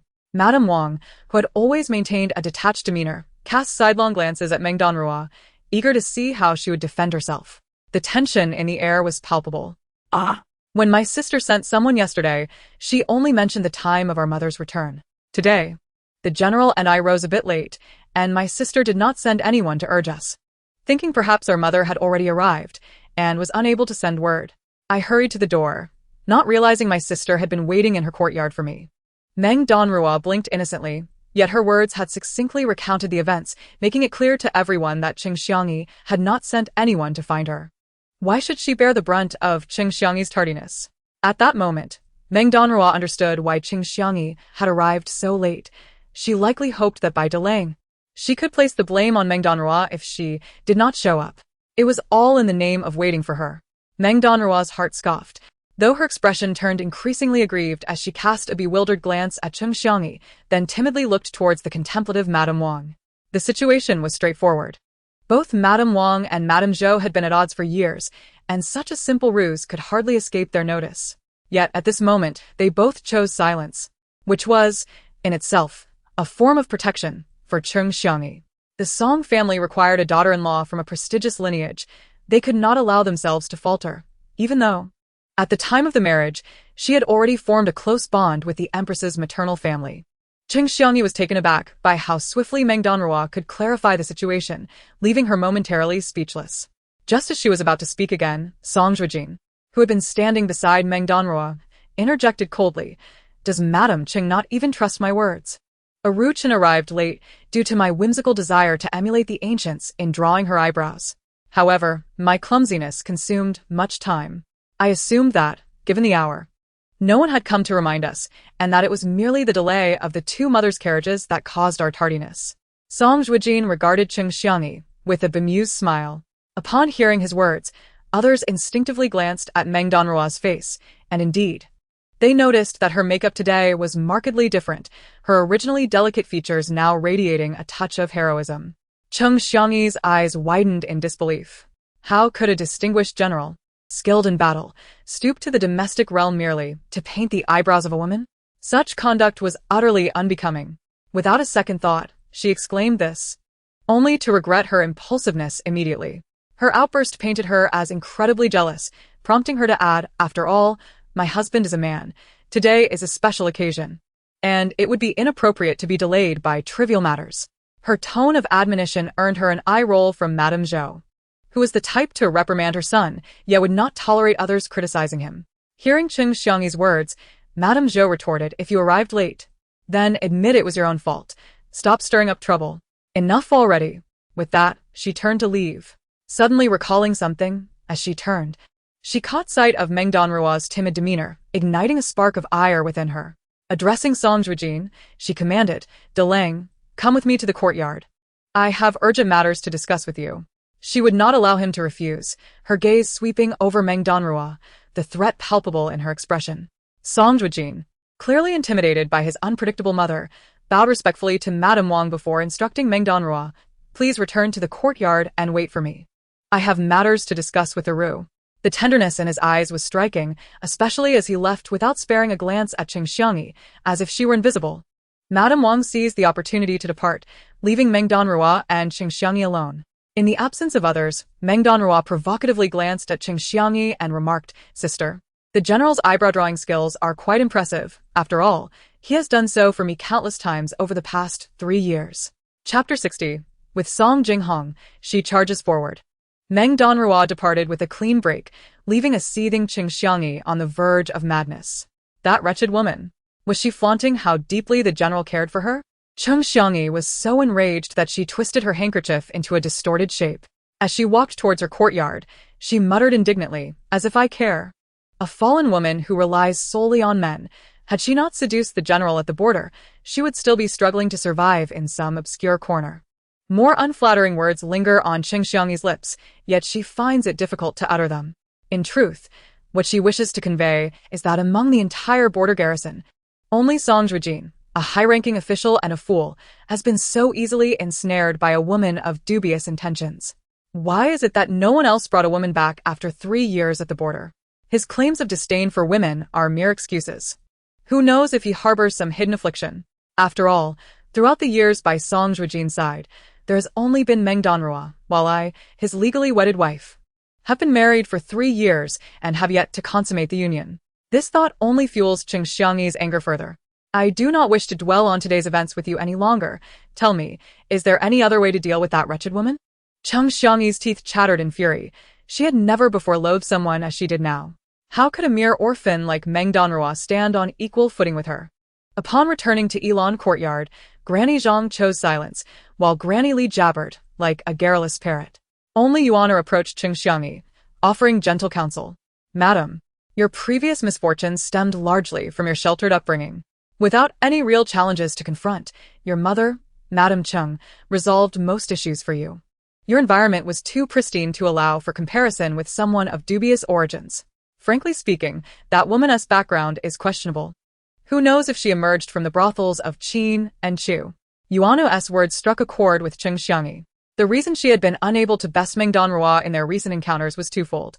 1, she always had Song Zhuojin's backing, and 2, her sheltered lifestyle left her unprepared for such petty rivalries. Qing Xiangyi had always prided herself on her moral integrity. Nodding earnestly, she could not help but ask Yuan, "What do you suggest we do next?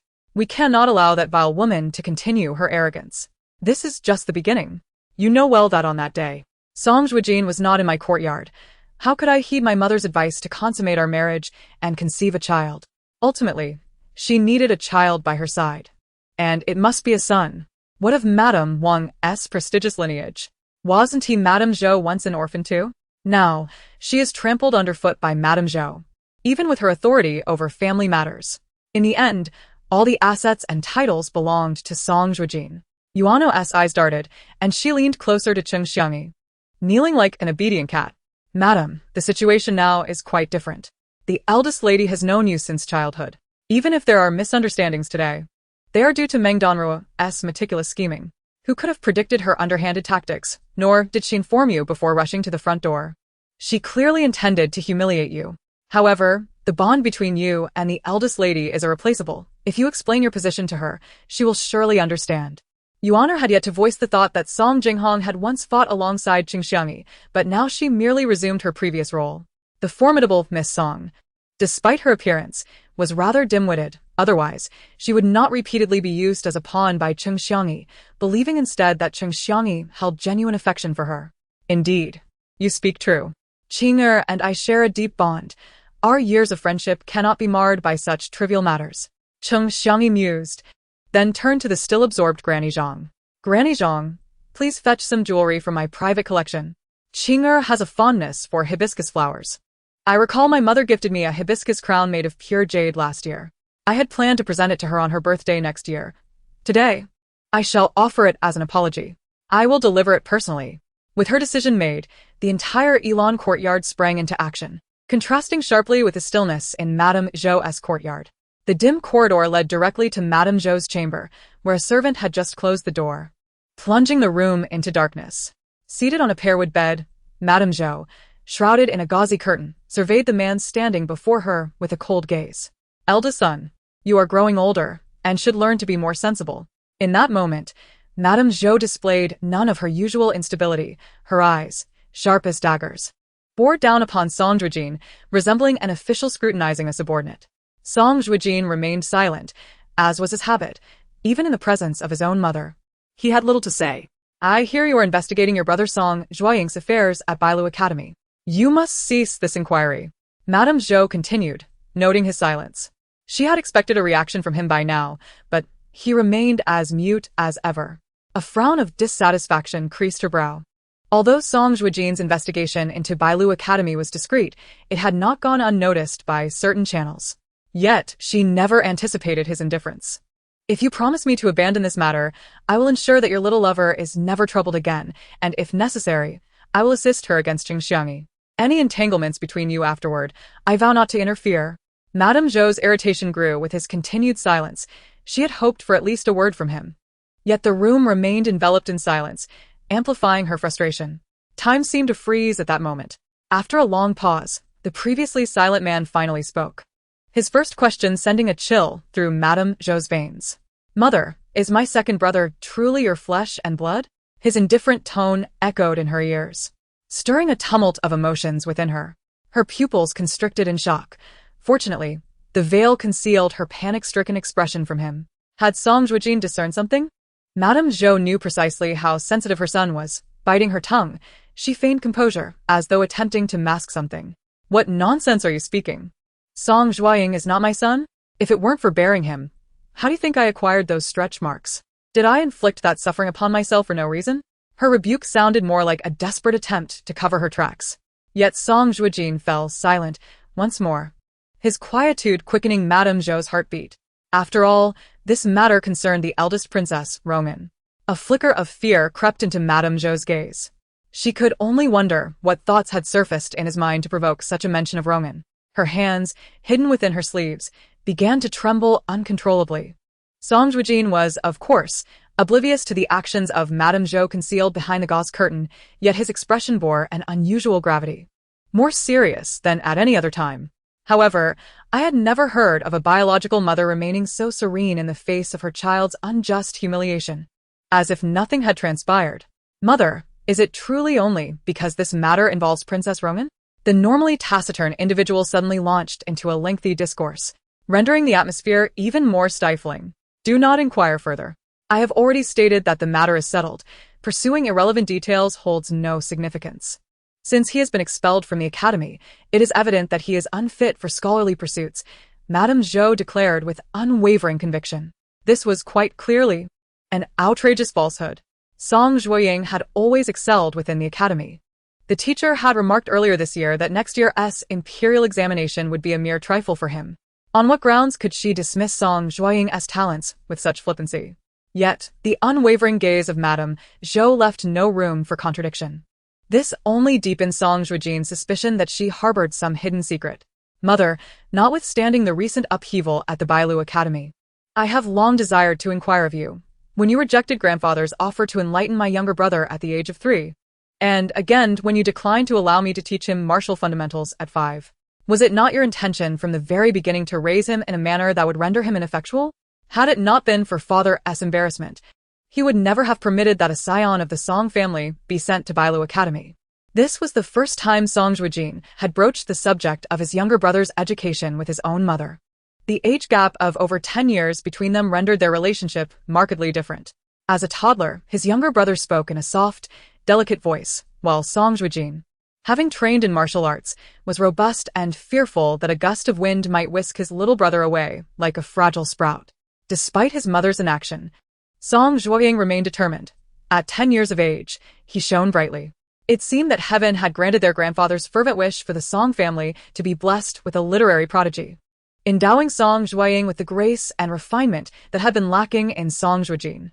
Yet now, Song Zhuojin's situation was worse than that of the servants in the Song household. His reputation tarnished. Even his father doubted him. Grandfather had always maintained a detached demeanor towards all matters, caring little as long as nothing particularly embarrassing occurred within the household. After all, Song Zhuojin was already a pillar of strength for the family. The emergence of another literary genius like Song Zhuojin might only bring unnecessary troubles. The exchange of glances between mother and son became a fierce duel in the air, ultimately resulting in Madame Zhou's gaze softening by a fraction. Do as you will. I shan't interfere. Whatever you brothers choose to do is your affair. Just do not involve me. If you must die, do so far from me, lest you disrupt my tranquil life, Madame Zhou declared with venom, turning her head away as if wishing to see Song Zhuojin vanish at that moment. With this tacit acknowledgement, Song Zhuojin understood that at least for the time being, his mother would not obstruct his inquiries into the matter. This served as a form of assurance from her. Having secured the assurance he desired, Song Zhuojin turned to exit the room, knowing that Danruo awaited his return at the Shifeng courtyard. He could not afford to be late, lest the foolish girl begin to fret. Song Zhuojin, let me say this. I am indeed your biological mother. Do not express such disdainful looks towards me. As if I were a prisoner in your jail, Madame Zhou lamented, oblivious to the sound of the door opening. The room fell silent, and Song Zhuojin's silence led her to believe that her words had struck a chord, perhaps causing this rogue to take them to heart. Should this matter escalate beyond control, any repercussions would inevitably fall upon her to rectify. What an ungrateful child I have. Madame Zhou grumbled. Her thoughts interrupted as she suddenly sensed something amiss. Turning her head, she saw no trace of Song Zhuojin. She had been talking to thin air the entire time. A surge of indignation welled within her, nearly stripping away her sanity, whether from anger at Song Zhuojin or from the humiliation of having lectured an empty room. With all her might, she slammed her hand upon the table, calling for a servant outside. "Pingxi, where have you gone?" Madame Zhou hollered. A short while later, a round-faced maid entered, grinning widely. "Madam, did you miss me? You went out without taking me along, did you not?" Pingxi had been sent to serve Madame Zhou after the calamity that befell the Zhou family, having accompanied her for decades, establishing a bond that few could rival. Pingxi, confident in her familiarity with Madame Zhou, spoke with an ease that bordered on impertinence, which the latter often indulged. "Speak properly. If you continue to be foolish, I shall have your tongue removed to spare myself your incessant vexation." Madame Zhou shot back, glaring at her. "Goodness, who has riled you so?" "I just saw the eldest son arrive. Could it be that he is the cause of your ire?" Pingxi asked cheerfully. The lightheartedness of her words gradually eased Madame Zhou's tension, who lamented, "Who else but that scoundrel?" Chapter 62. Pomegranates and grapes. Pingxi's eyes twinkled as she moved behind Madame Zhou, her slightly plump fingers gently massaging the latter's shoulders. "Madam, the eldest son is of an age where many in the capital are already fathers of several children. It is merely our eldest son who, focusing on his future, is fixated on achieving success. If you persist in chastising him for his childhood ways, he naturally will not take kindly to it." Upon hearing this, Madame Zhou's brows furrowed. "Chastise him? Given his current temperament, do you think I dare to reprimand him? He hardly acknowledges me. Before he left the capital 3 years ago, he never displayed such a foul disposition. Surely, he has learned it from that mysterious woman at the border. All for his future, you say?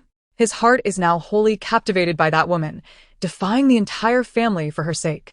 Even if he does not favor someone like Cheng Xiangyi, who is so deeply scheming, he ought to speak up. There are countless virtuous women in the capital. Why must it be that unknown woman whom he desires as a concubine?" Madame Zhou's fixation on this matter ran deep. How could her son, destined for greatness, be tarnished by such a woman? Despite Song Zhuojin's alleged aversion to women, she could not fathom that among the many women in the world, none could please him. Save for Meng Danruo? "Madam, as it stands, there are only 2 young ladies in the eldest son's household. He has hardly encountered any other women, which is why his affections are solely directed towards one. A young man's ambitions are boundless, yet should his affections run deep for a woman, she may inevitably become an obstacle in his path." With a twinkle in her eye, Pingxi offered gentle words of consolation to Madame Zhou. Though her advice subtly hinted that while Cheng Xiangyi may falter against Meng Danruo, it does not imply that others will follow suit. The most dreaded scenario in the inner courtyard is indeed a solitary bloom. Madame Zhou, astute as she is, found renewed vigor in Pingxi's words.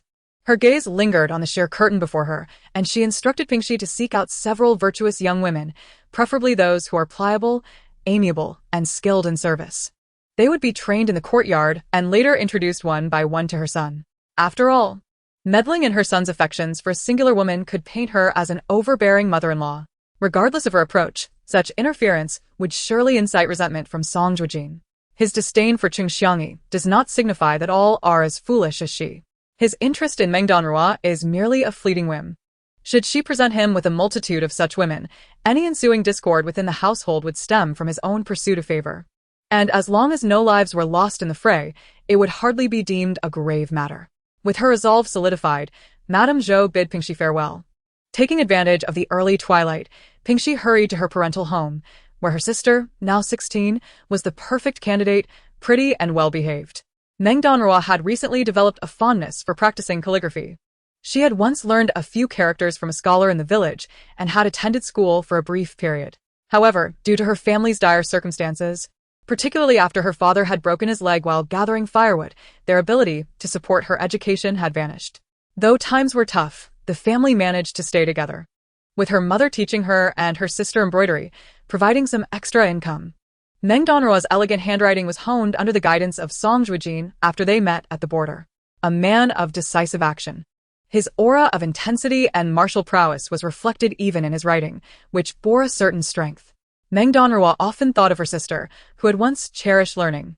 If she were alive to witness Meng Danruo's newfound freedom to study and replicate the works of esteemed masters, her heart would surely swell with joy. Yet, reflecting on past tribulations, Meng Danruo understood that without those upheavals, she would not have embarked on such a cautious journey. Given the choice, she would prefer to remain in the village, where her only concerns would revolve around daily sustenance and the sale of her embroidery, a life where her family was whole. As her brush traced the characters for Grape, her heart tightened. She was named Pomegranate, and her sister was named Grape. Their parents, who only knew a handful of characters, had named them after the precious fruits once offered as tribute from the western regions, believed to be fit only for the emperor. Afterward, as Meng Danruo journeyed to the border to conceal her identity, she adopted the name Danruo, a nod to the pomegranate. She vowed to avenge her family. Even though the three who had passed would surely dissuade her from seeking vengeance, the years of hatred had clouded her vision, transforming it into her sole obsession for survival. Suddenly, a voice broke her reverie, pulling Meng Danruo back into the present. Grape? Song Zhuojin gazed at the strokes she had left on the rice paper, his attention drawn to the last two characters that had been marred by a drop of ink. I recall that during this year's festival banquet, the emperor will bestow fruits. Perhaps I shall procure some grapes for you then. He teased, believing her pause was due to a longing for the taste of grapes. With the man before her crafting an excuse, Meng Danruo knew better than to offer him a reason to hold it against her. She shyly smiled, setting her brush down, and wrapped her arms around his lean waist, resting her head against his chest. Husband. Not long ago, she had heard whispers of attempts to transplant fruit roots from the western regions. After over 20 years of tribute, was there truly no success in cultivation? Meng Danruo posed a rather curious question. This is classified information pertaining to the Ministry of Agriculture. The man's gaze darkened briefly before returning to his usual composure as he gently tousled her hair, inquiring softly, "Why does Danruo ponder such matters?" His tone was so nonchalant that had Meng Danruo not been perpetually vigilant since coming to Song Zhuojin's side, she might have missed his underlying tension. Yet, she maintained her customary gentle demeanor, replying, "It is often said that these fruits are valuable, yet dozens of varieties, including pomegranates and grapes, have made their way to the capital. With so many skilled craftsmen in the capital and experts in agricultural cultivation, surely, if they were capable of mass production, they would not be so rare." Her soft, mellifluous voice melted the man's resolve. He had always been defenseless against her charm, and after she finished speaking, he gathered her into his arms and settled into a nearby chair. Meng Danruo had anticipated such an action, having intentionally traced circles on his lower back with her fingers. When he suddenly lifted her, she did not cry out but continued discussing serious matters, all the while expertly tugging at his heartstrings. "My husband knows that I have spent my childhood in the fields with my parents, gaining insight into root cultivation. Unlike the other women of the capital, who are adept in the arts, my skills are limited to needlework, which pales in comparison to the exquisite embroidery of others. Had it not been for your kindness, I might have spent my life toiling in the fields. Being able to join the Song family and accompany you is my greatest fortune. Yet the confines of this estate cannot compare to the freedom of the wilds at the border." At this, Meng Danruo's gaze dimmed. "Indeed, I have been selfish, desiring to possess everything of Danruo while overlooking the solitude that lies within these walls. I am preoccupied with military affairs, neglecting the fact that you might be bullied within the estate."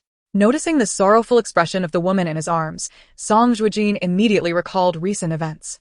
Had it not been for Danruo's cautious nature today, choosing not to rigidly await news from Xiangyi before heading to the door, perhaps they would have been exploited by their two mothers. No, he could not blame his husband. Following him back from the border was entirely his own choice. As I bring up these matters, it is not to burden him, but rather to express a desire that with the arrival of spring, a season of renewal and sowing, he might assist Danruo in procuring some seeds and tubers. The girl's eyes sparkled with a glimmer of hope. She merely wished for a few seeds to cultivate in her own garden. What had she been thinking? How could she suspect Danruo's motives were unworthy? The Department of Agriculture was undoubtedly significant, yet for years it had remained under the control of the Prince of Huainan, too obscure for outsiders to grasp. Since Danruo's return to the capital, she had been by his side. The only time she had ventured out was to the princess's residence, making it impossible for her to be aware of the department's existence. It was he who had become overly paranoid due to the events of recent days. Nonetheless, Danruo's inquiry was indeed worthy of contemplation. Although he lacked knowledge of farming and had never nurtured any plants himself, with so many agronomists in the department, surely 2 decades had sufficed to decipher the conditions for cultivating these fruits? A sudden thought struck Song Zhuojin as he recollected another matter. He had acquiesced to Meng Danruo's request, promising to keep an eye out for her interests. After lingering with Meng Danruo for a moment, he hurriedly departed from the West Wind courtyard, mounting his horse and making his way toward the palace. Alone and languid, Meng Danruo sat on a small couch, sipping the freshly concocted white fungus and lotus seed soup made by Yunqing. The sweet flavor was utterly enchanting, yet her mind drifted to another matter. The reason she had mentioned this to Song Zhuojin certainly wasn't baseless. She recalled a long-buried memory of a neighbor who had been a gambler, losing all his family's property and borrowing money from the Cheng family. Yet, this foolish man had thought to play both sides, revealing his intention to sell his land to her father. After absconding with the money, their family faced the wrath of Qing Yuyao, who came to collect debts. The situation spiraled like a snowball, culminating in her family's ruin. On the way to being sold to a brothel by the Chung family, she had overheard 2 servants conversing. The household had never allowed the second young master to handle such matters. It was his first time out, and it had resulted in loss of life. Had it not been for the timely intervention of the eldest lady, they would surely have faced legal repercussions. Fortunately, the eldest lady had acted with such decisiveness that the entire village fell silent. Otherwise, such matters of land appropriation would only increase in the future. Rumor had it that soon, the western suburbs would no longer permit the peasants to cultivate the land, opting instead for more precious fruits. The meager earnings from grains throughout the year would pale in comparison to the fortune the Chung family would amass through fruit cultivation, naturally benefiting all the servants in their employ. Who could blame their misfortune for encountering such a reckless neighbor? Their second young master was not a brute. He had paid for the land, yet now the money had been taken by that peasant, and only 2 lives had been lost. Their second young master could not suffer a loss. Just as her recollections reached this point, Yunqing abruptly pushed open the door. Meng Danruo's somewhat vacant gaze instantly focused on the figure at the entrance, her attention captured by a snow-white little fox cradled in Yunqing's arms. She blinked, rising slowly to approach Yunqing. This fox appeared to be quite young, its bright blue eyes more radiant than the most precious gems. Lazily glancing at Meng Danruo before adorably yawning, Meng Danruo initially reached out to embrace the little fox but hesitated, withdrawing her hand in uncertainty. It had been presented by the Prince of Huainan. Madame Zhou disliked furry animals, the princess suffered from asthma, and the eldest lady found the scent of small creatures too overpowering to tolerate. The little fox had been intended for Elan courtyard, but she had not acted quickly enough. Yunqing spoke with a hint of pride, saying, "The servant thought the young mistress would adore this little one, so I brought it to you. Well done. When you have time, come to my storeroom and pick out a bracelet as a reward." Meng Danruo's eyes sparkled with mirth at the thought of Cheng Xiangyi, who would likely be furious over the situation and might end up breaking something in her anger. Perhaps that person did not cherish small animals, as she had never shown much affection for cats or dogs. However, should this little creature be taken from her, it would undoubtedly incite her wrath. Finally, Meng Danruo cautiously extended her hand to cradle the little creature. Its silky fur was delightful to hold, and it seemed quite intelligent, instinctively recognizing its future owner. After being cradled, it gently nudged Meng Danruo's palm with its head. She glanced at Yunqing in astonishment. This little one was remarkably perceptive, unaware of its gender. Yunqing nodded with a smile. The caretaker who delivered it said it is female. The Prince of Huainan has raised a pair of snow foxes, and it took 3 to 5 years for them to produce this litter. It is said there were 8 little ones, but one was too small and perished in the womb. The prince's household decided it would be too troublesome to keep them all, especially since the old princess has some superstitions about newborn foxes. Thus, The prince generously sent 6 of the 7 cubs to various households in the capital, while the most beautiful one is to be sent to the palace for the empress to raise. Yunqing was indeed the most well-informed among them. Meng Danruo nodded as she cradled the little fox, shifting the topic to the creature in her arms. May I give her a name? Yunqing shook her head. The caretaker mentioned that the prince worried the little foxes might develop a bond with their names before being transferred to new owners, so no names were given. Meng Danruo pondered for a moment, gazing at the adorable little creature before her, its white fur gleaming. With a serious tone, she declared, "In my lifetime, I have never been particularly eloquent, yet having resolved to raise you, I cannot simply bestow upon you a name in a careless manner." Yunqing suggested, "Why not wait for the general's return to name it? Although our general, having entered the academy, has since favored martial pursuits over literary studies, he remains quite accomplished in the arts of expression. In his youth, he was no less talented than the current second young master and still enjoys the esteemed reputation of being blessed by the star of literature." However, Meng Danruo shook her head at this moment. "To me, naming a creature is of utmost significance, yet before the general, it is but a trivial matter." Her words hinted at deeper meanings. Though she did not articulate them, Yunqing sensed that Meng Danruo preferred to choose the name herself. "Let it be called Baiyu," Meng Danruo said, her eyes flickering with an indescribable sadness that vanished almost as quickly as it appeared, unnoticed by Yunqing. "But is there a story behind this name?" Yunqing inquired instinctively. Meng Danruo responded with a gentle smile. "You claim I lack literary flair, yet here you are, intentionally asking if there is a story, as if to put me in an awkward position." Her playful teasing elicited laughter from Yunqing, who covered her face with her hands. Having become familiar with one another over the past few days, Yunqing recognized that Meng Danruo might take offense at such matters and laughed heartily. "In this grand estate, there are many rules. A name requires a story. However, when my sister and I were separated, I entrusted the family heirloom of a peace-bringing white jade to her, hoping that this piece of jade might help me recover another." Meng Danruo's use of the term separated indicated her reluctance to accept the death of her sister. Though she spoke such words, deep down, she understood the painful truth. She had forever lost that precious piece of jade, and it could no longer safeguard her peace. The atmosphere grew heavy. Yunqing's smile faded, and she cursed herself for bringing up the topic of stories, inadvertently causing Meng Danruo sorrow. Sensing the shift in her companion's mood, the little fox, now named Baiyu, instinctively licked Meng Danruo's palm and emitted a soft whimper. Despite the chill in her hand, the little fox showed no sign of disdain. In her heart, she silently wished, "Little one, may we rely on each other in the days to come." What a useless creature, unable to fend for itself. Meng Danruo thought bitterly. That Yunqing is merely a fallen woman from the pleasure quarters, had it not been for the benevolence of the empress, rescuing her from that life and placing her in the general's household to serve, she would still be somewhere, peddling her charms. How dare she compete with me? As Meng Danruo had anticipated, Qing Xiangyi was currently in a frenzy. She swept the teacups off the table in a fit of rage, her eyes darkening as they landed on Yuan's face, a surge of resentment boiling within her. "Since I cannot have it, I might as well destroy it." Such is the fate of objects and of people. The next day marked the Little New Year temple fair, yet Meng Danruo had no intention of venturing outside. For the past few days, she had cradled the little fox, treating it like a treasure, even taking it with her to eat and sleep. The people of Shifeng Courtyard had come to recognize that the little fox, named Baiyu, had become the third master of the household. This situation caused Song Zhuojin to feel quite jealous. During the day, it was manageable, but at night, the little creature directly occupied his space.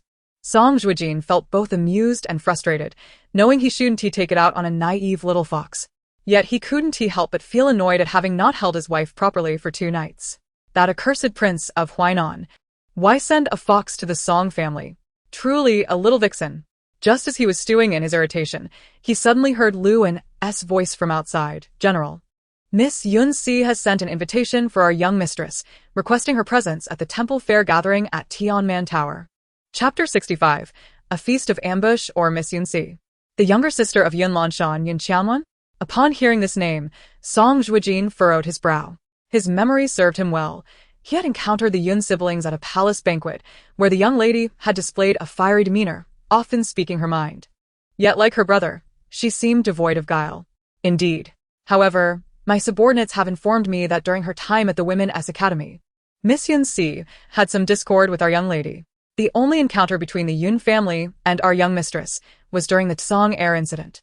When you visited the Yun family previously, their head reprimanded their second son, even cutting off his monthly allowance. It is said that Miss Yun-si shares a good relationship with her brother, and I am concerned that this banquet may not bode well. Luan was known for his meticulous handling of matters and was devoted to Song Zhuojin, thus naturally held a favorable view of Meng Danruo.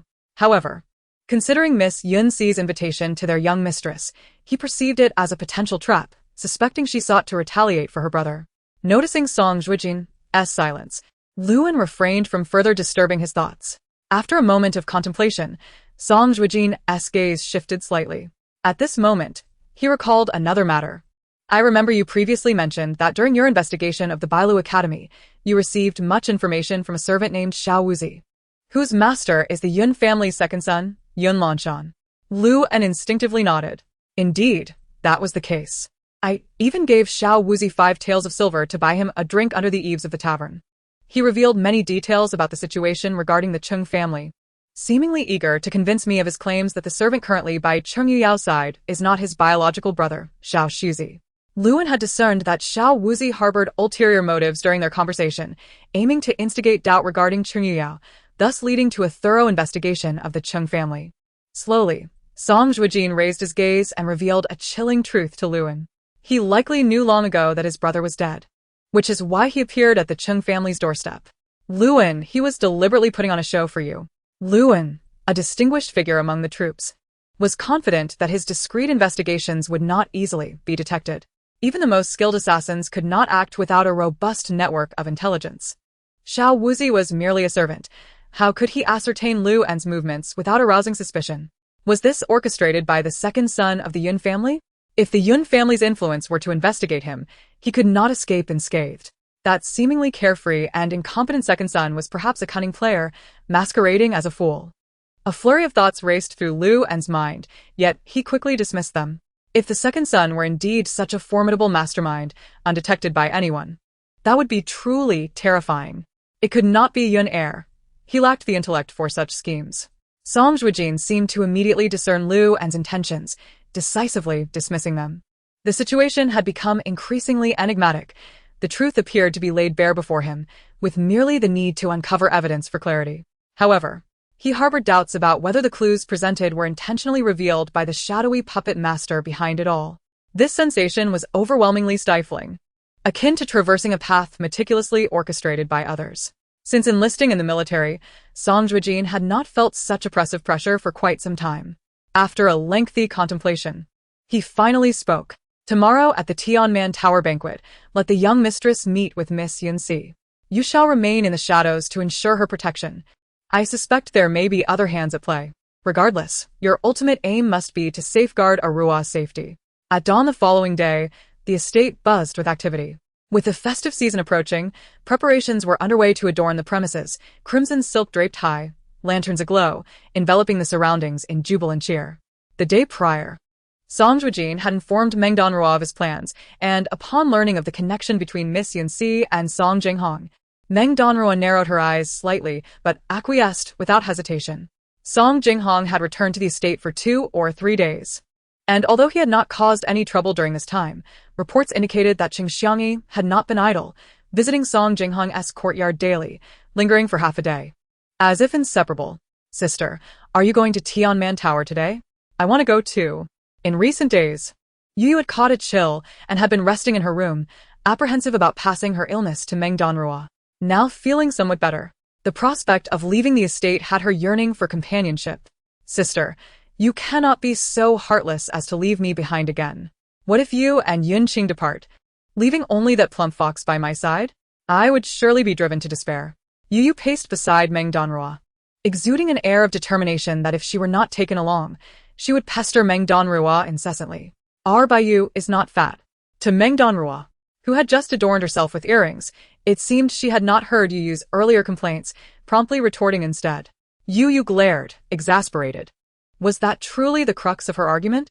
That fox was hardly slim, resembling a little pig, whose small fox could consume 4 to 5 bowls of milk daily and still cry out for more at midnight. Nonetheless, she instinctively countered Meng Danruo. That fox has only been in this courtyard for a short while. yet it has already learned to act spoiled and whimper in front of people, truly believing itself to be the third master of the Shifeng courtyard. Baiyu, come. Meng Danruo clapped her hands toward a corner of the room, and a fluffy little fox sprang forth, leaping into her embrace. Its leap appeared vigorous, yet its claws landed softly in Meng Danruo's arms. What a cunning little minx! Yu thought, surprisingly aligning with Song Zhuojin at this moment. However, this sentiment remained unvoiced, sparing Meng Danruo any discomfort. Sister, just take me along. Yu tugged at Meng Danruo's sleeve, her face a portrait of feigned sorrow. Then, I shall visit Lady Wang's courtyard alone, Meng Danruo replied with a smile. That won't do, Yu flatly rejected.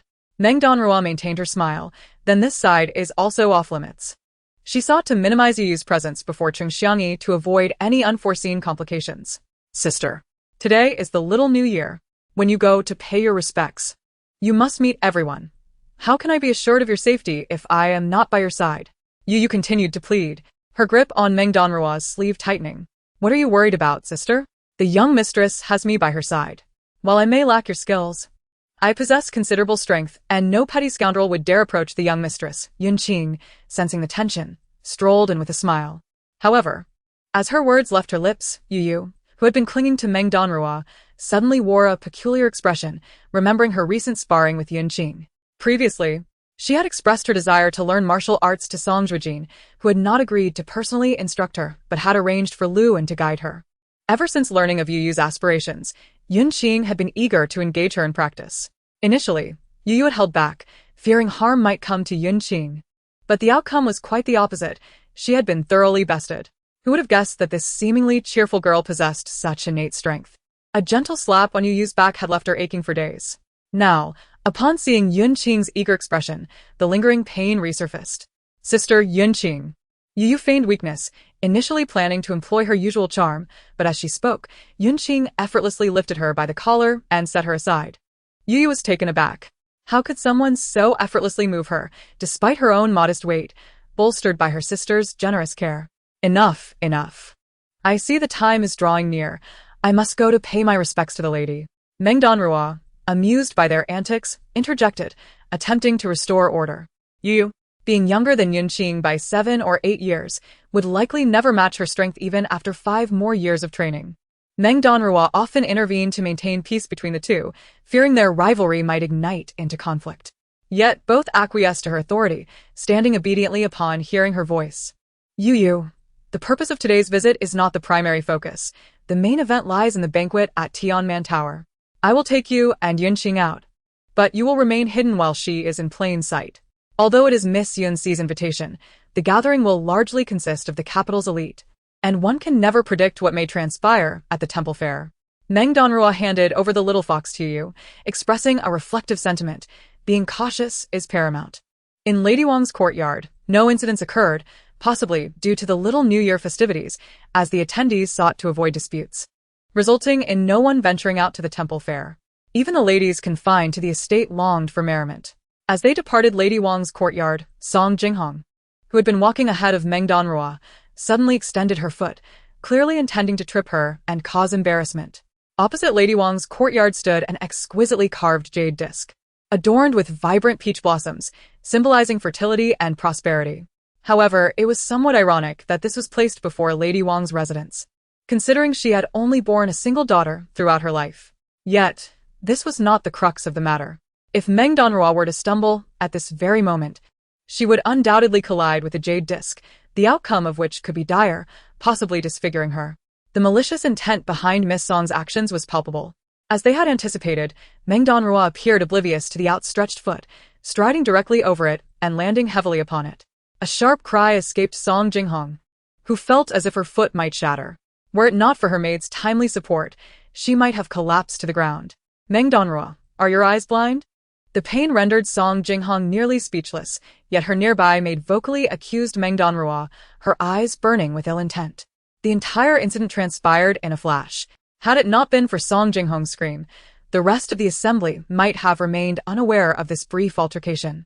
Meng Danruo innocently lifted her gaze towards the maid, pondering aloud, "Oh dear, what did I just step on? My sister seems in such distress. Did you accidentally kick a stone? You ought to watch your step." Consider the misfortune that could arise if it were a blade instead. You might lose your entire foot. Her gentle voice resonated in everyone's ears, yet to Song Zhuojin, it carried an unsettling chill. You wretched creature, you did this on purpose. Why did you step on my foot? After a considerable pause, Song Zhuojin managed to compose herself and shouted through gritted teeth, "Do not think that my brother's protection allows you to act with impunity in this house. Flowers do not bloom forever. I shall see what fate befalls you in the end." The gathering was not particularly large. It included Qing Xiangyi, Madame Zhou, and various other ladies and young women, none of whom had witnessed the preceding scene, leading to a silence among them. "Sister, your words are misguided. You were ahead of me just now.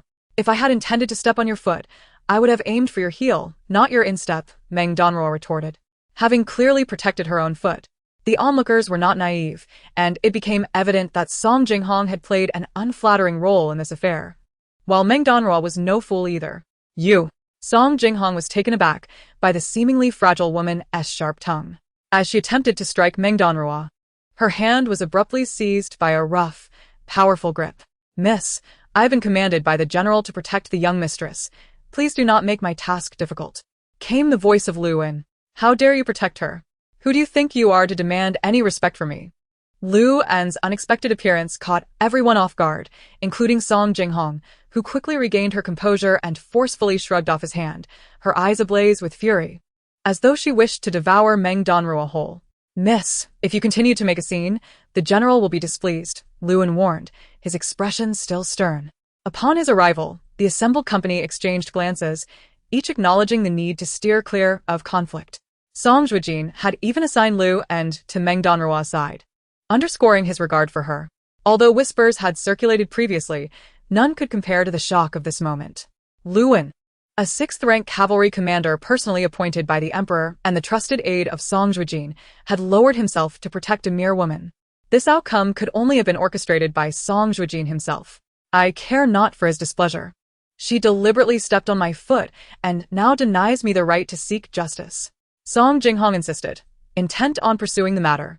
Meanwhile, Meng Danruo cautiously approached her, surprising Song Zhuojin, whose gaze was filled with malice, ready to strike should the woman come too close. Lu Wen, standing nearby, felt a twinge of anxiety. He could not fathom why the young mistress would inch closer to such an arrogant lady. Meng Danruo, with a light laugh, addressed Song Zhuojin in a voice only they could hear. "I understand why you wish to make my life difficult. It is merely to defend your dear friend. Yet, dear sister, how foolish it is to mistake camaraderie. She sees you merely as a pawn." As these words reached Song Zhuojin, she bristled, her hand poised to retaliate, but was swiftly captured by Meng Danruo's next statement. "I know you will accuse me of sowing discord, yet the truth is evident. Observe closely. Amidst our conflict, has your friend offered you a single word of support?" The weight of Meng Danruo's words sank into Song Zhuojin's heart as she instinctively glanced towards Qing Xiangyi, who remained aloof, resembling a noble white lotus untouched by worldly affairs. Qing Xiangyi did not even spare a glance in her direction. Was it true, as the wretched woman suggested, that her bond with Qing Xiangyi was not as she had imagined, but rather a fade, with Qing Xiangyi manipulating her all along? As Song Zhuojin wrestled with these thoughts, Meng Danruo quietly slipped away with Lu Wen and Yunqing, leaving the assembly behind. Meng Danruo. By the time Song Zhuojin regained her senses, the woman had vanished, infuriating her to the point of nearly grinding her teeth to dust. Once more, She had fallen into that woman's trap. on the way back to the West Wind courtyard, Meng Danruo walked ahead, with Yunqing and the now visible Lu Wen following silently, creating a tense atmosphere. Upon reaching the courtyard entrance, a newly attired Yu, like a wild horse unbridled, dashed towards Meng Danruo, closely followed by the little fox. By you. "Hey, sister, sister, sister. Do you like my new clothes? They were made from the fabric you gifted me a while back. The embroiderer just delivered them today. I promise not to bring you any shame while accompanying you to the temple fair." Yu's vivacity seemed to uplift the 3 individuals who were initially somewhat melancholic. Meng Danruo's face broke into a gentle smile as she adjusted the little girl in front of her, praising, "You look splendid. You looks beautiful in anything she wears. She is destined to blossom into an enchanting beauty that captivates all." The exaggerated praise made the little girl feel a tad bashful. She scratched her head and chuckled awkwardly. "It's not that exaggerated. Wouldn't that make me a calamity to the nation?" Meng Danruo's smile grew more radiant at her response. The other two present refrained from mentioning the incident at Madame Wang's gate. Today was a minor festival, and such matters were rather inauspicious. Yunqing resolved to purchase some yellow wine during the temple fair to sprinkle at the corners of the courtyard, hoping to dispel any ill fortune for the young mistress. Meng Danruo was unaware of Yunqing's plans. She picked up the little fox that had dashed to her side, playfully teasing, "I can't take you with me today. If you get lost in the crowd, I won't even know where to cry." The fox's exquisite white fur was well acknowledged, and its lively and mischievous nature surpassed that of ordinary pets. The bustling temple fair meant many eyes and potential troubles, so Meng Danruo instructed another maid to take the fox to a side room, where she set up a cozy nest for it. As time passed, evening approached. The sun dipped low, casting a warm glow across the horizon. "Young mistress, the carriage is prepared outside." Since returning from the princess's residence, Song Zhuojin had learned of the deliberate grievances inflicted upon Meng Danruo regarding the carriage. Thus, he had arranged for the grand carriage bestowed by the emperor to be at her disposal. Determined to shield his beloved from further distress, he provided her with the best within his means. Even the plaque hanging from the carriage's eaves was crafted from pure jade encircled in gold. Perhaps due to the extravagant nature of Meng Danruo's current carriage, which was undeniably excessive compared to others from the Song family, when she arrived at the gates. No other carriage was in sight, save for the imposing vehicle standing quietly before her. Meng Danruo smiled softly, accepting the benefits bestowed upon her with grace, recognizing them as a mark of honor from her husband and a sharp weapon against her adversaries. Soon, the grand establishment known as Tianman Tower came into view. Whose carriage is that? It's so resplendent. Surely a prince or princess has arrived. No, look. It bears the Song family emblem. The murmurs outside surged in a crescendo, yet Meng Danruo remained composed within the carriage, showing no intention of disembarking. The Song family? Which one? Did not the young mistress and Miss Song just enter Tianman Tower? Is there another Song family in the capital? Surely not. The Song family has a newlywed mistress, likely the only one capable of showcasing the best treasures to impress the general of the kingdom. How pitiful that her husband shows no affection towards her. Departing for the frontier on their wedding day, yet he now lays bare his heart to another woman. One cannot help but wonder how broad-minded this Qingxiao mistress must be. The clamor outside drowned out other voices. Meng Danruo was aware that Qingxiang and her companions would also be at Tianman Tower today. She craved the spotlight, desiring not to experience the quietude of 3 years past, where even death had gone unnoticed. "Young mistress, shall we not go down?" Yunqing and Yu sat beside her. Having not seen Lu and since they departed, perhaps he was concealed elsewhere, safeguarding Meng Danruo from the shadows. "Just a moment longer. I'm feeling a bit dizzy," Meng Danruo concocted an excuse. Today, Song Zhuojin was preoccupied with an imperial banquet, a gathering hosted by the emperor for his officials, where the heads of the 4 prominent families were invited but without their families. As the emperor was aware of the temple fair, the younger generation, who preferred revelry, were eager to partake. Hearing the escalating discussions outside, Meng Danruo instructed Yunqing to retrieve a cap from the carriage. Raising the curtain, she beheld a sea of people illuminated by bright lights. Qingxiang displayed no signs of trepidation. Instinctively, she looked up, locking eyes with Qingxiang and Song Jinghong on the 3rd floor of Tianman Tower. Through the night, Meng Danruo could not discern Qingxiang's expression, but the way she anxiously fidgeted with her handkerchief revealed her inner turmoil. This individual constantly sought to overshadow her, aiming to humiliate her, yet each of her petty actions only deepened Song Zhuojin's affection for Meng Danruo. In truth, Meng Danruo owed her a debt of gratitude. "Madam Meng, my young lady awaits you in the elegant chamber on the 3rd floor," one maid announced as they entered Tianman Tower. Meng Danruo discreetly squeezed Yu's hand, suggesting she explore elsewhere. Following the maid, Meng Danruo and Yunqing ascended the staircase. The interior of Tianman Tower was even more opulent than its exterior suggested. Rumors whispered of a mysterious benefactor, possibly royal, supporting its grandeur, yet no concrete evidence substantiated such claims. "Ah, It appears you did not join us out of disdain for humble means. We cannot compare to this pretentious phoenix. Everything you possess seems designed to showcase the extravagance of the Song family." A sharp voice pierced the air as Meng Danruo reached the 3rd floor. Missing a step and standing in the doorway, Song Jinghong, arms crossed, gazed down at Meng Danruo with an expression filled with resentment. Meng Danruo had no doubt that were it not for the crowd, this woman would have pushed her down the stairs without hesitation. "A good dog does not obstruct the way." Meng Danruo's expression turned solemn. What a fool! How could such a seemingly astute Madame Wang have given birth to such a dim-witted daughter, who was continually used as a pawn? Believing she shared a deep sisterly bond with others, when in reality, she was utterly inconsequential? With cold disdain, Meng Danruo regarded Song Zhuojin, who was brazenly defending Qing Xiangyi, and icily uttered, "Do you dare to call me a dog? Meng Danruo, do you truly believe that marrying into my family elevates you to the status of a phoenix, ensuring your comfort for life? You are merely a shameless harlot, ruining families and seducing others' husbands." Song Zhuojin's shrill cry drew the attention of nearly everyone present. Her words were exceedingly offensive, and the maid who had initially guided Meng Danruo furrowed her brow in dismay. "Feel free to raise your voice further. Let the world hear just how disrespectful your words are. As you have said, your utterances today only serve to disgrace the Song family," Meng Danruo retorted without flinching. The tactic of feigning weakness is futile when confronting a fool. The more you appear diminutive, the more they will intensify their arrogance, ultimately deluding themselves into believing their own superiority. In truth, it is merely the strong oppressing the weak. Sparks danced in Song Zhuojin's eyes, while Qing Xiangyi stood behind her, resembling a pristine Tianshan snow lotus, flawless and resplendent. Under the bright sun, Song Zhuojin had already been moved by her words, perplexed as to how Qing Xiangyi managed to so effectively brainwash the simpleton. With just a few unremarkable sentences, she was willing to sacrifice everything. In contrast to the allure of persuasion, Meng Danruo acknowledged her inferiority in skill. She cast a disdainful glance at the previously silent Qing Xiangyi, finding her demeanor utterly hypocritical. "Miss Song, the customs of the Song family are indeed peculiar, lacking any sense of propriety, honor, or distinction between elder and younger. After all, the Meng matriarch has now become your sister-in-law. I have never witnessed such disrespect directed towards one's sister-in-law.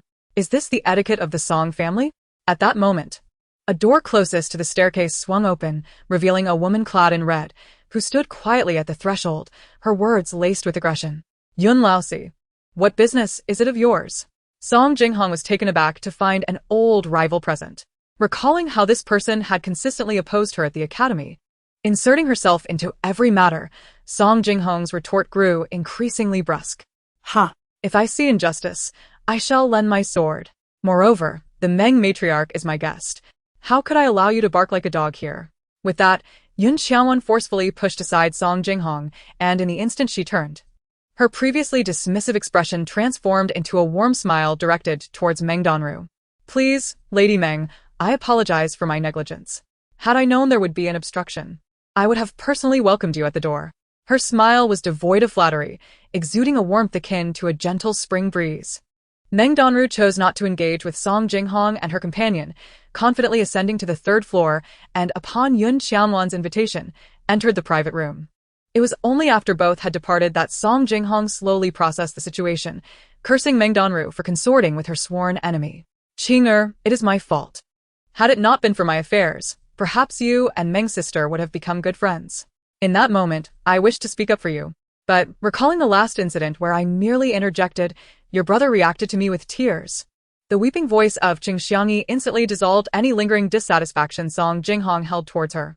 "Xiangyi, this is clearly a case of my brother's favoritism. How can he place all the blame on you? I believe he has been bewitched by that vixen, and has lost all sense of reason." Song Zhuojin exclaimed in indignation. "Miss Song, who has made my sister cry?" At that moment, a sinister voice emerged from behind them, laden with malice.